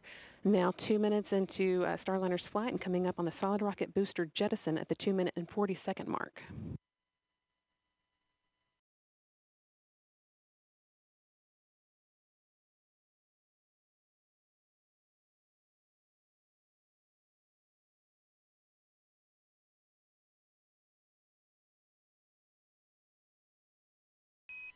CLG and net, good trajectory.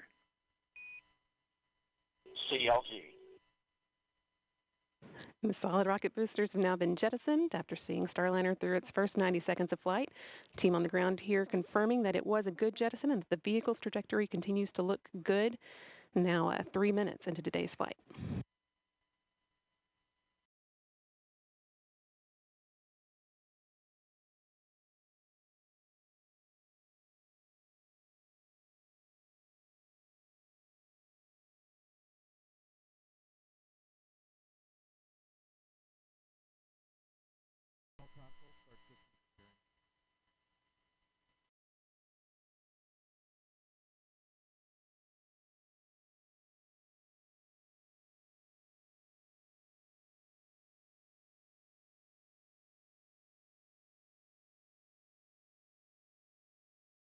Atlas booster now throttling back to limit the G-forces on Butch and Sunny, trying to limit that to around 3.5 times the force of gravity you would feel while on the ground.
Staging. Here in the ground. Decals open. You have sublimator act.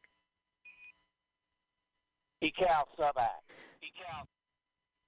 Great act. Team on the ground reporting that they saw the ascent cover on top of Starliner that's been protecting the spacecraft's docking system through its climb into orbit. They saw that jettison as planned. Staging was good. You have good control. And now the second stage's 2 Centaur engines have ignited to continue pushing Starliner into space, fueled by liquid hydrogen and liquid oxygen. The next milestone that we'll be watching for is the aeroskirt jettison.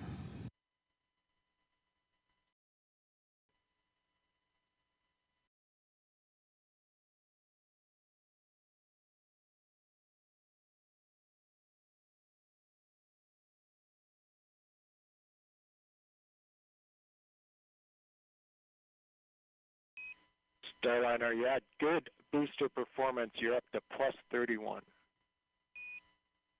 Plus 31.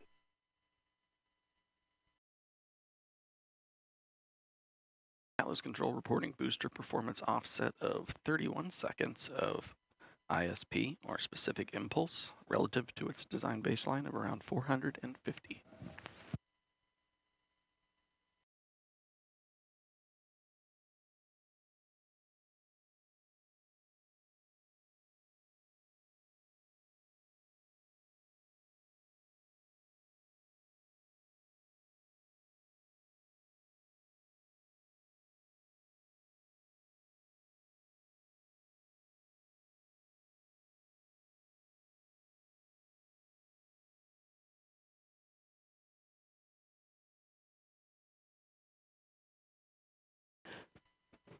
All continuing to perform well, almost 7 minutes into today's flight.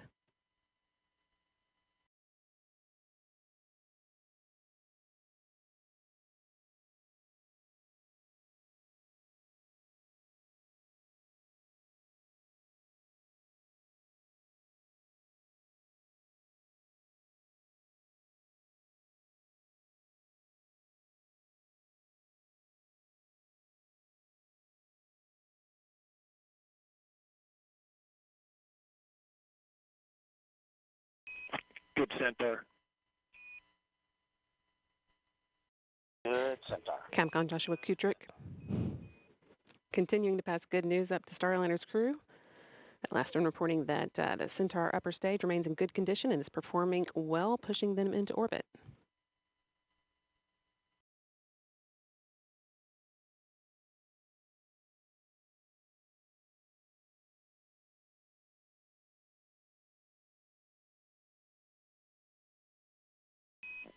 St. John's open. St. John's. Starliner is now entering its first guided abort range, where Starliner would direct itself towards a specific location in the event of abort. In this case, just off the coast of St. John's, the capital of the Canadian province of Newfoundland Labrador.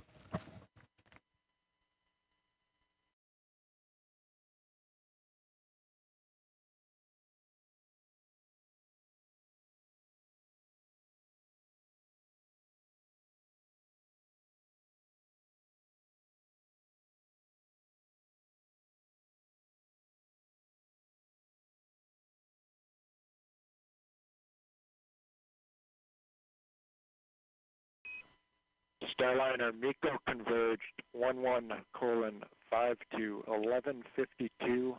Good perf, you're at 34 to 36 seconds. 11:52, 34 seconds. That call letting the crew know that the main engine cutoff, MECO, should happen just about on time, about 12 minutes into today's flight. Another good indication that Starliner's ascent is taking along exactly as expected. Main engine cutoff is a major milestone marking Starliner's arrival on orbit.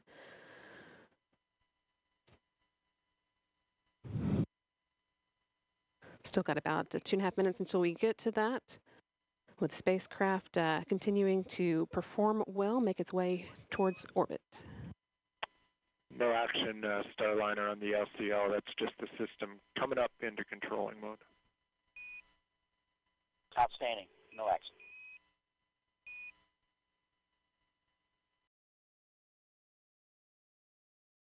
Once the main engine is cut off, the next step will be the launch vehicle separation. That's set to occur just short of 15 minutes after launch, when Starliner will separate from the rocket and fly free in space for the first time.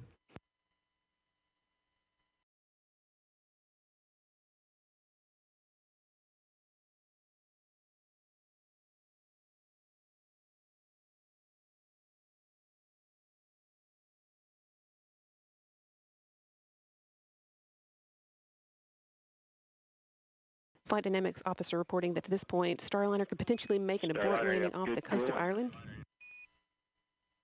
Good cooling. And they're, again, all continuing well, so we're not expecting to need that abort. As Starliner is rapidly approaching orbital velocity, the abort region is only available for just over 1 minute, where Starliner would just continue up to orbit after that.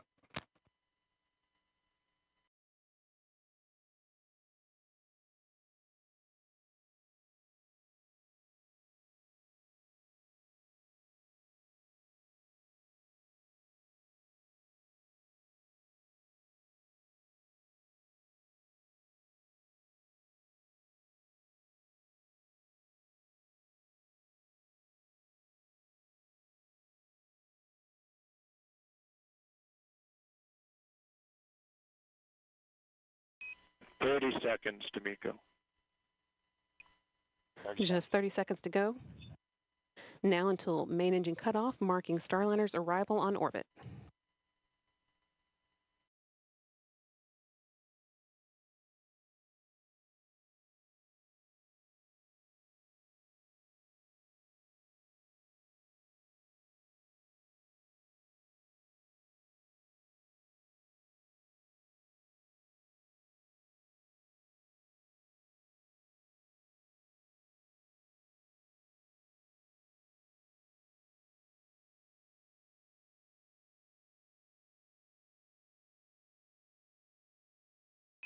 Nominal MECO, Starliner. Nominal MECO. And with that nominal MECO call, that's main engine cutoff.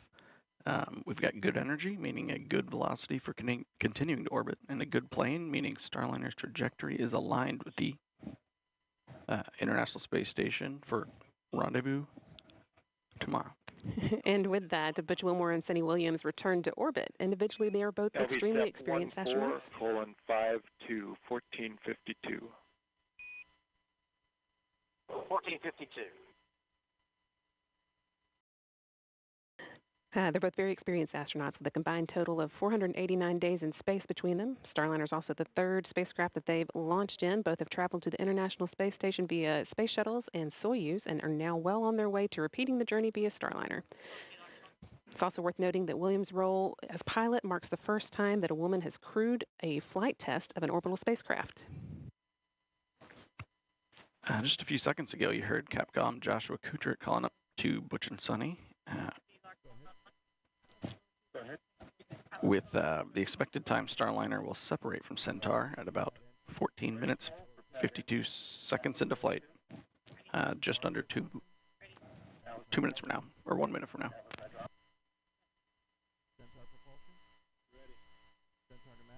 That is actually the last major milestone for Starliner's ascent. All the hard work is done, but we need for Starliner to be flying on its own before it can begin heading towards the International Space Station. There's a slight pause in the action here while Centaur repressurizes and does some attitude control. We'll get into the right orientation to send Centaur on its way and then jettison it and move into the right orientation for the orbital insertion burn, which will come about 31 minutes into flight.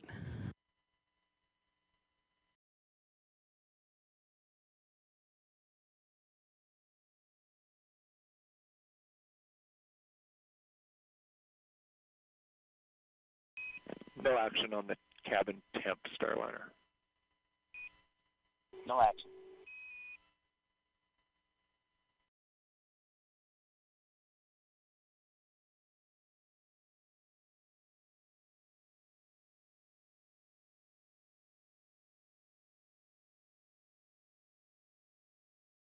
And about 10 seconds until an expected launch vehicle separation.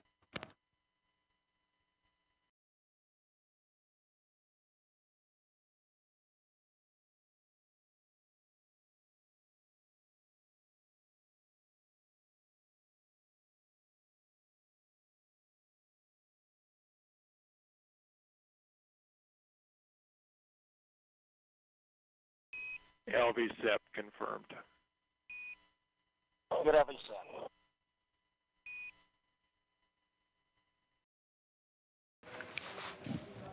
And now that Starliner has separated from this Centaur upper stage, we have a big thank you to our partners at ULA, providing Butch and Sonny a smooth ride to space.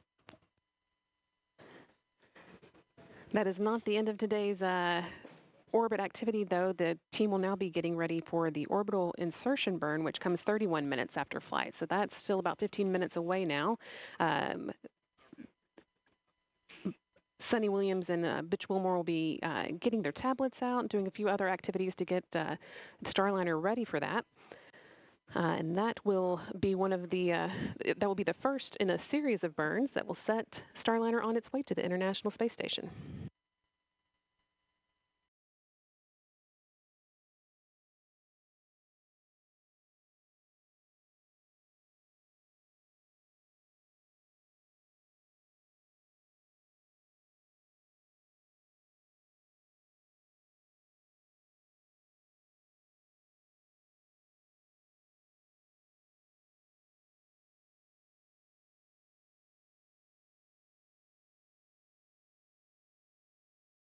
Once again, Starliner with astronauts Butch Wilmore and Sonny Williams on board launched from Florida, the Cape Canaveral Space Force Station, Launch Pad 41 at 9:52 a.m. Central, 10:52 a.m. Eastern today, and they have now made it into orbit. Your nominal TDRS show MDL is active. You have good targeting for OI.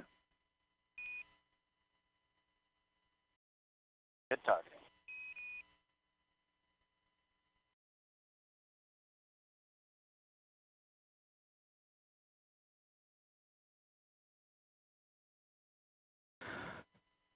With the call for good targeting and information about Starliner's TDRS schedule being good, means that we've got good communication with the ground. TDRS is the tracking relay data satellites that Starliner uses to talk to the ground, and the flight controllers on the ground are seeing the dynamic. Go ahead. Yeah, if you could relay a message to our brethren at ULA. We're all listening. Go ahead. Yeah, they've been a member of the family for a long time, but now it's official, and we want to welcome them to human spaceflight. We all copy all and really appreciate the words.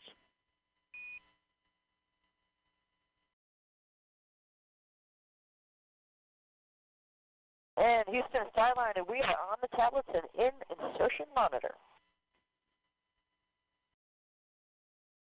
Copy tablets, we're with you, insertion monitor.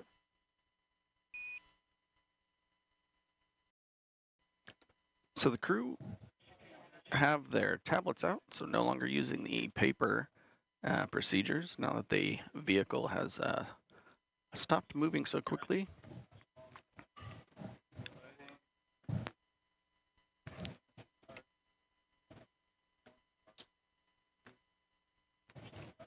So there's a handful of things that the crew's going to do now, mostly just prepare the inside of the cockpit so they are looking at the right data to prepare for the upcoming orbital insertion burn.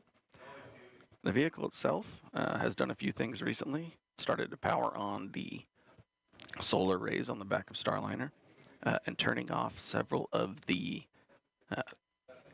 thrusters that are no longer needed at this phase of flight.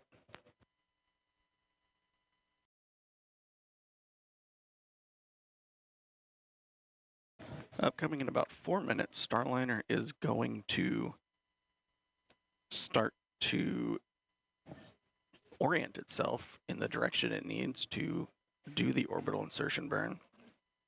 And the crew inside the vehicle will be turning the wireless access point on and allow them to stream some of the data from the spacecraft onto their procedure tablets.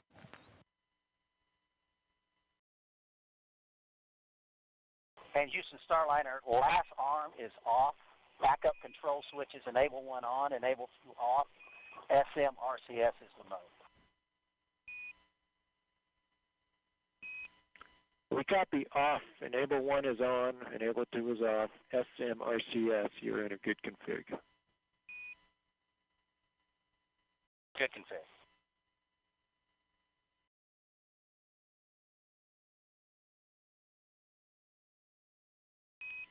Your EXDV targets are on board and good. Good EXDV.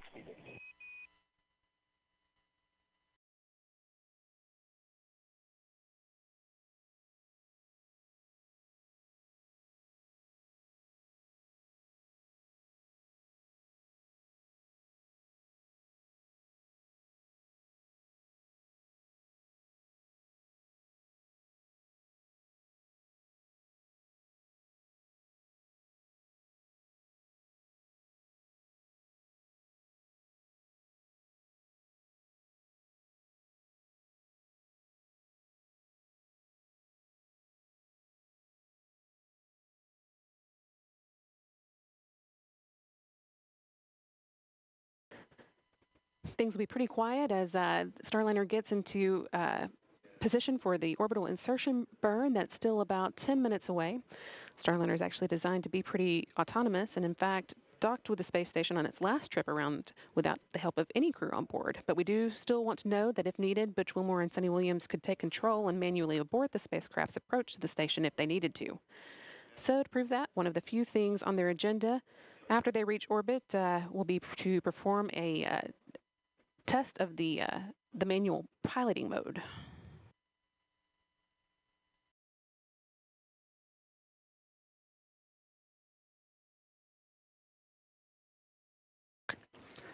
This test will involve first pointing Starliner's nose towards the Earth so that its communication antenna on the back of the service module is pointed at the satellites, the teeter satellites that allow it to communicate with the team on the ground. They'll then move Starliner so that its solar arrays are pointed at the sun, showing they could charge Starliner's internal batteries as needed.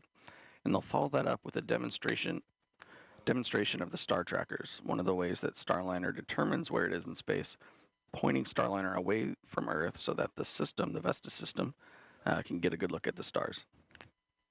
The next step will be for the crew to manually speed Starliner up and then slow back down, which will slightly raise and then lower their orbit and prove that they can manually break away from the orbit that the space station is in if they needed to.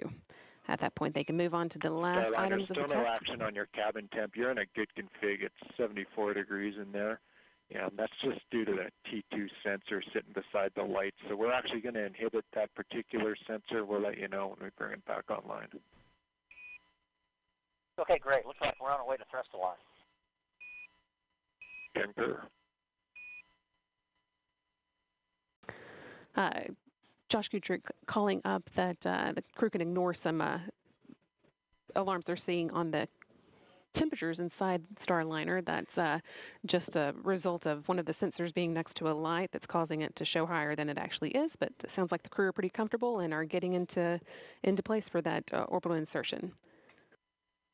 As I was saying, after they have manually broken away from the orbit of, proven that they can manually break away from the orbit of the space station, they are going to move on to the last items of their test for tonight. That's manually moving Starliner into the right orientation for re-entering the atmosphere, and then moving back into the attitude that will let them soak up some sun with the solar arrays and try a different method of manually charging the spacecraft's batteries. But again, once that all has to wait until after the orbital insertion burn. This is, again, the first of several burns that will put Starliner on its way to the International Space Station. We've still got about 6.5 minutes until we fire up the engines for that burn.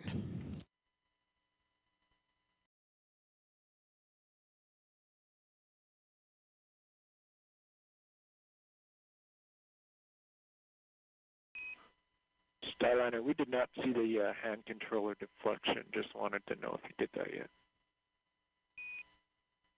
No, we'll get it now. All good.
USO establish barricades around MLP and an area beneath the MLP and perform O2 LEL checks with complex 41 areas.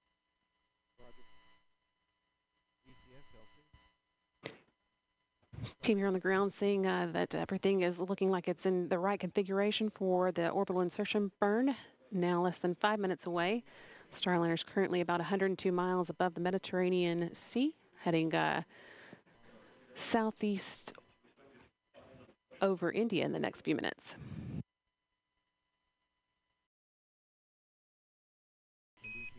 Starliner, good config for the OI burn. Good config for OI.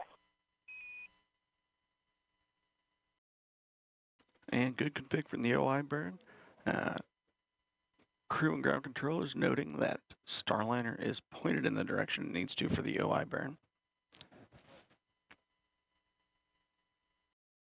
It should also be about the time that the crew are using their tablets for their procedures, also charging them, keeping them topped up for the rest of the rendezvous. We unfortunately won't have a view of Williams and Wilmore as they work through this procedure. Although we had a view of them from inside the cabin on the ground, Starliner isn't able to send that view to us again until it gets to the International Space Station. So you'll be seeing this screen quite a bit as Starliner was getting into the right position for the burn. And actually just now you can see some of the engines firing that help it steer and move around in space. And you can also see what attitude it's in at any given time. Lots of good information on this screen. It is.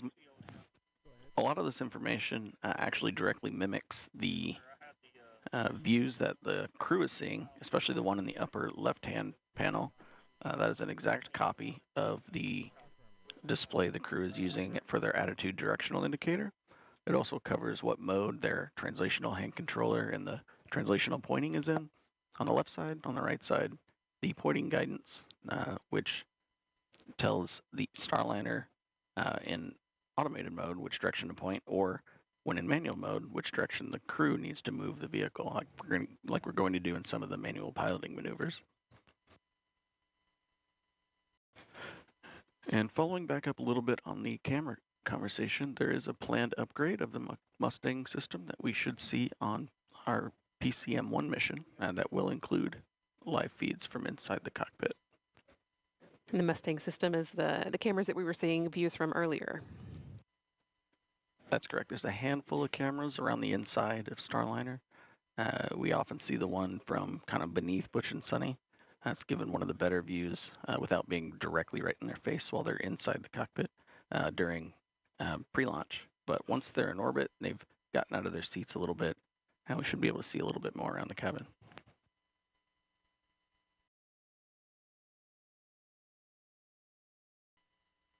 We'll, though, as you've already heard, continue to hear regular audio updates from the crew. Everything going well now that Starliner is just under 30 minutes into today's flight. We've got about a minute and a half left to go into that orbital insertion burn that will be kind of the final end cap, really, to today's ascent, which, again, took place at 10:52 a.m. Eastern when Butch Wilmore and Sunny Williams launched inside the first Starliner to carry crew members on board from the Cape Canaveral Space Force Station, Launch Pad 41. They made it to orbit about 14 minutes later, and now we are just again waiting for this first of a series of burns that will set Starliner on its way to a rendezvous with the International Space Station that is scheduled to take place at 12:15 p.m. Eastern, 11:15 a.m. Central tomorrow.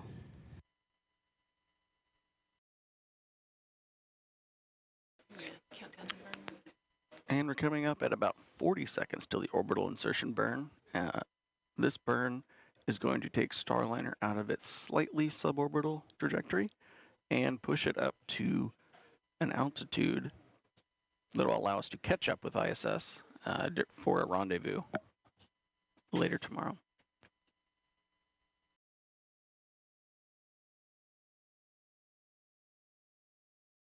"15 seconds left to go, and once again, you'll be able to see those engines firing on this digital screen here that show when the burn has started. 2 seconds.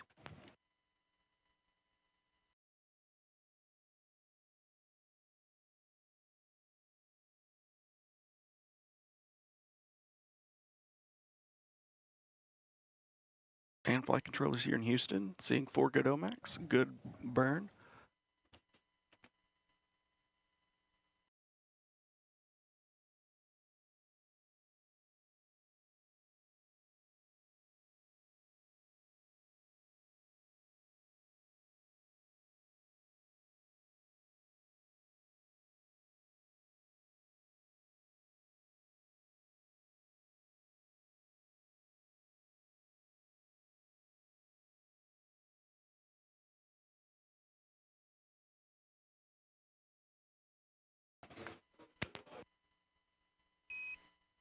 We take a look. That was a good OI burn. You're maneuvering to NavCal 1. OI burn, going to NavCal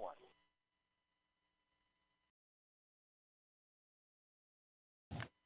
And with that call up, both crew and flight controllers agreeing that that was a good OI burn. I'm looking at the trajectory plot here in Mission Control. I see our trajectory pointing us directly up to the altitude we need to go to for the next burn. Right now, Starliner is moving into NavCal mode, or NavCal attitude. That's going to be the first of several positions that Starliner, directions that Starliner points itself to track some of the stars from the Starliner and update the position inside of the position orientation of Starliner inside of its guidance, navigation, and control algorithms. And of course, you're seeing lots of happy faces and cheers here there in Florida. Everybody glad to see Starliner safely in orbit with Butch Wilmore and Sunny Williams in tow, sending it on its way to the International Space Station for docking tomorrow at 12:15 p.m. Eastern Time. Once again, Starliner safely on orbit, has conducted a good orbital insertion burn and is on its way.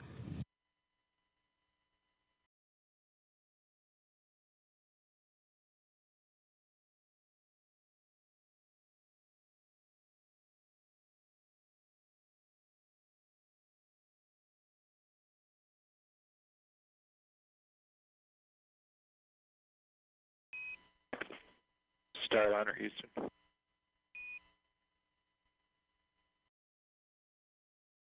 Go ahead, Starliner Houston. Yeah, you do have good cooling. The sublimator is working. We are watching it, though, because the water usage is just a little more than we thought we were going to see. You probably noticed that. It's a reason for the advisory there.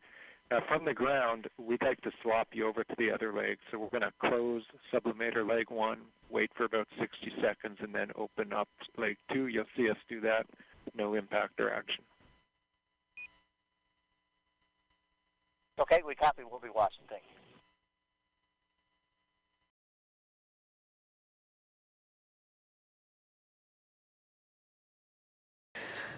Joshua Kutrick there again, giving the crew some words about information they're seeing on orbit. This one related to sublimators, which are used to cool the spacecraft down. But just letting them know that there's nothing that they need to be concerned about. The team will keep watching that.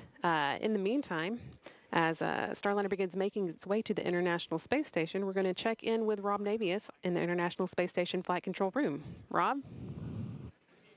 Yeah, thanks very much, Brandy. With Starliner en route to the station, the work now just beginning for Wilmore and Williams.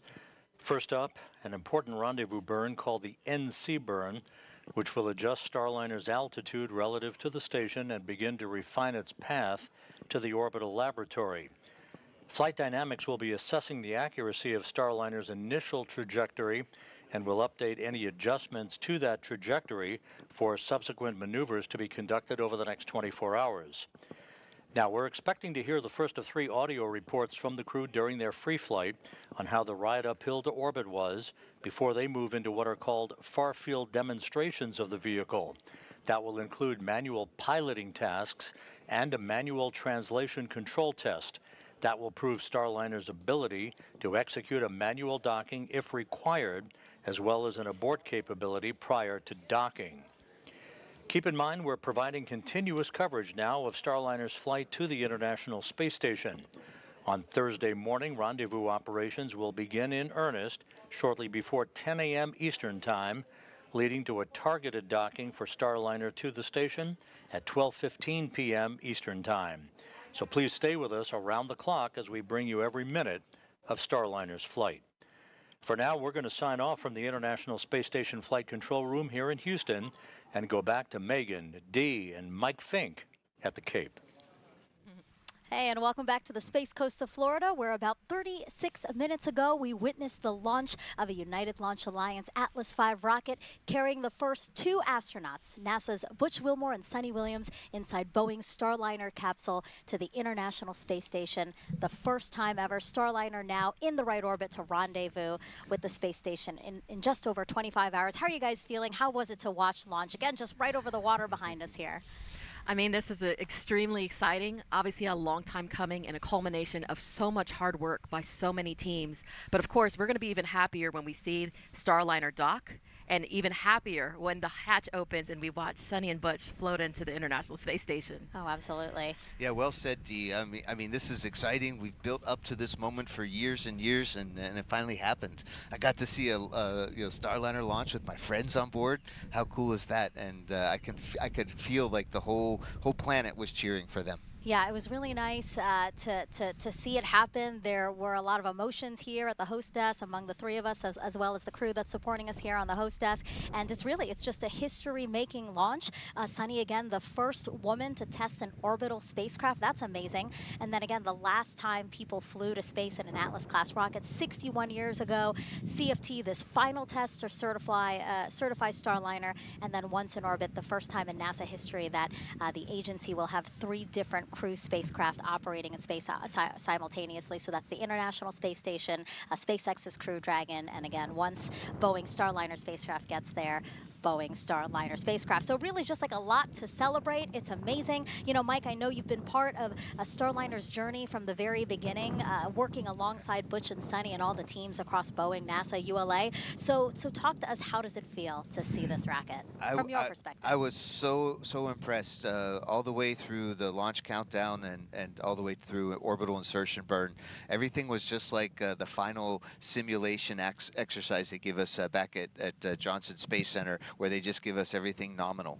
And there we are. Everything was fine. No hiccups, no drama, nothing to worry about. And so I was really happy with Butch and Sunny, and for Butch and Sunny, and happy with the whole team. As Butch said, thank you to the United Launch Alliance for a great ride up, and welcome them to the club of rocket companies that can send humans into space. Now we just got to get to space station in 24-ish hours. That want to discuss, let me know if you're there. And we've been asking for some questions on social media, so we still want to get to those because there have been a lot. So why don't we pull up one question here right now? This one's from Ramon. What is your favorite part of being an astronaut, Mike? Is it days like this? Definitely days like this, Ramon. Very much glad to be an astronaut on this day. I think Butch and Sunny might be a little bit happier than me to be an astronaut today, but this is definitely a great day. And if you're not on the rocket yourself, helping your friends is a really great way to be an astronaut. And so, Mike, talk to us about, this is, again, a crewed flight test. Certification is what's next for Starliner. So what's the process to get us to your flight next year? Well, first we have to, Butch and Sunny, they've gotten to orbit. That's kind of step one. Now they got to get to the space station and complete their flight test objectives. Once they land safely in a desert somewhere with the airbags, and we'll analyze. The Boeing team will analyze the flight test data, see if any improvements, any changes, any things that can be improved and made, and then we'll get ready for us at the post-certification mission number 1 that we call Starliner 1. I think Dragon had a similar one. They called themselves Crew 1. Well, we're Starliner 1, and we'll be ready to fly when the spacecraft is. Right. And so obviously there's still a lot on this road for Starliner, but when you do fly next year on Starliner 1, Mike, I know that there's a bunch of people here who are very excited for you, so much so that they created this shirt. Oh, no. I love it. Mike Fink Fan Club. That's right. Oh, he's hiding, guys. He's hiding behind his computer right now. I am deeply humbled. Thank you. No, yes. It just goes to show that so many people are invested in Boeing and NASA and ULA working together on the Starliner program. So we celebrated together with the crewed flight test today and launch. And again, we still have so much more of the mission to go, and we can't wait for your flight for Starliner 1. All righty. Thank you very much. Thank you again to everyone who submitted questions throughout the broadcast. You really helped to contribute to the broadcast. And Mike, really great to have you here marking this historic launch with us. It's great to be on the team, and you guys are both are extreme professionals, as well as our production team and the PAO team that's right up the hill from us. Great job, everyone. Absolutely, and today's liftoff could not have happened without the many teams across the country supporting this launch, which of course is just the first of many critical milestones for this flight test. Yeah, that's right, Dee. So our coverage tonight, or today, won't end here. First up, we have a post-launch news conference starting at 12:30 p.m. Eastern Time right here on NASA TV, followed by continuous coverage of Butch and Sunny's transit to the International Space Station. Starliner is on course to dock at the station in just over 25 hours from now, and then the ISS crew will welcome them on board. Again, we will take all of that live on NASA TV, NASA Plus, and our social media channels. You know, and their journey will provide the data needed to bring Boeing closer to having the continuous privilege of carrying astronauts to and from the space station. Hey, and that's the perfect opportunity, right, to pull up this QR code we have ready for you. If you scan it, it'll take you to go.nasa.gov/CFT, where you will find everything you'd want to know about this crew flight test and also NASA's Commercial Crew Program, which is why we're flying today. Mike, it's been great to have you with us. Your insight today was important and invaluable. Thank you very much, and the Boeing company should get a big pat on the back today for a job well done so far.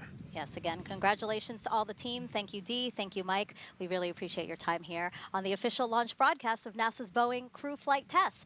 And that's going to do it for us here on the Space Coast of Florida. For Boeing, ULA, and NASA, thank you so much for watching our official broadcast of this historic cruise. We leave you now with a replay of launch. Have a spectacular day. Here are the astronauts, Commander Butch Wilmore and pilot Sunny Williams, as you can see, suiting up for their mission into the history books. This is a tradition. The whole idea here is to lose to the chief. Out of the suit-up room, Commander Butch Wilmore and pilot Sunny Williams walking to an elevator at the end of the hallway. Our CFT crew taking their first steps outside, now en route to Launch Pad 41. Crew transport vehicle is into the pad. Butch and Sunny arriving on level 12. Last look at planet Earth for a while, saying hi to us. Hi, Sunny. Butch getting in there. Gotten strapped into their seats here. Hatch closure complete. Roger. 3, 2, 1, ignition. And liftoff of Starliner and Atlas V, carrying 2 American heroes, drawing a line to the stars for all of us.